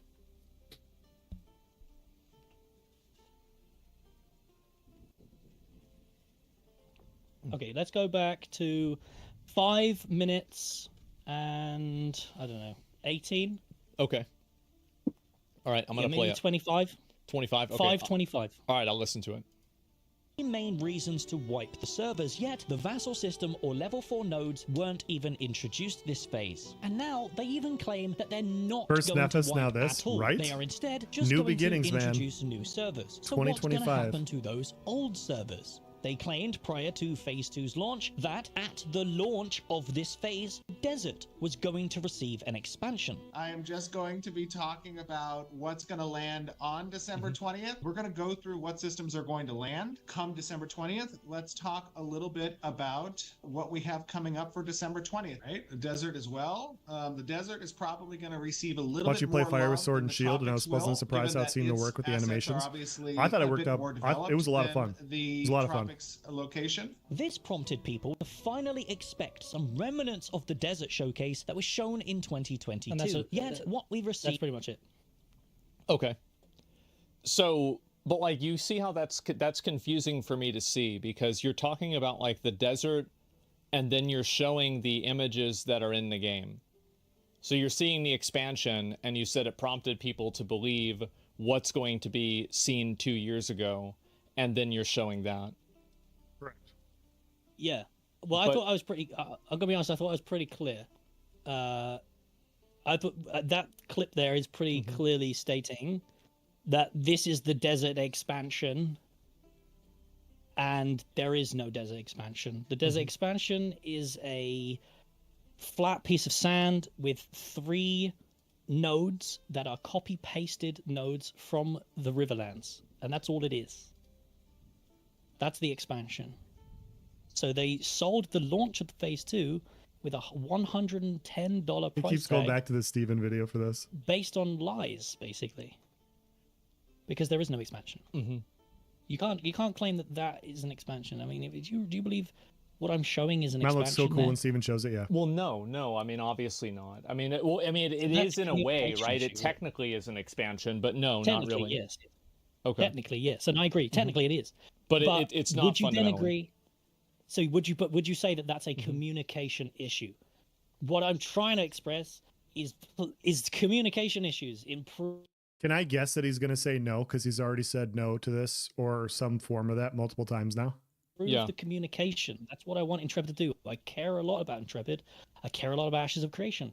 I want them to improve their communication skills because I think it's vital for the survival of this open development project that communication is key. And you don't think that it's misleading at all to show the edge of the map and then to say that that's the new stuff? Not the edge of the map. No, that's not the edge of the map. That is directly in smack bang in the middle of the desert. This is a node here. This is in the middle of the desert. I've shown that point before. This is just beyond that point. This is the desert. This is the expansion that they advertised. That part that Steven showed existed in phase 1. I've already covered it. I've got a whole 20-minute video showing that already. That isn't the expansion. This, what I'm showing on my screen right now, is the so-called expansion. Hold on, I just saw a comment. I don't think Asmongold is trying to criminalize Narc. That's a little dramatic. Where's that from? Where is that from? I want to see the comment. Is it? Shoot, it's not there. Sorry, I just saw a response and I was like, "What the hell? Who wrote that?" Okay. You understand? I'd have to see it for myself and make sure and decide that. Yeah. I mean, look up the definition of expansion. Yeah, I'm not sure. I do think that, like, I realize tomorrow's the 6th. Yeah, I won't yeah, have for constant sure. AOC every day. So you think right? it's going to be 2 years until the alpha comes out? I think it. No. What I'm saying is give it 2 years. Like, forget about Ashes, right? Stop thinking about the video game. Let them develop it for 2 years, and then come and check in 2 years to see how they're doing. That's what I recommend. I just think that it's unfair to expect for an Alpha 2 to have all of the features in it, because I've played a lot of Alphas before, and they've never had that. They've delivered on their features so far. No, they've delivered their features so far. Well, you said they didn't deliver the freehold. They haven't delivered the freeholds yet, but they will do. I didn't say anywhere that they're not going to deliver the features. They will do. It's something else. But don't get it twisted. It's not going to be in 2 years, boys. It's going to be, I don't know how long. And I can't tell you. Look at Star Citizen is what I'd say. Maybe compare it to that. Well, we'll see what happens, right? But okay. Yeah.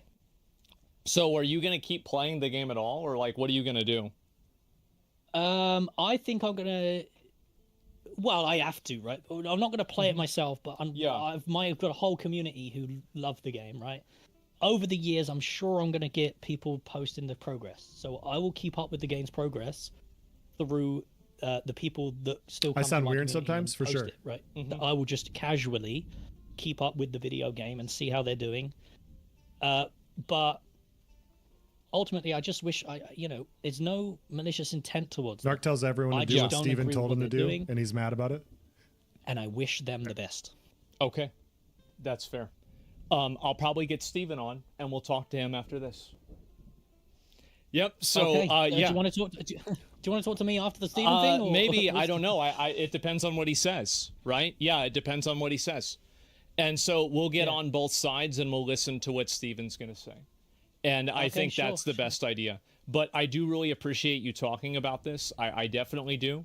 And and I can see where you're coming from. I think that the communication issues are definitely something I would agree with, right?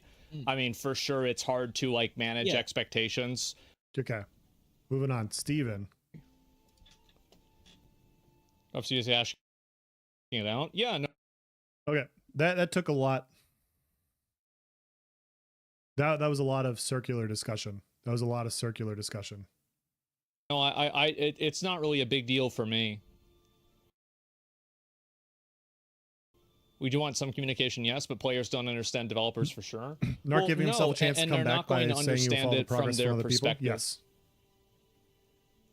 Having a blast in communication has not been, what was this here? Let me see again. He's going to buy this alpha, but after Where'd Narc's it go? video, I don't know. Let me read it. Okay. And the communication has not been shit at all. Yeah, I mean, obviously, it's going to be everybody's opinion is going to be different, right? Of course. Okay. Yeah, I'll call Steven. He'll be ready in a couple of minutes. Couple minutes. And then we'll... I heard about that, yes. You know, look at Concord.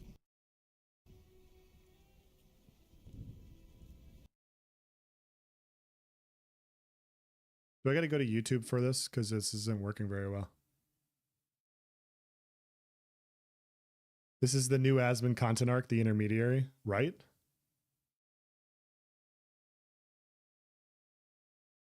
Honest, right? I mean, I feel like if you don't have a...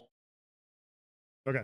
I'm gonna get the YouTube video set up for it because Twitch is lot of money, freaking the maybe fuck that's out. not something that you should spend your money on. But anyway, I'll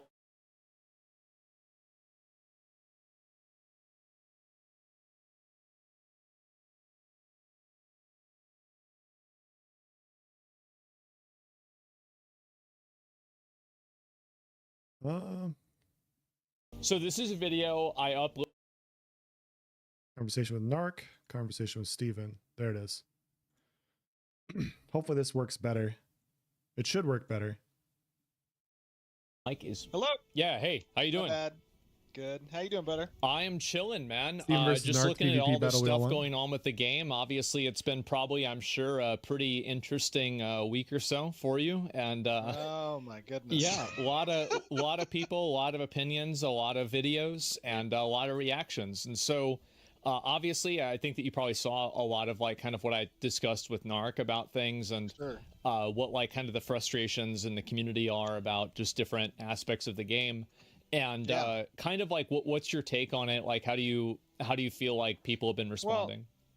I think the first thing that's really important is, you know, I get a lot of comments from people that say I really shouldn't be responding. I'm the head of the company. I'm the, you know, head of the project. Like, you know, let this be a news cycle and go away after 3 days. But I want to give context into why I engage, why I respond, even if it means that it gives life to, you know, the negativity or Yes. the claims that are not true beyond the news cycle that might have occurred with just that single video. And it's because, you know, we care very much about what we're doing. And I didn't start this company to be another, you know, development team or I have not seen publisher Steven's response. that No, doesn't I haven't seen either respond one. and doesn't engage with the community. So I just want to get that out of the way first. Sure. My primary problem, and I tried to put this in the response, is that, look, it's fair to talk about communication. It's fair to talk about, you know, things that we could have said differently or done differently. But the key takeaway and the problem that I had with the video that was portrayed was the definitive statements that what we've shown in our development updates are not real. And that is absolutely not true. And Narc has zero basis whatsoever to make that statement. And I think the biggest takeaway for anybody that's watching the video, as you had, right, is to look at him showcasing a section of the world that was at the edge of the map, that is in the dunes area, that is incomplete. So is this part at the edge of the map or not? Which part? The part where Narc showed? yeah. Absolutely. It's 100% at the bottom of the map. So why did That he is- say it wasn't at the edge of the map? I have no idea. I can log into the game right now with you. If you still have the game downloaded, I can port you to the area in the game, and we can run around together and Let me look see. at the desert. I think I might have to update it. There's probably This bricks his computer, yeah, doesn't yeah. it? I heard this. But you can start updating it, and we can go. Yeah, into yeah, no, for sure. You know, the point that's important is that the video that Narc made has 130,000 views right now. It does. And what he made definitively as a statement in that video was that the desert that we showcased 2 years ago is not in the game. I logged into the game and made a video as a response to you that showed all of those assets, all of that terrain, all of that, the cliff sides, the beetle bugs, the scorpions, everything that we showed in the video, even the does break the stream. Okay. The wisp whelk mount, all of that is in the game. So definitively that was a false statement, right? And I think the key takeaway is why would Narc want to give the impression? He said, I made a video previous. He said that he made a video previously that had 10, 15,000 views. But the takeaway is that wasn't the video that had 130,000 views, and it's not the video that got megaphoned into 500,000 views. And when people walk away from that video, they look at the showcase that he looked at, and then he would switch screens back to the empty dunes, and they didn't see any part of the desert that was in the video in his video. So they walk away. The biggest issue with Narc's videos, even if there are good points that he made, the fact that it also has blatant misrepresentations, removes any credibility on things he could possibly be right on. Yeah, I agree. Like that was my biggest issues. I think there's very real justifiable things to complain about. I think there's I think there's things that he could have brought up as like deal breakers for him as a content creator / streamer. Transparency, like thinking it's farther along in development due to it being at the state that it's at. He doesn't want to continue covering it full time. I think there's plenty of things that he could have brought up, but it was he misinterpreted or blatantly misinterpreted all of it intentionally. And when you're making comparisons to Chronicles of Illyria, when you're showcasing that the entire desert basically doesn't exist and none of these other systems exist, when your entire video can be proven false by one of your own statements on a live stream from a couple days before, sure, like there's some morsel of truth there, but it's all covered in bullshit. Like it's just all fucking nonsense. And he knows that. And he was trying to basically jab and prod to get a reaction, and he did. And it worked. And so now we get 2 fucking great interviews. Thinking, wait a minute, why did you show this? This isn't real. But that's not true. So what Narc said was that basically the part of the desert that was shown, like basically you had promised an expansion to the desert that then didn't happen. He's a fake natty. Dude has to be on roids. The expansion to the desert is going to occur throughout phase 2. Okay. Like phase 2 just started December 20th. We are 15 days in to phase 2. Okay. And during those 15 days, the studio's been on break the entire time. Don't believe these guys live. It's like Christmas and like holidays and everything. Yeah, no doubt. So there are 5 more months where we have been very clear in all of our development updates that we are going to be continuing. Can't defend Narc here, but Steven does the exact same. Okay. I haven't heard it yet. We'll wait and see.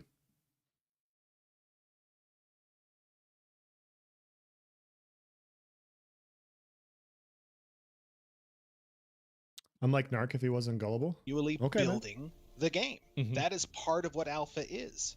We have said that. And that means that territory will expand. It means that the tropics will be expanding, that the Badlands will be expanding. Yeah. Like all of those spaces continue to expand as part of the game's continued development. But what's more important is, and I think that this is a key takeaway, is the way that development works is, as you said, there are branches that exist beneath production. And to be clear, production is the name of the branch that's exposed to the player base. So when a build gets completed and when it gets promoted, it has to Give go me through 1 second. steps. I'm having like effing on my stream. It's like messed up. Give me 1 minute. I think it's like patching the game, and that's what's causing it. Yep. It's possible. Yeah. We might be eating your bandwidth. Yeah, exactly. Yeah, the game's bandwidth for let me go downloading back and fucks everything double-check. else. I've experienced that a few times. Okay. Guys, are we good now? Do you know if there's a way to throttle the bandwidth that the launcher uses to down? Look, guys, I really don't care about personal attacks on Steven. I don't care about opinions on Pirate Software. I don't care about those things. We're talking about interviews here. All right. So we're having a conversation about what's revolving around in this discussion. So if you guys want to participate in that, you're more than welcome to. But if you're going to continue to go off, I'm just going to kick you for now. So feel free to participate or don't. It's up to you. Download. You might have to do it at the application level. Okay. All right. It's all good, son. It's all good. It's because, guys, it's because I was downloading the... Here's the thing, guys. Like, some of you guys might think that that's a little harsh, and I totally understand it. But fans of Narc are used to having, like, their neck stepped on and, you know, kicked and beaten and prodded.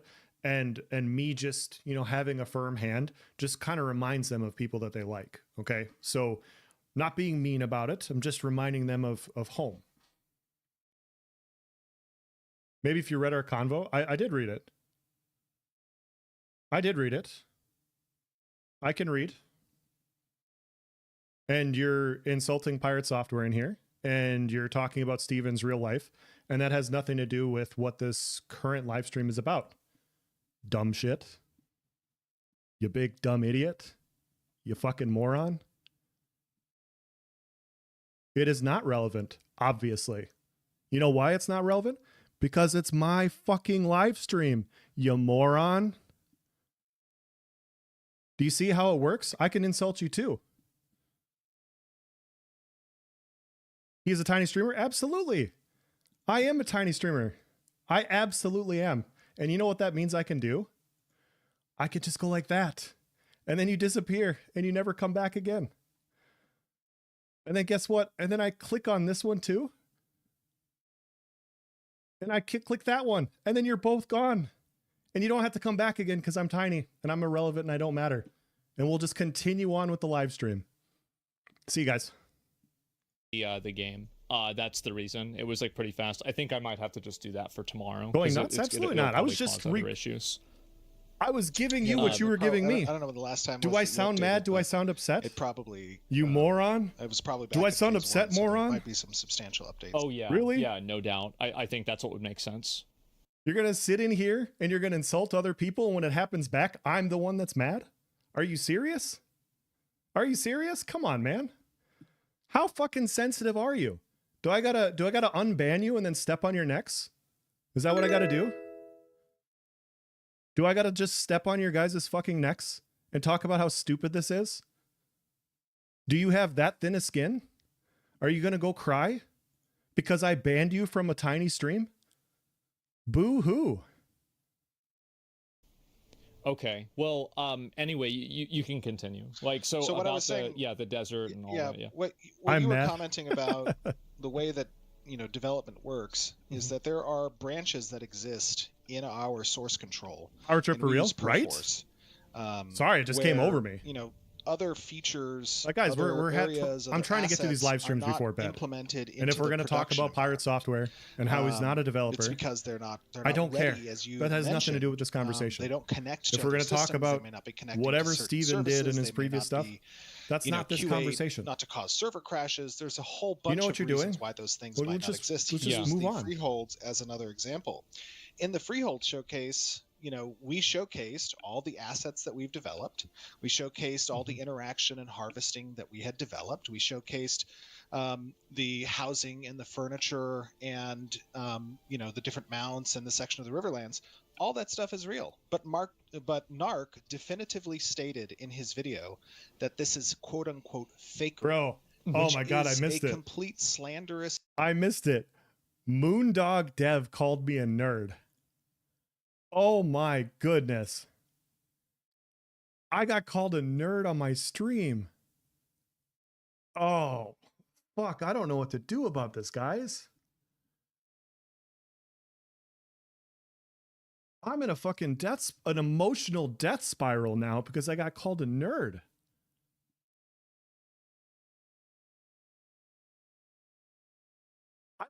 I might just have to ban somebody else because I'm irate right now. I'm just so upset. Unbelievable.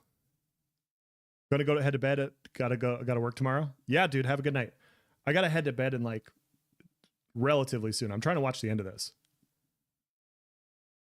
It's over. Yeah, I got called a nerd. Like that. That's the end game. It's over for me.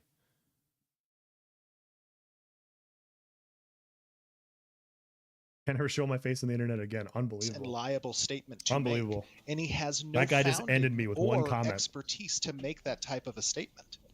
Which is, you know, he also said that, hey, I'm just a normal guy. Didn't I say the same I just want to step a away month ago? from the game. Well, then Was by I all called a means, nerd? like 100%, I advise that. Like, we are not anywhere near complete. My as girlfriend calls me a individuals. nerd. Should I That leave is the her? whole You part might of have this to consider process. it, dude. I'm sorry. And I have said time and time again that, like, this journey of development is not of interest for everybody. Are you okay? I can't believe he called you the word. I know. He called me a nerd, guys. A fucking nerd. A guy that covers Ashes of Creation in his free time on YouTube and Twitch might potentially be a nerd. The majority of gamers don't give a shit how a game gets made. They just want to play the game. And Sure. that makes sense. I understand that. That's totally normal. That's not the But N-word. we are showing it so that people Let's not do that. who Let's not do care, that. which is a minority of gamers, have an opportunity to have a voice in the development of these systems. So what that means is in this showcase you have here, the freehold example, we're showcasing how the freeholds have been developed thus far. Does that mean that they can exist within the ecosystem of Alpha 2 because they're either not connected into our networking system, or we don't have the icons and the UI to interface with the deployment of the buildings yet, or we're still utilizing the tax services and mail systems to facilitate that, the cargo, the construction of that? None of that stuff we showed in the showcase because it wasn't developed yet. But what we did showcase was the interactions with the harvestables, the ability to interact with the livestock. All of that stuff is real. And when you go into the game now, you can purchase a freehold. You can own that freehold. You have specific permissions to that freehold. You can create root balls through the artisanship system. You can plant those root balls. You can harvest those root balls. It goes into the economy. That is what we have shown. And the same is true for the desert. But my key takeaway is that as a viewer, if you're watching Narc's video, you walk away from that video under the assumption that those things don't exist because he definitively states they don't, but they do exist in the current alpha. And so to ask yourself Let me drop my referral code and listen to my opinions. Nah, man, that's a bridge too far. Guys, if you have a referral code and you already have referrals, your opinion means nothing here, okay? It doesn't mean you can't sit here, doesn't mean you can't chat, but you're talking to a brick wall, okay? I'm just letting you know right now.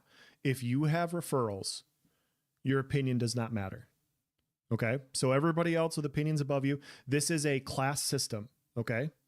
And we have people with no referral codes that make no money on the game. They're at the top, okay? That's all of us. Anybody else that has anything extra, they're steps below. So just so we're clear here, so you know what you're signing up for. the question, why would he purposefully mislead the visuals of the desert, not showcasing the parts of the desert that do look like the video we showed, if not to influence the opinion of his more uninformed I have a referral audience? code, but nobody's Which it's used okay it. to be uninformed. Like I said, the That's majority fine. of people don't give a damn about what goes into making the sausage. We understand that.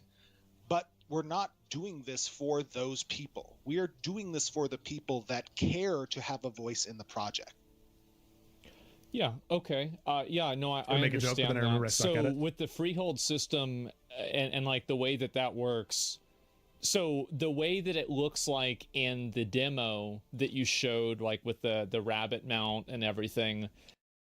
Guys, everyone use my referral code so Else's opinion can still matter. Yes, please, guys. Jack EFC here. Use his referral code. Do not use mine. I have to keep my superiority here. I'll pretend to use it if you want. Hides in 47 referrals. Oh my God. Somebody stone Creerian right now. Literally stone him, please. 47 referrals. That is 47 steps down the ladder, bucko. That is too far. Good to see you, dude. I'm glad you're in here. And like Yep. slaughtering the pig, like does it function that way? Like how much of that functionality is accessible right now in the beta at this very moment? At this moment in time, with the freeholds, you can What happened to the talking potato? currently I can bring it harvest back. resources. You can plant the resources, Yeah. and there is the It's still there. I Lightfoot just haven't used it Leveret in a while. mount, which is the bunny mount that you saw. Yeah. That you can acquire as well through hunting. You know, those things are currently in the game. And then what we're waiting on is the deployment system for the buildings, and we're waiting on the cargo system that should be attached to the freehold. I'm that so allows you to mad I bring subscribed. resources to the freehold's location and store them at the freehold in order to construct those blueprints. Unbelievable. So that's still in our development branch, which is getting QA I am tested irate and right some now. additional code. I've to never attach been it this into mad the in my node entire service, life. because the freeholds are expected to exist on what's called our node service and our zones of influence, because that's how estates are governed. So right now, what we've done to implement the initial freehold system is we've pre-placed certain freeholds throughout the world, so that we can test permissions and we can test the planting and those types of things. And then once we're ready to implement the estates, which means it has to go through our QA branch and then eventually get to staging before it makes it to our Alpha 2 production branch, that is when players will be able to then place freeholds under the estate system.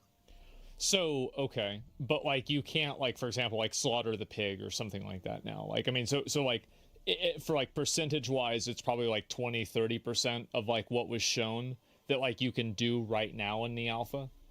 Probably less than that. There are chickens and there are pigs that you can get if you have a tier 2 upgraded node farming station. Yeah. And then you can place those on the freehold currently as you do the trees and the herbs that you can harvest. And so the pig will appear and then you can slaughter it after a period of time. Okay, so you can do that right now inside of the game in the alpha at this. I'm still caught up on the Pirate Software. Wasn't a gaming dev, but then his dad got him a job at game development company where games were being developed. There have been some really quality takes today, dude. Some really quality takes. Like, you can work as a game developer, but you're not a real game developer, right? Asmongold is leeching off of Narc's content. That was the other good one. And apparently I'm a nerd. I think those are the top 3 right now. Feels like hate watching now.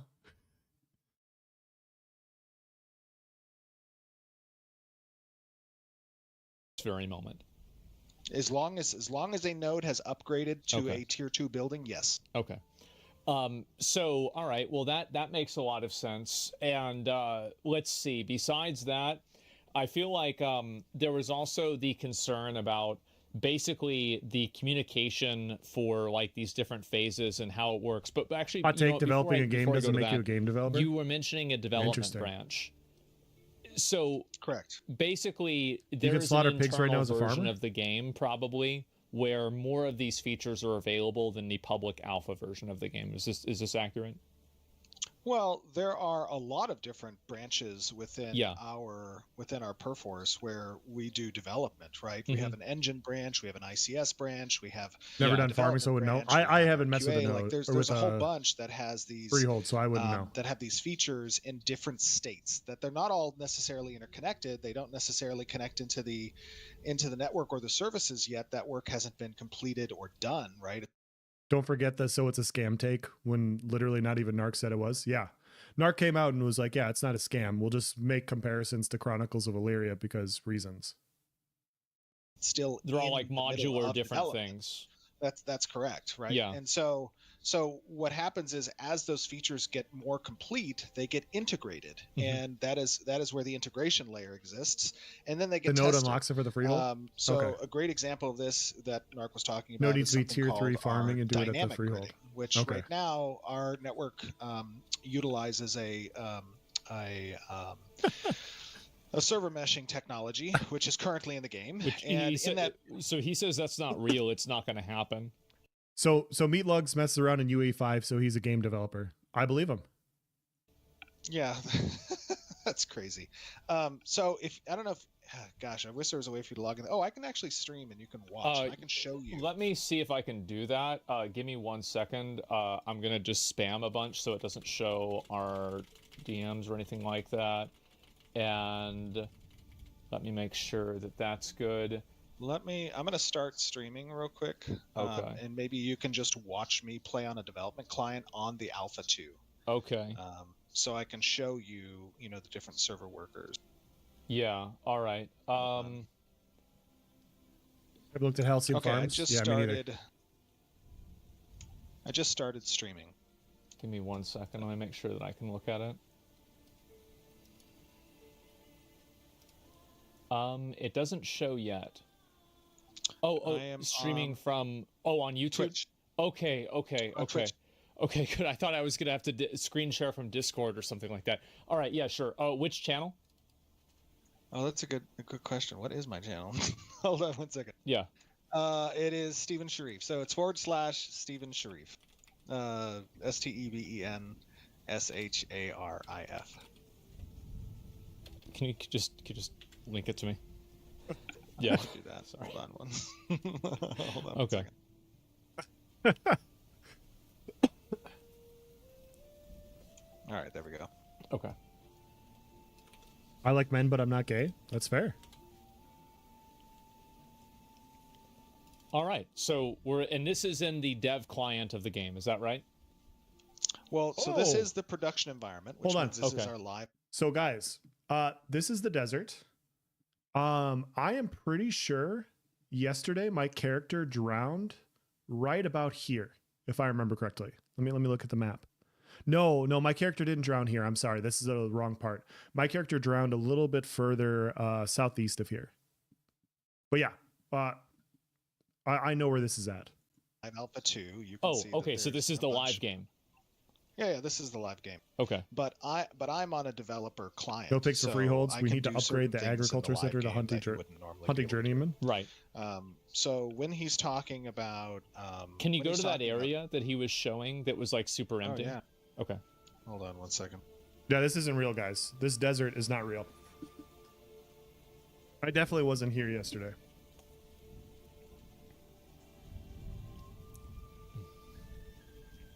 Look at Steven's on 1 freaking second, super I'll jumps. get Yep. myself- No problem. No problem.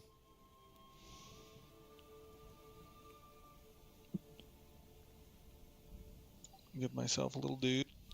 And are these trees actual assets, or are they just images placed in place of an asset? Well, I think that's part of nomenclature that I think Mm-hmm. needs to be better understood by people who don't develop games, right? Is like when you say, is it an actual asset? Oh, yeah, you're right. That's bad. So, like, can you interact with the trees? So Oh. the trees cannot yet be interacted The fuck with is in this the mount? desert environment, and there's a reason for that. Our What is this? artisanship service is a very complicated service. Mhm. We, as you may or may the not National know, Creation at we Star have Citizen? certain True. interactables that are This is mined Alakir materials, Desert? that are Correct. wood, Sure. that are herbalism, whatever.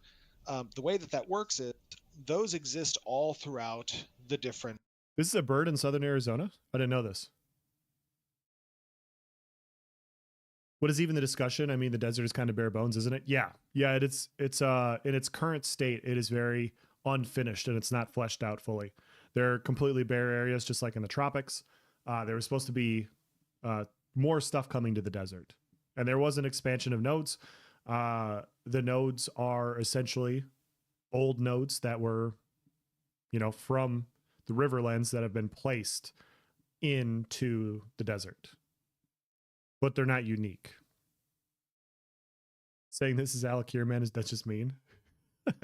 areas of the map, Mhm. and certain types of resources are supposed to spawn in certain areas, and so because of that, each interactable node. I mean, it's not real as that in you might Unreal. see, let me just show you. That's for fair. A quick. That's I'll good. just go and show you in 1 second here. Yep. Each interactable object is governed by what's called our artisanship service, and it's a way that you kind of create this dynamic server grid where you pull as many processes off of an individual Unreal Engine game server, Yeah. and instead you have those governed by a service that lives off of the game server and that game servers can talk to. So, for example, if I go up to this tree here, well, I don't have the appropriate level, so it's red. Hold on. Yeah, sure. Give yourself the Give level, myself Steven. all of the. Yeah, do a little bit of cheating. I know. Yeah. I'm cheating. He's got to ban himself. Toggle max. You guys see this? He's got to ban himself now. So let me go back up to it. So now I can start. This chopping is tree that I not. have This is not Alpha 2's intention, Steven. Okay? When we level trees, we have to chop them down. This is what Alpha 2 is designed for. Okay? I'm just saying. Your character might have to commit seppuku for this atrocity that I've just seen. Certain level. Okay. But this tree is governed by an area that is under our Riverlands artisanship service. So the trees that are currently in the last desert 15 days have been a nice can't vacation. Yet be interacted with because we haven't extended that service into the desert biome. I see. So there's basically and like, let's say we told players you have like there's like a a middleman that's like not available, so you can't do the interaction. Is that accurate? That's correct. Okay. That's generally correct. So hold on, let me just. This mount is wild, by the way. That Narc's talking. Like, yeah, this is insane. I want to see this part of the desert here. 1 second. So these assets are done. I mean, they are created. What needs to be hooked up is the artisanship service, right? And once the artisanship service gets hooked up, then all of the trees and everything will be interactable. Correct. Okay. That's right. So as soon as we get to this section here, I can't even move. Like I am blocked right here because this area is off of the map. This is the edge of the map. Okay. So this is a wall. I am stuck on this wall. And can you just go around and like kind of show just to get an indication of like, because yeah, I mean the exact spot that he was at, but like, is this true like pretty much entirely around? And then this is what's called our node quirk. So the way that cities exist within the game is they can be developed by players. Oops. And this node has been developed, so it is a desert node. Right. He mentioned that the node is a copy paste of the Riverland. Yes. Hold on. There's a player there. He mentioned that it's a copy paste of the river. That's because the way that nodes exist is they exist on quirks. So we have a number of different node layouts that are obviously intended that we are continuing to build, that the node team is building. Yeah. But those node layouts aren't fully online yet. So we use in these quirks essentially the node templates that we have available until such time as the new templates become available, and we will replace these nodes with those new templates. That's how development exists. Well, sometimes that's how releases exist too. I get it. I understand. And so around the other area that like Narc was showing in the video, because I just want to make sure that like we nail down this point like 100% about it being. Hold on 1 second. I'm trying to see what server he's on here. You just go around I went too far back. I'm sorry. Yeah, just to get at the edge of the map or not, because like to me it's like it's very important that like something like this is either true or not. He has to send the coordinates that he might have been at. I don't know where if he has a coordinates, I can port to those coordinates. Yeah. But as I kind of like fly through the desert zone, right, there's a lot of it obviously that's still a work in progress because the zone is being developed. But he's on latest in the stream. That I have from the video is that he claims what we showed 2 years ago did not exist, and it does exist. It may not exist near the edge of the map or near even as you go into the deeper portions of the map, but all of this desert zone here, maybe not this desert zone down here, is complete. But regardless, like the point of that is that this is still in development, and we have been very clear about that as part of our communications with the audience, that not everything is going to be complete in an alpha, and that I know that can be a difficult thing to communicate, to convey, but it is part of our process. It is part of the development of the game. Crazy. And so part of that is like he brought up that one image and there was a dungeon, I think, or something like that, where it had like this really big tower in the middle. It's called an Essence Geyser. Okay. So the Essence Geyser is a dungeon where a certain monster race that's called the Nagash live. Okay. And the Nagash are essentially, sorry, not Nagash, the Josh. The Nagash are the serpent race, which is another development. So the reason why that wasn't so the reason why that wasn't available to be seen was because the dungeon isn't in the game that exists in? Correct. Yeah. Okay. And we didn't show that in the preview either. We just showed the Essence Geyser itself, which is an asset that we created. That's the top of the dungeon. And we showed the monsters that go into the dungeon, but those aren't in the game either yet, because their dungeon's not in the game. Their animations are complete. Their behavior, so some of their behavior trees are complete. Like there is a lot of it that's being, worked in Still progress. works better than Cyrodiil. And I think 100%. that's the biggest, 100%. that's the biggest rub in my opinion. Is that it is easy to look at a development, and as much as we have communicated, which we have communicated probably, and I'm speaking from a gamer's perspective, more than I have seen any other MMORPG of our size in development with a following like ours, probably that I've ever seen.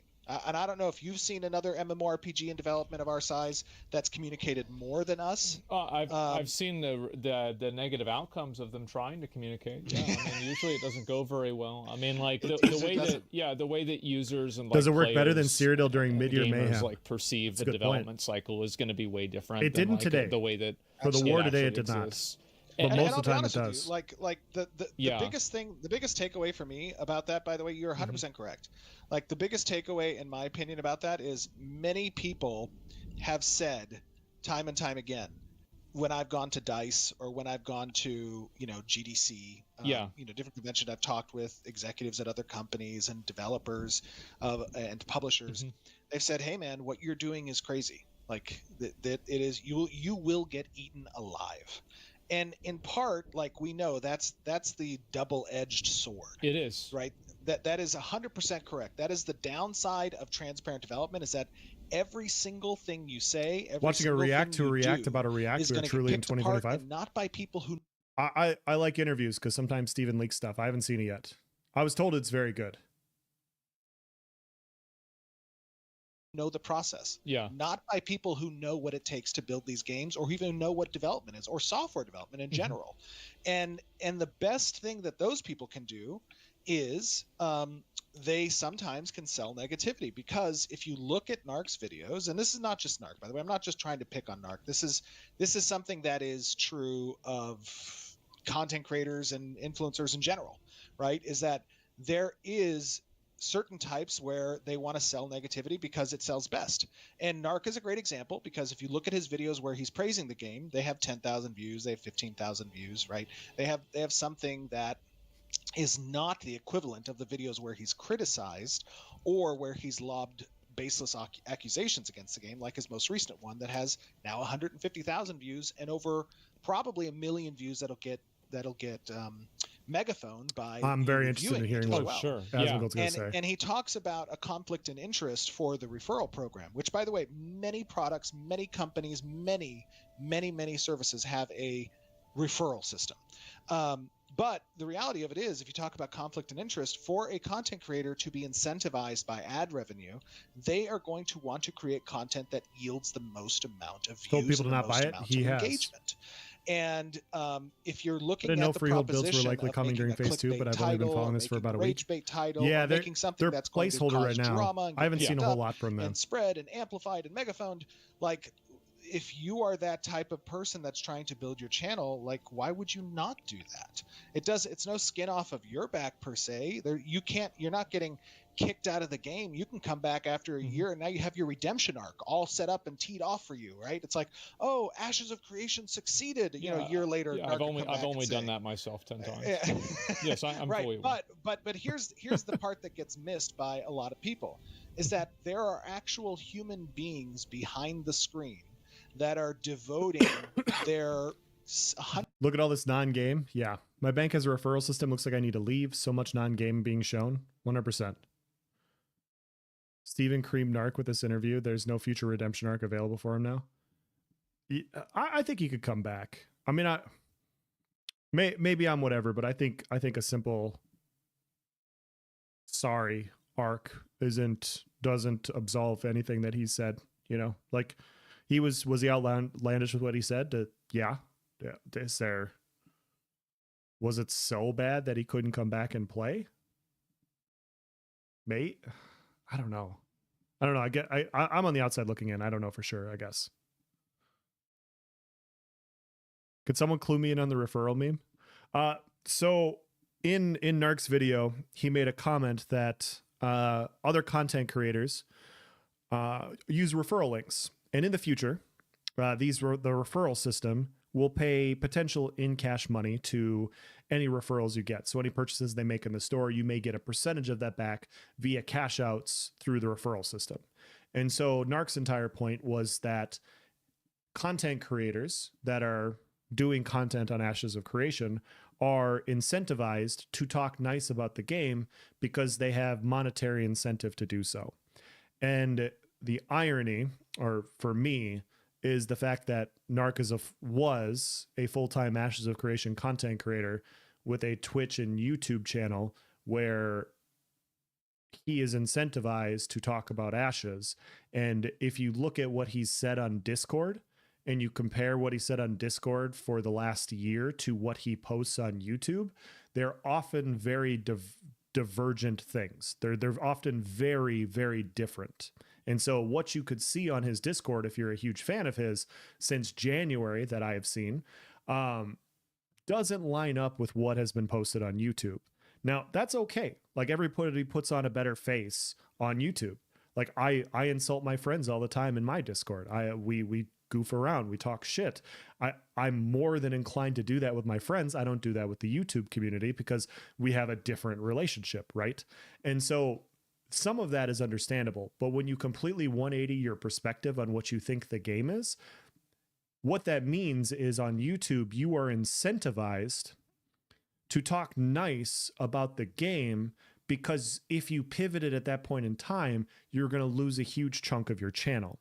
And so Narc's sitting there talking about referrals from other content creators and how, in 2037, that's the joke. 2037 is when Ashes of Creation is going to come out. In 2037, at some point, these people with referral codes are going to get X amount of cash incentives.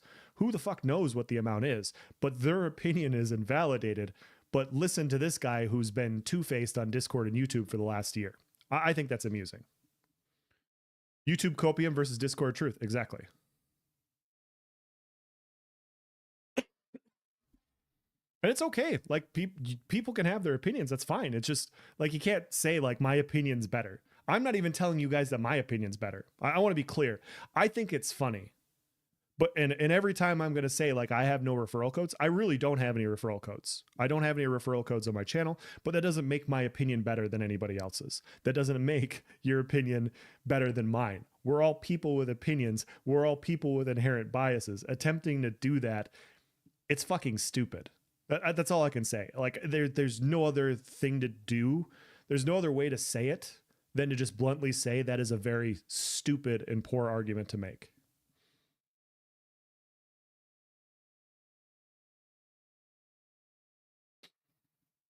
Honestly, Narc would play a good villain in entertainment and play the game anyways. A Fallen 8. Yeah. People would watch it. Steven addresses this must talk good because he used a referral. 100 hours a week at times to build something. Could be $5 whole dollars. It matters to us very much the public's reception, the public's perception, and that is. And here's the thing, like Nice uses a referral code. Nice has it on his channel.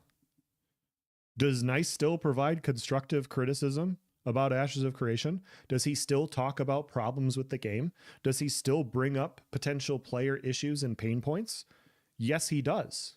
Is potentially years down the road getting I don't know how much money from that incentivizing him to talk about it right now? Absolutely not. It's insane. It's insane. That's the nature of any reviewer, promoter of any content that goes for any game. There's almost always financial incentive. Seems a bit hypocritical for him to critique after milking YouTube. Yeah, exactly. Exactly. That's my point. Like we're all this. If we're all providing as content creators, we're all on equal footing here. Nobody's above the other one. Why we create these things, and to see someone say something like, they lied to us, it doesn't exist, it's not in the game, when he has no basis for fact there, that is a super, super hurtful, sad thing to have to endure. It's either something that's true or not at the end of the day. Correct. Right? And so Exactly. like if it's in the game, then you can show it in the game. If it's not in the game, then it can't be shown in the game. Correct. Like, and that's why I made that response video. Yeah, I feel like it's actually like a super, super simple dynamic. And I think that like I feel like with content, it's not necessarily always something that's negative. It's something that reinforces viewpoints that people already have.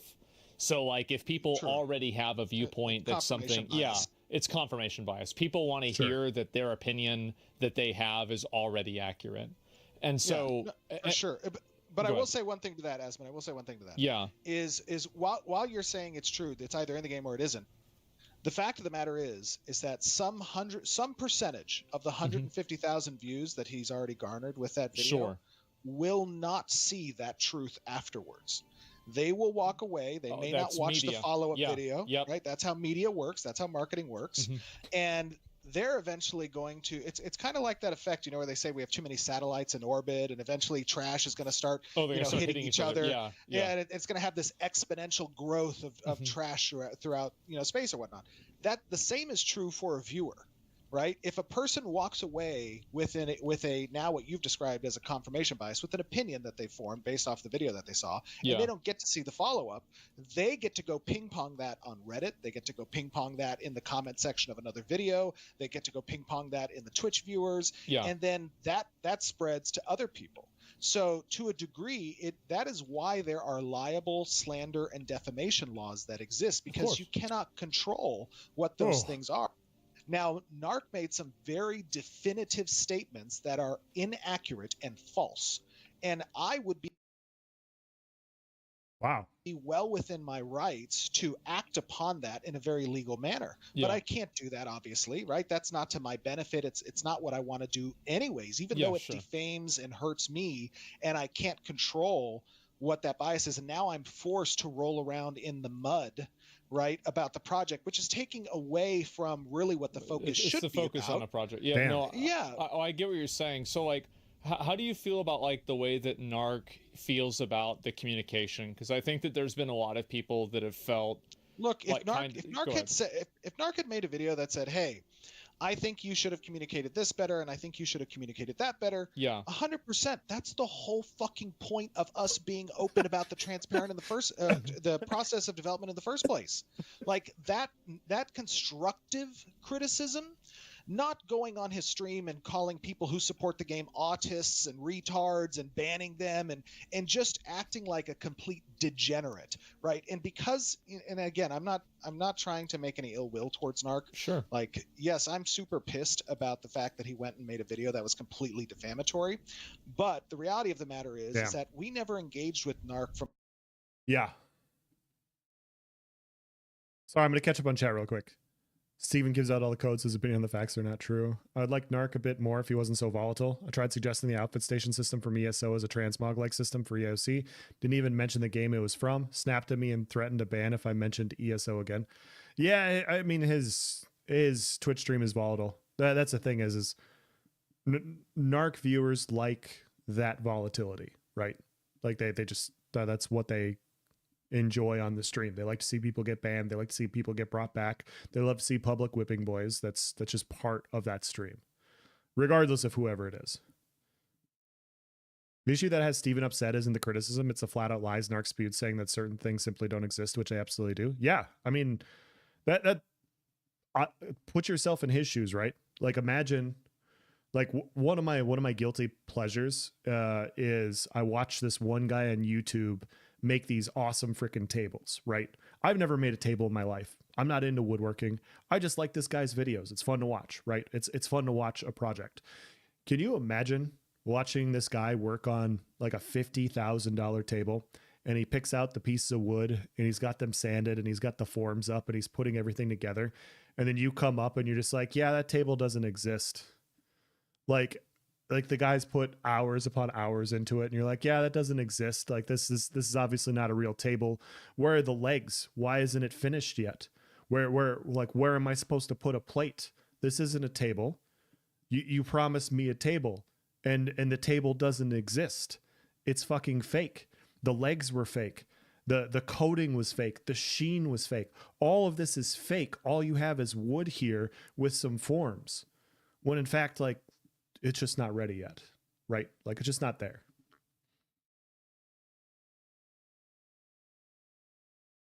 Asvin spoke with Thor as well. I would love to watch that, but I can't watch that tonight. Maybe I'll stream tomorrow.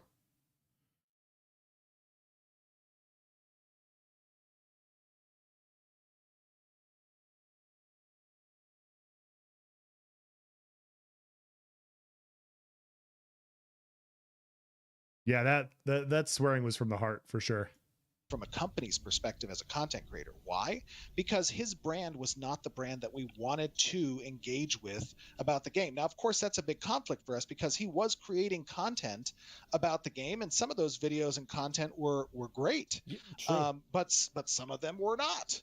And some of them did not match what we wanted our brand to be. And I got a lot of flack internally from my own marketing. 50% resonant tables for sure. When I would even talk and engage with Narc because they're saying, hey man, like this guy is not a good dude. And I would say, okay, yeah. You know, I mean, this is just marketing and PR people are always 100%. They are so careful. I'm fully aware of that. And I think that makes sense, right? That's their job. But I forget this nerd's name. You talk about banning, right? And so there were a lot of criticism. This actually wasn't really even discussed in like the conversation. The Reddit. Yeah, people getting banned on Reddit for like. That's so false. Like that's another thing that was absolutely crazy. So let me tell you. So people aren't getting banned. Well. Like, here, listen. So you know this very well. Narc was in his stream. Narc was in a stream for 4 days straight, playing at the beginning of phase 2. He was running a subathon. Yeah. And in the subathon, you know, it was a total hate fest, right? And he had a pretty solid Narc, a Karen gamer. Viewers. Anybody who was watching can corroborate this. This is true. And those viewers were all just kind of, you know, hate baiting each other. Yeah. And they would go on the Reddit and they would make statements with their Reddit, and they would say things like, "This game is 100% scam. What they're doing is fake. This isn't real. They should be shut down." All these types of things, right? And so over the course of December, there were probably 7 people that got banned. And the only reason they got banned is because they violated our respect each other rule. There was one thread that got locked out of 10 different threads that were about Narc. One that got was locked the desert because it was one, just right? a hate fest. There were like 7 desert threads. Okay. You can go on our Reddit and look at the 7 different. And why do you think there were so many desert threads? Because like it feels to me like that's like a really big point of contention. Well, they were all Narc. The majority of them, I don't want to say necessarily all. Yeah, The majority of them, in my opinion, were from Narc's stream because, again, he was running a 4-day-long stream, and the desert was a big point of topic for him. Now, I don't know if that was a result of him being upset about having to shave his beard. Yeah. Been enjoying this nerd talk about AOC. Yeah, me too. I don't know what might have exacerbated that, aspect, but that is what I think caused. They are beautiful tables though. Yeah, I'm trying to remember. I think it's Blacktail Studios. I think that's the name of the guy. Sorry, I'm jumping now. I think it's Blacktail Studios, if I remember correctly. But this guy makes awesome fucking tables, and it's really fun to watch happen. And it's just a fun project to see somebody make something so unique, right? Yeah, it's Blacktail Studios. That's the name of the guy. But yeah. Sorry, I had to find that because it was bugging me. Just pictures of tables, all fake. Exactly. But I have been a mod of that Reddit because it's our official subreddit of the Ashes of Creation game. Don't say the word. What word did I say? It was handed to me because the person who made it back in 2016 Head charge. didn't Thank you for the want follow. to be the owner of it anymore. The Reggie. So after, thank you for the follow. 5 months, AOC said, Cultist. Thank you for the follow. This is your subreddit now. And I said, okay, we'll make it the official subreddit. We'll engage. We'll talk to the community here. We'll make sure to enforce some decorum as well. So you're saying that like if a person goes and they make a post on Reddit right now that isn't like insulting or like saying it's a scam or everybody's lying, and they have a constructive post about Ashes of Creation on the subreddit, that they're not going to get banned for it. My dad even makes if it's tables like that. They're so completely cool. negative. I think they look sick. Any one of your 40,000 viewers right now can go on our subreddit and they can look through the history and see just how many constructive, critical posts there are about Ashes of Creation. Okay. I would even say that a healthy, probably half of that subreddit is reasons why a game design is bad, or reason why a system should be changed, or reason why the communication isn't good. I don't ban people at all. Our Discord is the same way. Like I have people constantly that'll ping me with feedback that's like, hey man, this is a terrible design. You shouldn't do this. The game's going to fail because of this. I don't ever respond to that in a negative way. That's the whole purpose of this development, is to garner that level of interaction with the community. That is what we have done for 8 straight years. It is a completely false narrative for anyone to say that. Imagine being a nerd couldn't be me. I'm not sat here on Twitch at 6 a.m. watching a stream on Ashes drama, right? Quinny, good to see you. Yeah, it's only alpha and sigma males here too. Well, if I females look at also, it and I look at the subreddit, and people without it does referral seem codes. like there's a lot of critical comments that are made, and these comments are not being deleted. So no, of course not. Like, well, first of all, you can go on to there are a number of different websites that you can go on to, and you can see if there are any deleted comments like that. I mean, that is just everybody's inclined to like who they like, but I think this is the biggest issue with the video is there's just so much provably false stuff. Like I had somebody ask me about like the desert, like I was interested in Ashes of Creation, but I heard it doesn't exist. What do you know about that? And I'm like, I played like 6 hours the day before, and I was like, oh, you watched the Narc video, huh? And they're like, yeah, I did. What do you think about that? And I was like, oh, I'm working on a video for it. I'll get back to you. And it kind of sucks, right? Because sometimes that's people's first impressions. There's so many people, like there are Ashes, like however you want to say it. There are Ashes followers that really enjoy the product. There are Ashes followers that really enjoyed the product and they don't like it so much anymore, but they're still really involved and they're still following the product regardless. And then there's a vast majority of people that don't care about it at all because it's not out yet. Like the vast majority of people, some people would call them normies. The vast majority of people that are just normal people don't give a shit about a game in alpha. They're like, yeah, tell me when it's out. Like maybe I'll try it out. That sounds kind of cool. And if your first impression without following something, you see something like that, like how are you going to know what's true and what isn't? There's an easy way not to get scammed. Wait for the full game to come out. Exactly. You literally just wait. Tech, don't be coming here with your logic, you nerd. Yeah. Like, it's just so crazy. Like, I have watched almost every single live stream. I have. Because when I was doing the Q&A with Steven, I wanted to make sure I was asking him questions that he wasn't asked before. So I went all the way back to the beginning. I've listened to every single one at least once. Do you know how many times I have heard, don't buy the key if you can't afford it? Don't buy the key if you're on the fence. Don't buy the key if you're unsure about the project. It'll be completed either way. Like, they do everything from a monetary standpoint to not make you feel like you have to buy it, right? Like they showcase stuff and people can say the showcases are misleading. And I guess in that way, there's a gray area there. I'm not going to debate you there, of course. So if you want to disagree there, I understand. I'll take that part back. Okay. I'll take that part back. I apologize. Call me a nerd. Like we'll agree to disagree on that point. If that's what you believe, that's fine.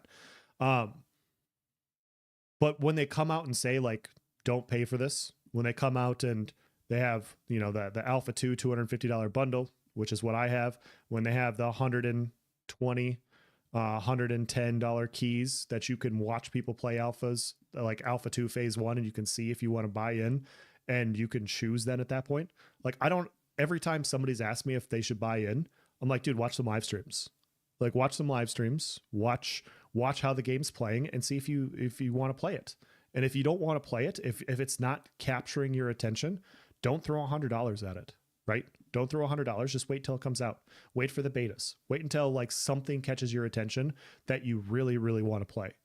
And even despite that, even despite all that, you still have people like, yeah, but people still paid $250. Yeah, because they wanted to. Like they wanted to, I want to support the company.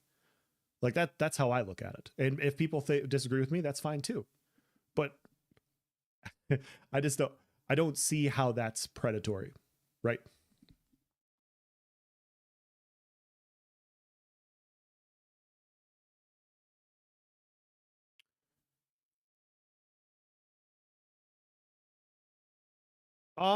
Is it fair to say Narc is probably the biggest Ashes creator? Absolutely.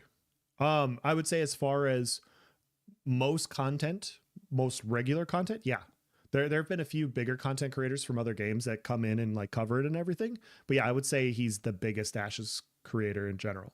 And so yeah, if people are looking for stuff, like he's going to be at the top of the list for things.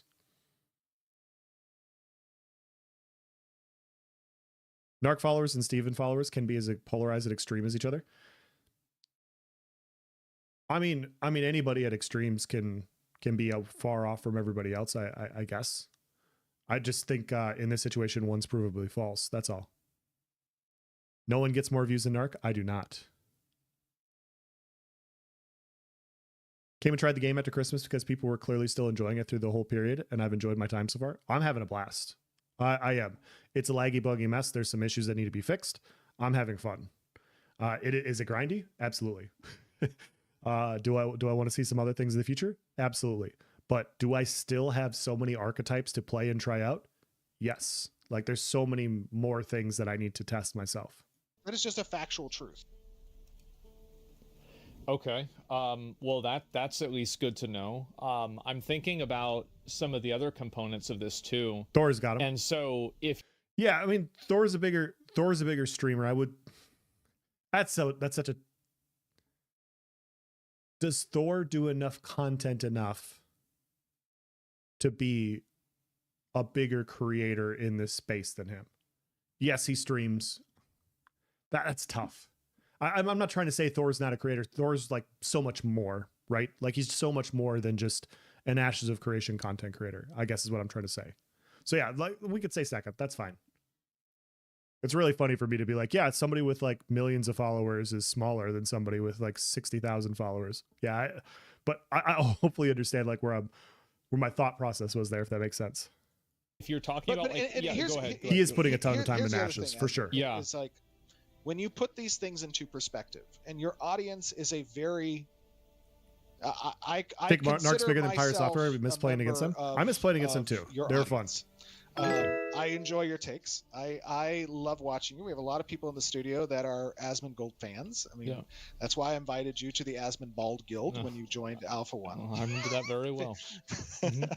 But what I will say is that, like, if you put these points into context, look, I don't know what's going on with Narc. I don't know, why he's come to these conclusions that he has. I have assumptions. My assumptions are it's because, this is the reason of him wanting to farm views and engagement or whatever, and then maybe he'll do a redemption arc later, and that's like his master plan. I have a lot of different commentaries, but it is what it is. I don't really care. Only thing I care about is that when someone makes false and defamatory statements and it gets 100,000 plus views and then it gets 500,000 plus views and it demeans the character of myself or the 230 plus families that I care that are putting their hearts and souls into this game, of which I put over $55 million of my own money into the development of this game. Yeah. There has never been a dime or profit that's been taken from this company in 8 years. When someone says that, it is utter, and pardon my French. It's going to piss you off. It's bullshit. It's complete fucking bullshit. Yeah. Total bullshit. Well, all right, I'm going to ask you, like, I don't know if you can really give me the answer for this. Like, $55 million, there's no way you can make an MMO with $55 million. Like, how much money do you think it's going to take to make the game? At least another 50 minimum. Like, I mean, at least another 50 I'll be on the hook for. Minimum. And by the way, we've grown to 230 developers. Yeah. That's not 230 developers in the middle of Croatia. Yeah. That's 230 developers in the middle of San Diego, California, which is the most expensive part of the United States. Yeah, it's like what is it like? I'll tell you another thing. Go ahead. I'll tell you another thing. I take care of my developers. This is a fun rant. We give 100% health insurance for our developers, their spouses, and all of their children as well. Yep. And that's on a game that's not making profit. Right. So for someone to demean my character like this and to drag me through the mud this way is absolutely out of character and wrong. Okay. It is just wrong. No, I understand that. I mean, what do you think about like the 6 years of the game being in alpha? God damn. You think Narc's bigger than Pirate Software? I already read that. Thor doesn't make videos. I've seen shorts. I've seen like 1 or 2 videos. That's why I wasn't. It's just that classification, right? Ash's content creator. Like, I think Thor is just so much bigger than that. So that was where I was hung up on, I guess. Thor is putting a ton of time in Ashes, for sure. Looking at a showcase build and thinking it will be 101 in game is the equivalent of watching a video game trailer and thinking that's how good the game will look. 100%. One of the best comments that have been posted tonight. 100%. Thor is variety, so it's tough to say he's the AOC creator, but he's very passionate. Yeah. No, he's one of the biggest proponents of supporters of the game, for sure. If not the biggest. Definitely a bigger streamer. Definitely a bigger guild too. Narc leaving is a blessing. I think smaller content creators have a much better chance and we should help them. I think it's good for him. I think it is. I think he's been unhappy for a while and I think he gets to do stuff that he really wants to do. And I think when you're that negative about something, and I say this, I'm not saying this to like talk down a Narc. I want to be clear in this regard. I think I was getting along that way when I was playing the Elder Scrolls Online. I really do. I really think I was getting that way.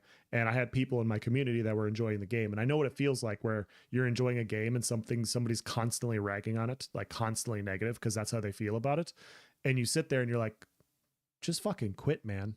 Like, I don't need to hear it. I'm having fun. I'm playing. I'm enjoying it. I don't need to hear you bitch. Like, I heard it already. It's enough. And so I was like, yeah, I have to stop beating this dead horse. Like, this is my opinion. I've already stated it. I got to go. And so he made his video, and I think he's going to make some really good videos on other stuff that he really wants to do.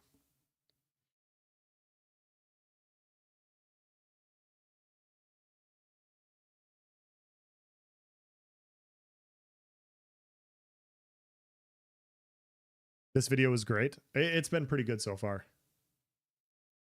That health insurance comment is crazy. For employees and their families, yeah. For employees and their families in San Diego, yeah.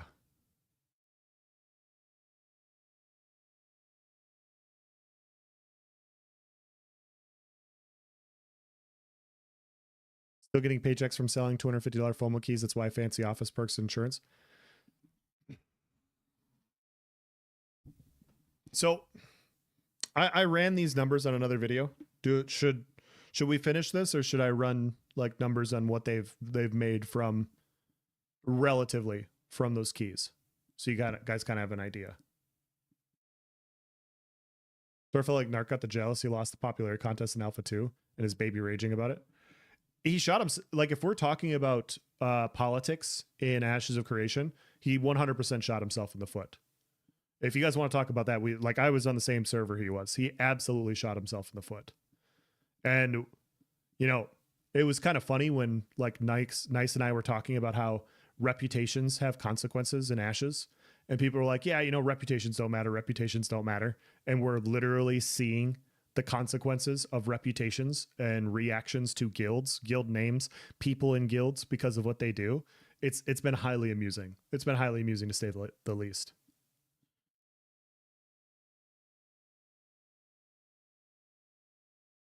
ESO community has gotten that way in general. It contributed to why I stopped there. That's fair.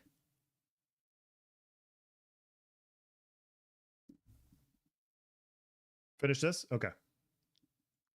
Because he said he did the math on I it. think I said this at the start of this development. Yeah. I said that we are going to make this game in a way that we feel is right. A lot of games come out and they get worked on in the dark. How long did Throne and Liberty take to develop? He said that 12 people that years. engage in PvP And- are griefers. Lineage Yeah. 3, Yeah, exactly. 12 years. And by the way, this is no hate against NCSoft or their game. I think they did a great job. I'm just saying it took 12 years to make, and that was from an estate. There was also a point on Lineth in the beginning that he was working with other guilds. So he was working with Pirate Software and he was working with a few other guilds. And he was basically like, yeah, if PvP happens on this server, we're going to interject and put a stop to it. I remember that being a conversation in our guild discussions, because we were at around 50 people and we're like, okay, Pirate Software has 2,000 people. This other guild has 300 people. We don't know what Narc's guild was, but literally we're talking about like 80% plus of the server, if they're functioning together, if we go into PvP, are they all going to fight us at the same time? Like I'm all for outnumbered, but look, we're going to lose. And so we had that conversation, like really they're going to try to stop PvP, and people in my guild had that conversation. Like, can we even PvP here? And I was like, yeah, nobody else is going to influence how we're going to play the game. Like, you're going to have to beat us to influence us, and people will beat us. I'm not trying to say it as like a shit talking thing, but like we want to have that competition. And so, yeah. And that's what we did. And, you know, we got our PvP and we got our wars, and that was that. But it was still just that, yeah, we're going to stop this. And it's like, nah, man, you can't stop other people from doing what they want to do. Established major You sons of bitches attacked my boys' caravans and it was fun as fuck, RPG right? Powerhouse. It was a great to build time. a game like that, right? And I'm not trying to judge whether or not Throne of Liberty was good or whatever. I don't, you know, it is what it is. We lost the It takes a caravan long last time to night. make a It was a game. good time. Yeah. But it takes a long time to make a game, and it takes a real fucking long time to make an MMORPG, and multiply that by 10 when you're trying to do the level of complexity and systems that we are trying to do, which is fucking crazy. No, so do you don't have like a time frame or anything for how long the alpha is going to last? Do you know if I told you a time frame today and that time frame changed, what would happen? What would happen? I would be you'd be lying again. Yeah, exactly. I'd be a liar. Yep. Okay. I would be a liar. So you don't want to get a time frame because then you're going to get nailed down for another video about you 2027. lying in the future. I'm calling it that's now. fair. The other thing is, like, how can I give a time frame when we just started our alpha 2? Yeah. The whole point of this fucking alpha is to test everything, right? And before we go into full onslaught production of these core systems, God, swearing we Steven's need the to test best. that 1, they work, 2, players want them, and 3, whatever we need to do to make those systems work differently, we have time. Love when to people come to out and do say that. MMOs don't take 10 plus that's years, the whole right? point of alpha 2. So, like, again, if you aren't interested in Like, the development Throne and Liberty process just of took an 13 years of MMORPG, development. my And I know whole it was offline for a recommendation bit, but it still is took chill, 13 years. Don't follow us. And not a single check in in a person year, in is 2 years, choosing to whatever it is, play get it- Throne get and an Liberty or average not choosing to update play Throne and Liberty But what based the off of reason I how told long it Narc, took them like, to develop. and anyone else, It's all based on who what was the game getting is. their tits in a Everybody's twist over looking choosing at what the their- game Yeah, is. right. It is what it is. They're not like, no, true. Yeah. they're like, oh Who- man, who like were- who like were Throne and getting their Liberty was boxers in a bunch over a because decade of development. of- It's of gone the cold, man. development Like, it's not worth Yeah. playing. Go take a Like, break. either you like it or you don't. Take a break for your own mental. Let me Later, tell me you, and Nikoi. Have a good developing one. this game has not been great for my mental health. Yeah. It sure is. I would not wish this level of engagement with the community, this level of complexity in the game development. I mean, you got to understand. I started this also 8 years ago. Gordon's been without pretty having chill about any using the Goblin experience Army. in development whatsoever. yeah. Yes. Just being a lover of Yeah, he could MMOs inflict a and lot more wanting to pain than he make could something than he that has. I like. Mm-hmm. Right. So, like, I had to run through the crucible on fire with my head on fire. Yeah, sure. Right. And, no, I understand. And my recommendation is take. No one cares it took 13 years to make Throne and Liberty because they didn't have open development. True. 100% agree. It's still funny, though, because people are like, yeah, Ashland Creation's been around for 8 years. What if it's in development for another 2? It's like, well, then it's another development for another 2. Like, we'll play other games. It'll be okay. It will be okay. You don't want a game coming out early. Like, that's how you get the initial release of New World. Games that take quote unquote too long is way better than games coming out too early. Way better. Take a break. Yeah. Go take a break for your own mental health. That wasn't any dig on his mental health. I don't personally care about Narc too much to care what his mental health status is. I'm just suggesting to anyone that is too emotionally invested in our development process, Yeah. go take a break. We will be here when you get back. This project Rare is Aesthetic, too thank you for the large. I have put too much of an investment. I care too much, and so Yeah. does our team, about its success for it to fail. And so because of that, we are going to do what's necessary no matter the time it takes. Now, ultimately, I don't want to be in a 10, 12, 14-year long development cycle. But another thing to keep in mind is that when people say, hey, it's been 8 years, that first year we were 12 people. Yeah, yes. sure. We were 12 people. We were 25 people the next year. They just got 200 last year. 40 people the year after that. We didn't start this development with 500 people on the side. I don't have $700 million that I've collected from crowdsourcing like Star Citizen. And again, it's no heat against Star Citizen. You know, it is what it is. I'm just saying, like, this is a project. Okay, this will be a slight tangent, just going off of what was said here. Marketing is going to talk to Steven after this. Bruh, little too hard. They probably will. And maybe this is my hot take. This is exactly what he needed to do, in my opinion. This is like, don't come out here being all CEO, creative director, whatever. Be passionate gamer Steven who got insulted and you're standing up for yourself. I think that's way more relatable. I think that's a way better defense than being like, yeah, you know, if you look at that, like, no, this is a lie. Like, I could show you on the fucking map where he was. He was here. We have all of this. Watch me fly over the entire map for the next 20 minutes. By the way, this is what we have. This is what we're working on. This is what is going on with this. I think that sort of thing just resonates with people better than that typical corporate jargon that everybody hears, because everybody's eyes roll as soon as they hear it. Like, come on, man, like actually just talk to us. I think Steven talking here was way better than you know what he could have done in another way.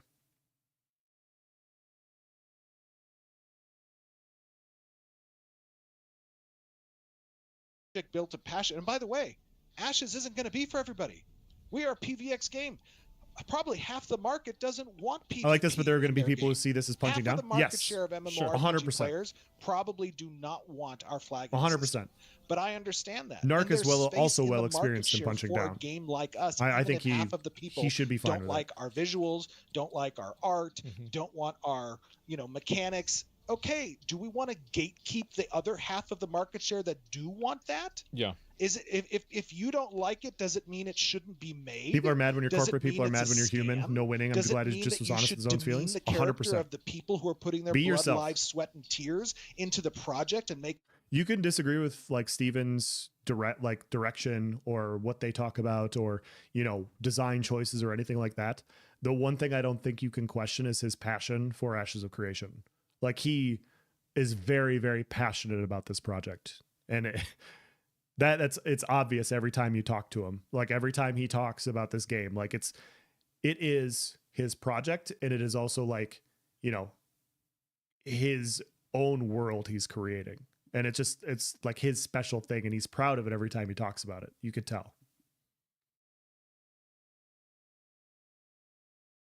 Make false statements that you yourself can be liable for like that, Nark? No. Well, so if you want to walk away, if that's truly your intent, then by all means, walk away. Don't drag us through the mud in an effort to get views and misrepresent the game when you do it.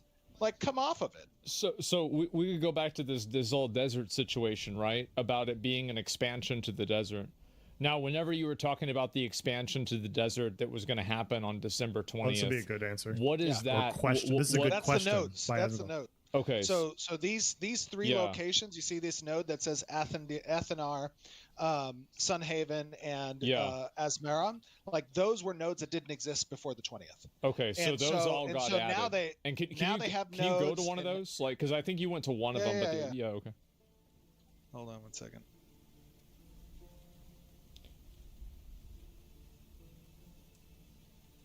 And how many people, by the way, are on the server? Where's do you have this any UI idea at, of, like, how many people there are? Where's this UI at? I want it. We have over 110,000. I think it's like 112,000 people now. Narc's going to make 3 more videos out just off this. Yeah, he could. And on our record for a server was 7,400, I think, on December 20th. We had 7,400 people on one realm, which, by the way, for an Unreal Engine 5 game is...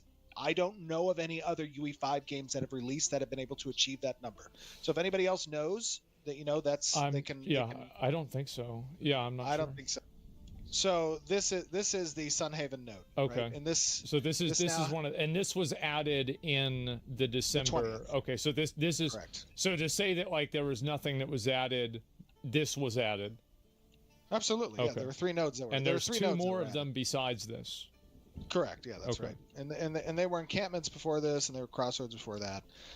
Yeah. So anybody that played it, they can come and they can see this. There's building sections here that a mayor can construct. Is one of them called Asmarin? Because I think that's where a Narc was in the video. Asmarin? Yeah. Can you go to that? Probably the largest Unreal Engine game. Again, Possibly, it's just about like this 5? thing about it being on the edge of the map. To me, this might sound like some kind of like weird fixation, but like to me that matters a lot because it's like, was it or wasn't it? You know? That does matter. Yeah, that's fine. The other key takeaway is that like, whoops, I got stuck under the ground. Yep. Nobody look. You're not supposed to teleport. Hold on. There we go. This is Asmarin. Let's see, where would the edge be? So already you can see that Asmarin is kind of near the edge. Okay. Right? This is Asmarin. Okay, and so it's at the edge down there. I was at there the yesterday. bottom. Yeah, if I look at his map, it just like I don't know. I mean, I could like this is the edge. This is Asmarin, and then this is the edge right here. Okay. You can't go further. So if you just go, okay, so you can't even. And this is the case all around the map, right? Like this is like if you go. You can see the map edge is here. So you can't go further than that. Okay, so this. Okay. See, I'm trying to like it won't let me. Okay. So and that's where Asmarin is.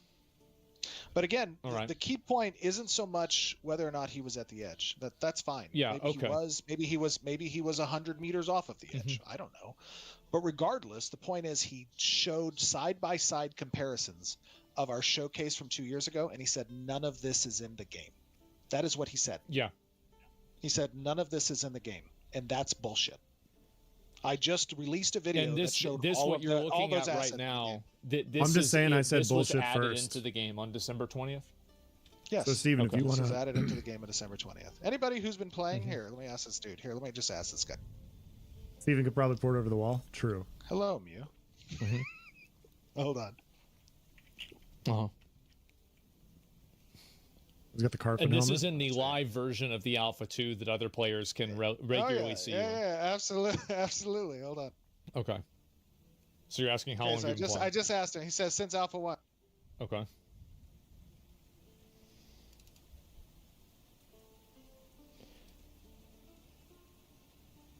Somebody else saying they were there. Yeah.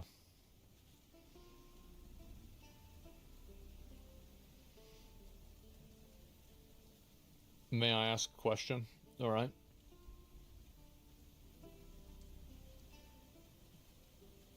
Were these nodes present in phase 1? He says no. There you go. Correct. All right. Well, he's gonna have to check his PayPal, Hold right? on. Let's give him a let's give him a hat. We need to give him a hat. Okay. Yeah, you got to pay him with a hat. Yeah. Boom. We just gave him a Santa hat. Great. Good for him. Hold on. Let's ask him if he can put the Santa hat on real quick. Look at him dancing. I guess I'm big dog. So, and also like there's going to be more stuff I'm sure added to the desert as time goes on, right? I mean, it's not like it. I mean, what kind of a question is that? As when you know that, come on, like yeah. Well, I mean, the game. Well, it's just yeah, but like I'm leading it because like that's like these are what the concerns are, right? And yeah, that's true. And so like that's really I'm not really like obvious like. Let's be real. Fucking obviously, it's not like you're gonna have a bunch of random mobs out there doing nothing, right? 100%. Correct. Yes. Yeah, of course. Oh, there's the mayor. Yeah, this is the mayor. Oh, come on! Why didn't this dude put his hat on? Yeah. That's quite the mount. Maybe he doesn't know how. You love quacking at Steven? Put your hat on. Oh man. Yes. Absolutely. Dude, the flying mounts are so sick in this game. Point of. I am jealous of that. That's a Santa hat. Boom. That's nice. Thank you. Thanks, brother. Appreciate that, Mew. About a week late, but it's okay. Yeah. For real. So that's going on. You've got all of the so this is the desert. They did add new stuff into the second phase with these 3 nodes and the desert being expanded, and with like the dungeon and all of that, I'm sure that'll probably get added into the future too. I feel like which dungeon? Which dungeon? The one that had that, I forgot the term that you used for it. The Najash dungeon. Yes, the Najash dungeon. Yeah, yes. Absolutely. So we just added the Befallen Forge dungeon in, Correct. which is like a bunch of undead dwarves that are governed by a Dracolich, basically. Yeah. This is, hold on one second. Let me do this real quick here. This is the Befallen Forge dungeon. Mayorship is a full-time job. They deserve a flying mount for sure. December 20th as well. There's a little party here. That's probably. I definitely couldn't be a mayor. So it's an outdoor dungeon. No, this is an indoor dungeon. Oh. So I mean, a non-instanced. Oh yeah, no. The vast majority of all of our content in game is open world. Like the whole point of a PVX, game that we're trying to build is contested, zones and whatnot. So. I haven't been in here yet. Like Black Desert or whatever. I've yet to be in here. There are good spots to XP. There's rare drops or whatever. Like, look at this dude. Yeah. That are available. There's another group. Mm-hmm. They're kind of down here. There's a little puzzle down here that you can succeed at to get to cross. But yeah, it's all open world. Crazy. And the dungeon you're talking about, the Najash dungeon that has that Essence Geyser, the Essence Geyser asset is complete, but the asset kit that's used to actually build the interior of that dungeon is obviously something that we're still working on. Okay. The Najash monsters and whatnot have been worked on, and those models we've shown, and that's the whole point of our development update. A few people in my guild went to it and they went through it, but I haven't part yet. Of us I wasn't showing there for all it. of these assets getting created, all of the world being built and the monsters being constructed, like that's, oh god, I'm gonna die. Hold on. The whole point of that is so that we can get player feedback before we move into mass production, which is an alien idea for many people, for many developers, for many publishers, because of course you can run into situations like the one we're currently in, which is where, hey, a lot of people who it's nice and all, but does it have a game crown store? Very, Not we have yet. Millions of registered users that are interested in Ashes of Creation, because for 8 years we've been very You said public asset about kit its through development, their asset flipping, which right? is a good thing. That's the good side of the sword, is that we don't have to spend any money on advertising. We don't have to spend any money on like this area that he's showing, the Befallen Forge, it wasn't there in phase 1. This wasn't there. And so and I'm not a developer. Luckily we have a few developers in chat, hopefully still, but doesn't it make more sense that most of this was developed on another branch of their development tree or in another layer? And because it's modular, once it was ready and everything was up and running, they were able to then plant it onto the server for phase 2 for people to go in and try out, rather than it didn't exist.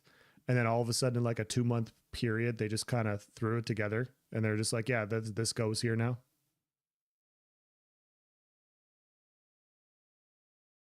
marketing.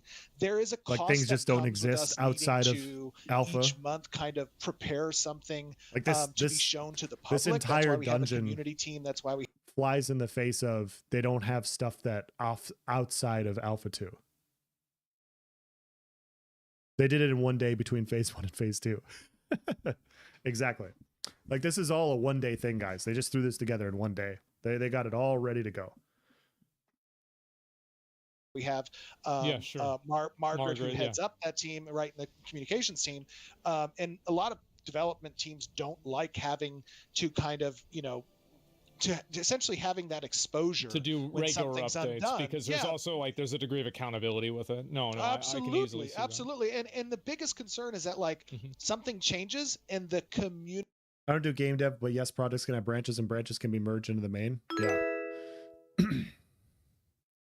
It's all fresh work, but work doesn't happen instantly. It's been in development for ages. They had a broken fridge in that dungeon in the live stream and fixed it right after, for sure. Yeah, there was a lot of gray boxing. If I remember the first time I went in there on PTR. Community puts you pictures on PTR.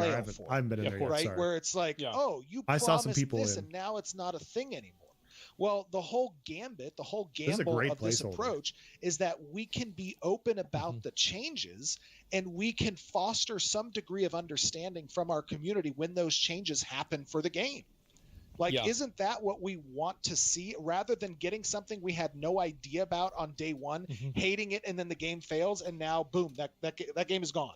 Yeah. Like they can't go back. The entire and dungeon is an Unreal because Store they've already asset. put $300 I know million because I made into it because I'm a creating dev. what it was. Yeah. And for them to go back and fix it, Can't deny cost it. It's another true. 100 million or another 150 million in order to do it. Right. So, like, to this dungeon is like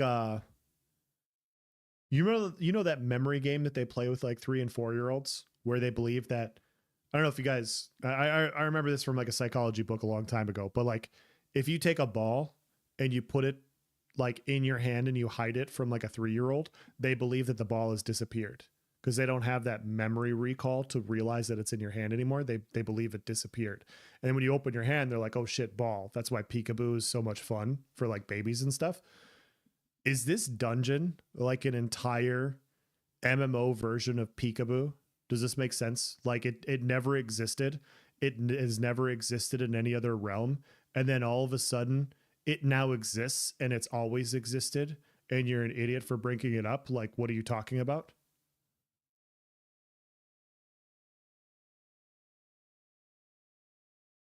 Object permanence. Yes. Yes. Sorry. I could have just said that. So is this like dungeon peekaboo? Is that what we're talking about?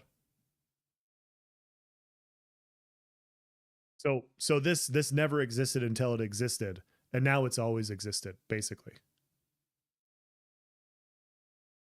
To that degree, you're mitigating risk on the side of the open development in exchange for the risk of landing something that people didn't ask for or don't want. Maybe we don't exist. Well, that's true. In my opinion, it's I don't believe in this existing risk personally. that is now being realized in the communications department. That's a problem, right? And instead, what we're mitigating is the risk that we land on day one without an audience that gives a fuck to play the game. Yeah, sure. Of course, right? Because like that, at that point, it's like you're going to have people that, like, if you develop in the wrong direction, you made this go in too Roblox? far in that direction. Oh my goodness. You can't change course, and like then you're kind of stuck there. Correct. Like That's I've seen correct. a lot of games that have ended up being in that position. That's absolutely right. And let me tell you another big thing. One other thing that is really sets my bullshit radar off. Okay. Imagine existing, not says, for me, right? You know, that he doesn't agree. I with prefer the not to exist. That way I can't yeah, die. Yeah, that was the big thing I wanted to talk if about. you exist, you can die. Absolutely, and that's totally fine. Like, this is bunch of idiots believing in existing. Part insane. To restrict the number of people who are participating in this alpha because it's not for everybody. In addition, we have to pay for servers to host at a minimum 1 year's worth of time that our alpha is going to be live. Mm-hmm. And that $100 goes to pay for that 1 year's worth of what would normally be a subscription. Sure. 1 year's worth of what must normally be a subscription. Yep. So how much, what does that come out to? And then on top of that, we're giving 1 month subscription with it, and we're also giving access to all the betas. So I get What's the best solo people class? Don't want Cleric. to pay that money. That's fine. We Cleric's the best literally solo tell class. people, do not buy Archetype. the alpha. This is not a game. Archetype. Nobody This is stone not me. for It's the you. best archetype. You will lose Please don't nothing stone me. by not participating in our alpha. Mm-hmm. The game will launch, and you cannot pay. Oh my goodness, Steven's doing it again, guys. Okay. Object permanence, okay? Object permanence. It exists for everybody, right? So every video before that has ever existed doesn't matter until this point, until we shut it off. Let me tell you another big thing. One other thing that is Cleric. really sets I would my say bullshit Cleric's radar better, off- but radar Cleric and off. Bard are both very He good. says, that he doesn't agree with the pricing. Yeah, that was the big thing. Bard I is wanted to talk about. fantastic. Yeah. No, I would absolutely. rather And play that's totally Bard than fine. Cleric Like, personally. I think they're this close is enough to where I play Bard. specifically priced in part But Cleric, to restrict the number of people Anyways, who are listen to this. participating in this alpha because it's not for everybody. In addition, we have to pay for servers to host at a minimum 1 year's what's the biggest nuker class? Mage. worth of time that our Until alpha is going Rogue. to be live. Mm-hmm. And that $100 goes to pay for that 1 year's worth of what would normally be a subscription. Sure. 1 year's worth of what must normally be a subscription. So how much, what does that come out to? That's a and good then way on to put it, top of Career. that, we're giving 1 month subscription with it, and we're also giving access to all the betas. What So Career I said? get it. People don't want to pay that money. That's fine. We Wait, here it literally is, guys. tell people, do not buy the alpha. This is not a game. This is not for you. You will lose nothing by not participating in our alpha. The game will launch and you cannot pay a box price for it. We don't even have a box price, which is, in my opinion, the best monetization model. Well, that's the biggest like injection. Yeah, of course. Correct. So anybody that goes out there and says this is a scam, I am telling you that this game that I've sunk 55 million. Guys, Steven is telling me not to buy the game, and it makes me want to buy the game even harder. Okay? Like I've already purchased the game, and he's telling me not to, and I'm like, yeah, good try, Steven. Good try telling me not to buy the game. I'm going to buy it anyways.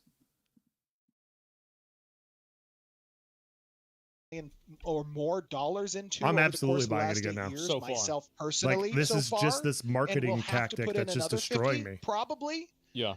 That you should not buy the game, and we have a 90-day refund policy on these $100 Cleric's indestructible keys, wants to yeah. be. and yes. we do not have a minimum time requirement if people want a refund. Uh-huh. If you want to, I think aesthetically, sorry, this is an important detail. I think aesthetically, Bard is way better. I think from a utility perspective, Bard is fantastic. Everything that it provides in a group is fantastic.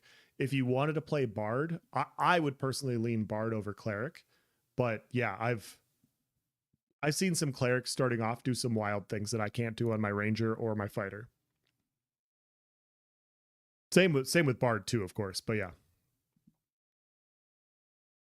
refund and you go in and you play this and you play our alpha and you test our alpha and you test it for 10 hours, 15 hours, we are granting those refunds because we don't want people to be upset about that. So it is total fucking bullshit that what the statements that the way he represented only us Mage matters 100%. And the game in his video. And again, I don't want to pick on Narc. Like, okay, dude, sure, go play another game, go enjoy your content creator career, go play Dark Souls.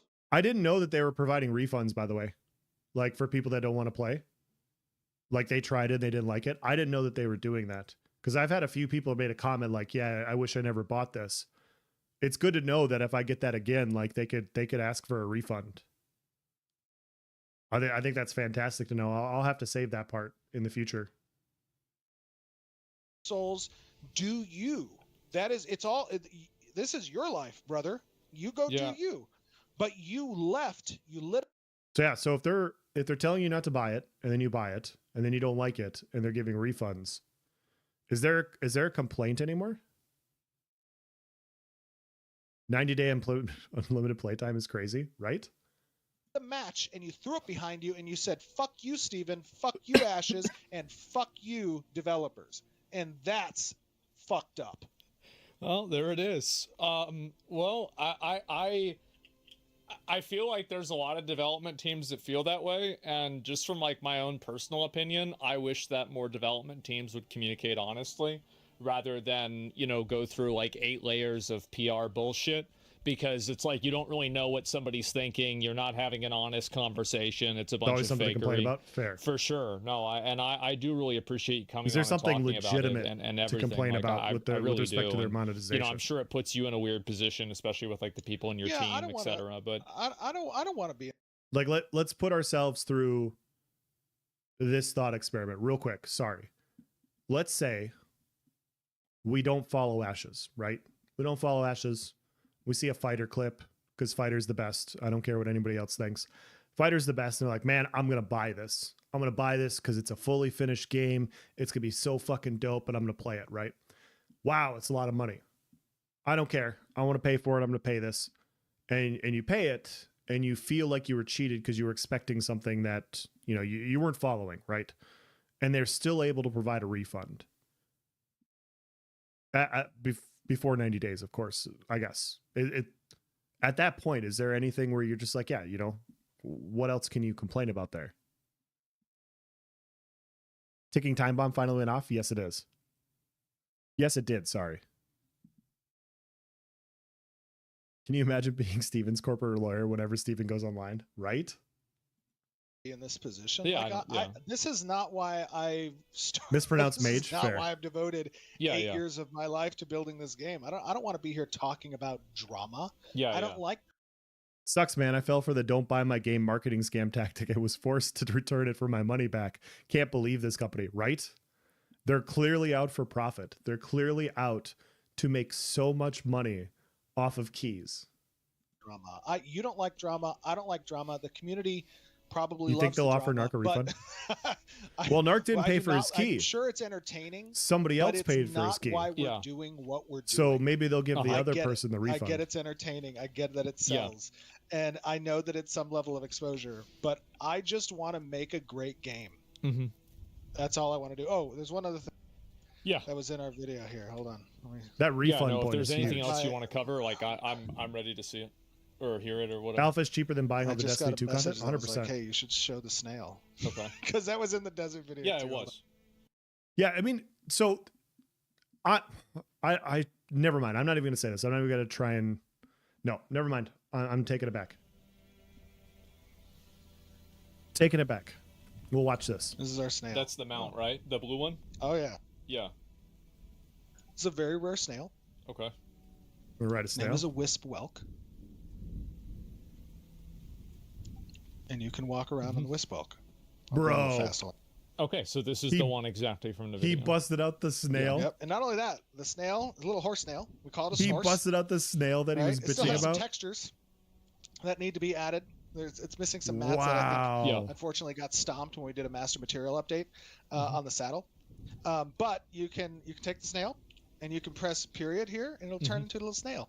Oh shit, okay. So it's like a mount. let's see it like turn into the special- snail. And then you can yeah. just shit, No shot, Oh, it killed the dude. fucking snail. God damn it. No oh, Wow. shot. So that's like 2 different movement types Yeah, it has 2 different movement types. outside of that guy attacking you. Unreal. That's sad. Okay. Well, yeah. That. there's, that's cool. there's one other thing, Yeah. by the way. So he busted out the snail that Narc had on his live stream from the 2022 live stream. Jesus Christ. Say it. So let's go down a hypothetical road, right? Let's say hypothetically you like Alpha 2, right? Like you're liking what you're seeing right now and you look at the $110 price point and you're like, man, that's a lot. Steven has said that it will go through at least for a year. Phase 3 will be for at least a year. So May 2025 through to May 2026. So that $100 over a 12-month period is less than $10 a month to play Alpha 2 for 7 days a week. If you're liking the product, of course. I'm that like when you think about what you're actually getting, if you're enjoying the product, like if you get to play for that long and you think you're going to play for that long, like it's upfront, it is a lot, of course. I'm not trying to say anything otherwise, but like what you're actually getting. And if you do believe Alpha 2 is going to go on for longer, you get to play for longer. So it's even cheaper per month. Like Pirate Software Thor, he's been playing the game a lot.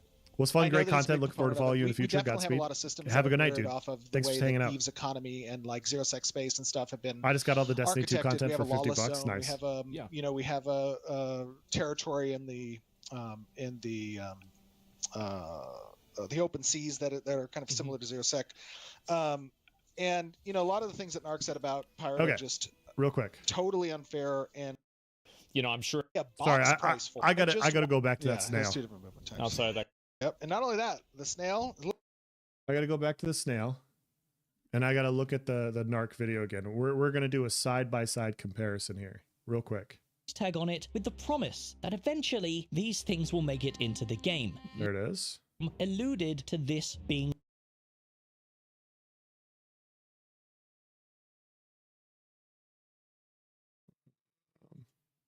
Is it right here? This prompted people to finally expect some remnants of the desert showcase. There it is. Okay.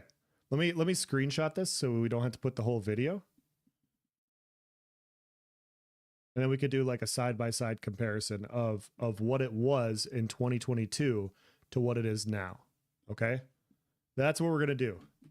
Because the problem is, guys, these don't exist and these aren't real. That was shown in 2022. Yet, what...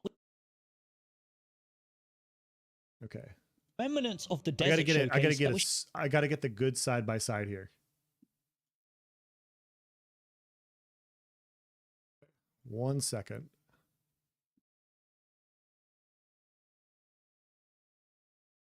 There it is.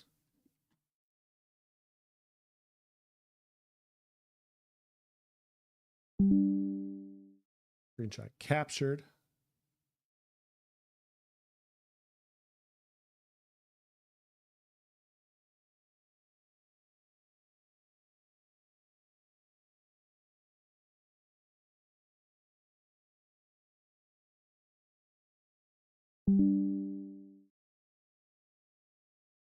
There it goes. Okay. Sorry about that. So we have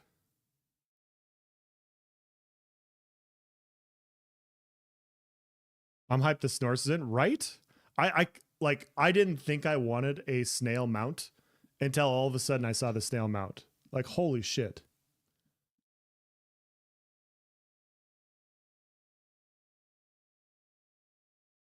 Okay, so we're gonna play this video and then we're gonna get the side by side Little horse comparison. snail. We call it a snorse, right? It still has some texture. Okay, there's that side by side. I'm at 720. We'll up it to 1080 so we get an idea.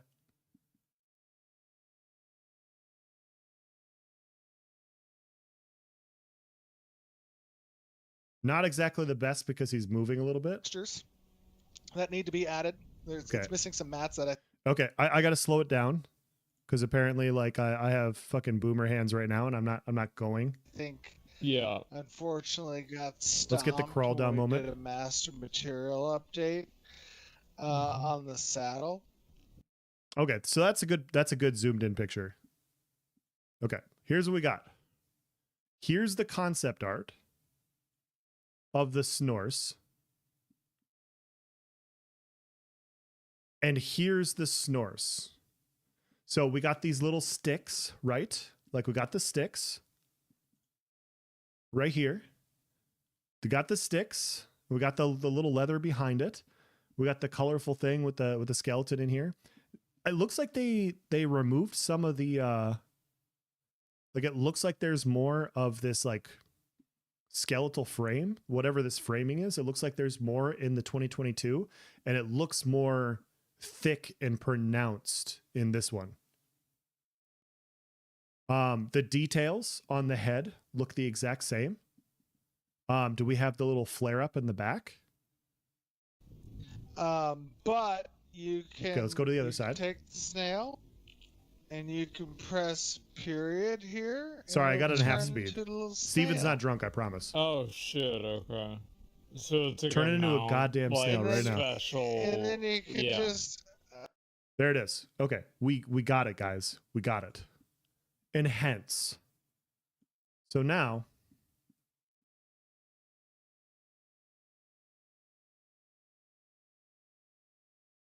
Okay.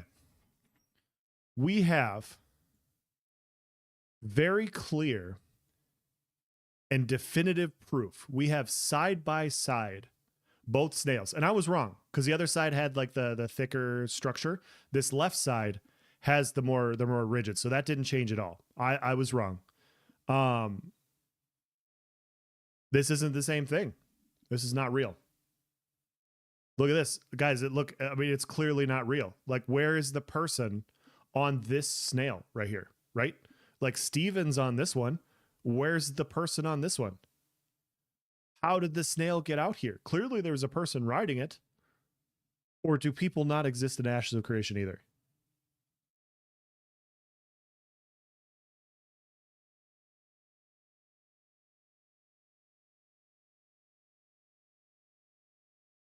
Imagine being no one not knowing snails aren't symmetrical. Yeah, I'm sorry. I'm an idiot. I like your videos and I hope you don't get dragged in the fray looking for content. I'm good, man. Just having fun.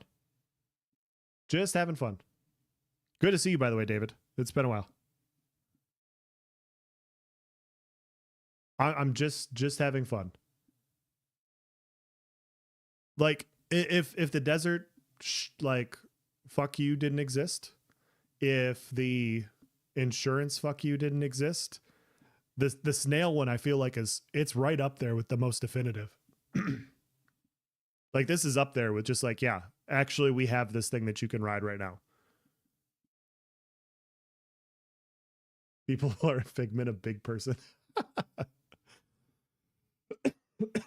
That's crazy, man. That is crazy.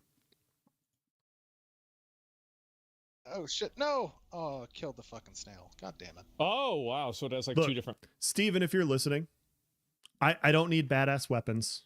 I really don't. I really don't. I don't need badass weapons. I don't need badass armor. But if somehow, some way, this Snorse can find its way into my inventory for phase 2, I will be grateful. You can remove the rest of my inventory, whatever it costs. Like, just remove it. That's fine. I just want this thing.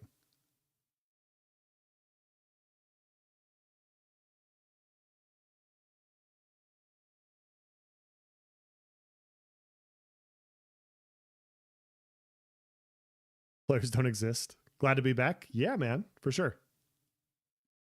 Is the snail the desert? That's a good point. Memeing, as the kids would say. Yes.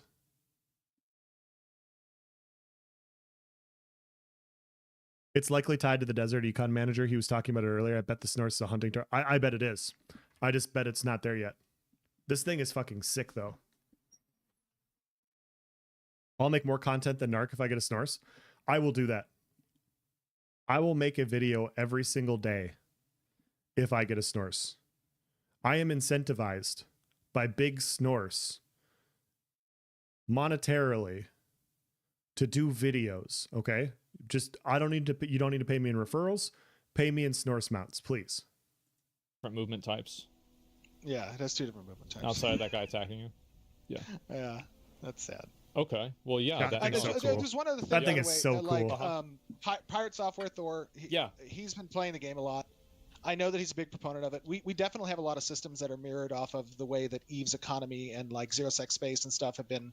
Will referral architected. code for We have a Snorse? lawless zone. 100%. We have we have a territory in the open seas that are kind of similar to zero sec. And a lot of the things that Narc said about Pirate are just totally unfair and demeaning as well. And I think that it's important. The biggest takeaway that I have when it comes to these types of interactions is that we're all part of the same ecosystem and genre of player groups. Yeah, 100%. I went on your show back in 2020 when I was driving to Vegas, and I made the statement that as an MMO player, we all feel like a bunch of beaten dogs. Yeah, I remember this. Yeah. And that is still to this day very true, and we all know this because of some of the games that have recently released. Yeah.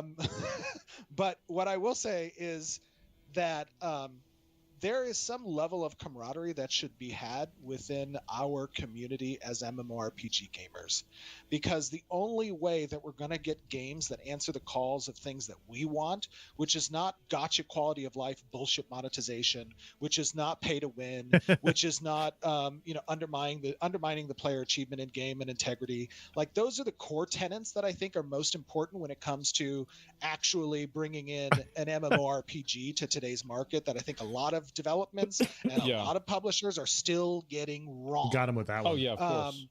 And we can be supportive of each other. The tribalism doesn't need to exist. A game doesn't need to call to you aesthetically, visually, or mechanically in order for you to say, hey, I wish that game. I'll change my name to someone if I get a Snorse. Yes, I will. An audience. I think a lot of people. Well, the reason why I think a lot of people do it is that and this is especially true with gacha games, is like they're terrified of their gacha game going end of service and like all of their waifus going into the void, right? And like it's the same thing with MMOs, where it's like, well, I don't want to have this game die because this item that I spent 1,000 hours farming isn't going to matter anymore. I think that's the real reason why you see a lot of the tribals. Yeah, exactly. Yeah, for sure. Absolutely. Yes. No, I mean, you're 100% correct. What I'm trying to do is I'm trying to speak to the better part of humanity, which is different than that. Hey, look, you may have a sunk cost, but in order for that sunk cost to feel better, there can be something else on the horizon for you to move to. And those things will be less if you shit on them. Yeah, sure. Like there will be less opportunity if you shit on it. The reason why people say the MMORPG genre is a dying genre is in part our own culpability. we as an audience have some level of responsibility to be supportive of the people who are trying to push the bounds. And I'm not saying for people to come and support me. I will do this on my own. Okay, that is okay. You can watch, and when the game comes out, if it's for you, please come and join us. Yeah. But we can still be supportive of each other, and it doesn't need to be a light a match and stroke the fire because you get some views. No, there it is. Well, hopefully, I mean, I think that I agree with you there. I mean, I feel like that's why I wanted to have the conversation with like you and also Narc, is because I feel like at the end of the day, almost everybody really does want the same thing. And so it's like, why is there this much animosity and hostility over people that effectively agree with each other? Thanks for the stream tonight. Was a banger stream. Catch you later. Yeah, have a good night, dude. Thanks for hanging out. And so I do hope that, like, you know, more honest conversations like this and everything do really kind of help people get that better understanding. Yeah. So yeah, hey, look, it's Thor. Do. Yeah. We found Thor. There he is. There is the guy. Oh shit. He's flying around on his little thunder wing. Oh, he's got a flying mount too. Oh, he's a mayor. He's a mayor of one of the nodes. Yeah, there you go. So there you go. There you go. That's a nice mount too. It is pretty cool. It's a sweet mount. Well, look, man, I really appreciate you coming on and talking with it and just like giving everybody just like straight up, like no bullshit version of like what's really going on. Yes. So yeah, thanks a lot. Appreciate you, brother. Appreciate Careful, you. Blood Matt. Steven's trying to scam you right now. Have a nice new my year. credit card is coming out of my pocket. At some point in the alpha. If you want to play, let me know. I'll run around with you. We can game. We can get a group together. Okay. Try it out, brother. All right, man. I'll keep it in mind. I'll have to download it whenever I'm not streaming, and that way it won't DDoS me. So I'll see you later. Later. All right, peace. I use the bathroom again. Give me a minute. Yeah. So man, wow, what a day. What a day. What's what a day, summation? to be honest. I think that is exactly what I would say. What a day. Is he going to conclude this or no? Man, that is crazy. Oh my fucking god. Rising stream. Yeah. Baited Steven to showing the entire game. Yeah, I guess so. But man, I've been cooking. Yeah, I mean, well, the reason I wanted to get Steven on is that like at the end of the day, I mean, I can't really, you know, I don't make the game. Like, I'm not, like, if I say like, yeah, this is what I think they're doing, like, people are gonna say that it's copium, but you know, I do feel like that pretty much explains it, right? Yeah. Yeah, thanks for Steven on. You're knowledgeable at game tech too. I try to be. I talk to Pirate. I might do that at some point. I think it'd be good to like just get everybody together and talk about it. Like, I don't want to have like people forcing content or anything, but like, yeah, no, I'd definitely be down to talk to them at some point. Especially, are you an investor? No, I've said this. I will say it again. I will be absolutely clear. I have no financial vestment in Ashes of Creation. I have zero. Did you talk to Narc? No. Yep, absolutely not. Cap, there was not a misunderstanding. Yeah. He said he's down to talk. Yeah. Let me see. What's the best way to do? Thor said call him. Okay, I don't know if I have him on Discord.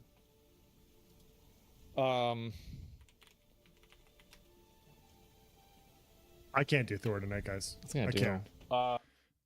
So, obviously, you guys know where I stand on this, but from the interviews, to me, Narc just went back and forth in a circle. Like, this isn't real. This doesn't exist. This doesn't exist. And talked about how, you know, certain things don't exist. This isn't where they are. This isn't what they are.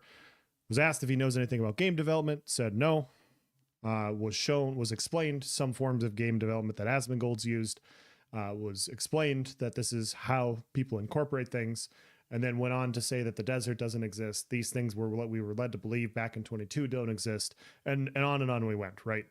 Steven then, in his interview, went on his flying whatever and flew around the map, showed the desert, showed the new parts that were added, which are the nodes, the basic nodes that we have in the Riverlands, everywhere else. but showed the other parts of the desert that exist, showed all those, ended up showing the snail mount, one of the big contentious points of the Narc video as well. And then also, went into details about his company and what they're trying to provide and what they're trying to do. And so when you look at arguments like this, whether I'm not telling you to agree with me or to not agree with me or anything like that, if one person just keeps using circular reasoning and they keep going over and over and over again to the exact same point, and it doesn't really make any sense, and for almost an hour, and the other person can literally show where that person was wrong in videos, I'm gonna naturally defer to that person. Like that's what I'm going to do, because there's just way more shown there. If Narc could have gone into more detail and he could have provided more information than what he did, it would have been a more convincing case, in my opinion.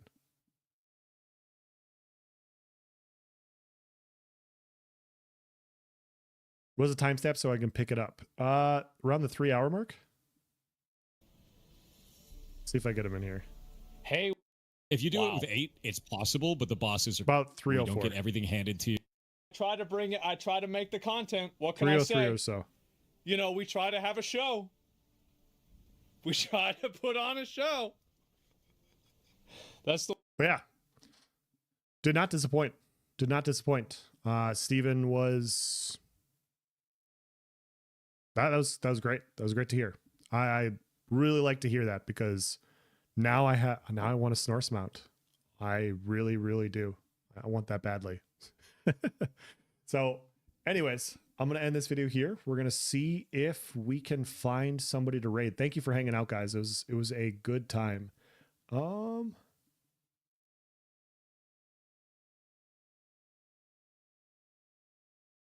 me find, see if there's somebody to raid here.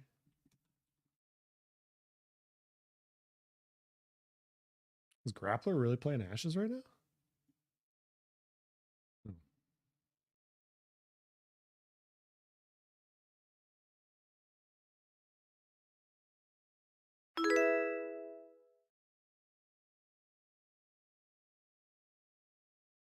Was a wild ride, right? HD, what's going on? Yes, thank you for hanging out, guys. I'm gonna find somebody to raid, and then we're gonna call it a night. I would love to watch the Thor thing, but I just can't right now. Do I not know anybody online right now? It is late, to be fair.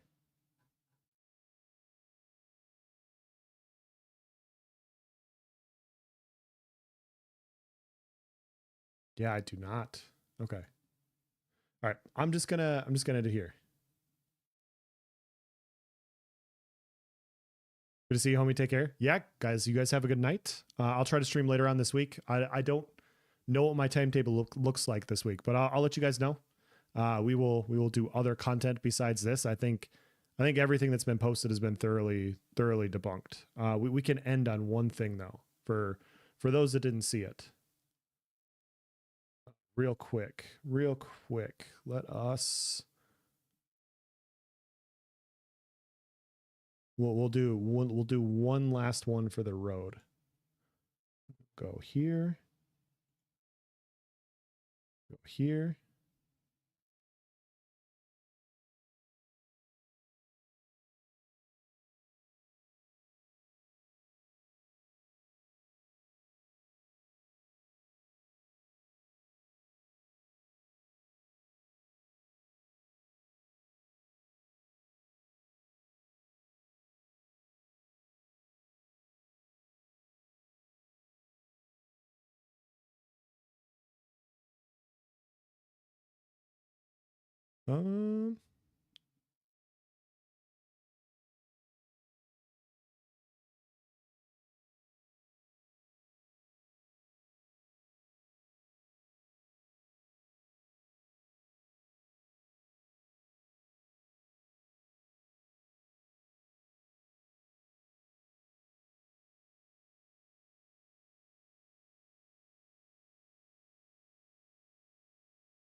Oh, it's literally on my video. 1 second. I'm just a brain dead moron.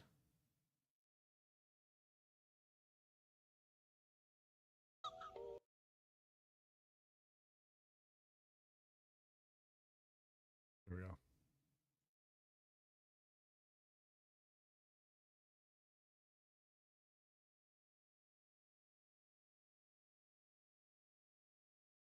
Nice taking the ending spotlight. What a nerd. You guys say nerd again? And yours are yours. And I guess we'll just never know. Of course, before we never know, we have to wonder, what is this fight that Narc had on his live stream in December that Pirate Software was talking about? What happened there? What is the conclusion? I guess we'll just never know. It was 4 years of my life and I cared a lot about it. Sadly though, I just feel like it's holding me back. Don't say I'll quit forever. I'm never going back to Ashes of Creation. Not because the game is shit, but because I don't like Steven Sharif. And I think the guy is a fucking dumb cunt. There you go. There you go. So it's not about the desert along the way. It's not about anything else. He's mad at Steven. So yeah, we'll end that there. You guys have a good night. I am a nerd. It's been good hanging out with the rest of you nerds, and I will catch you guys in the next one. See ya.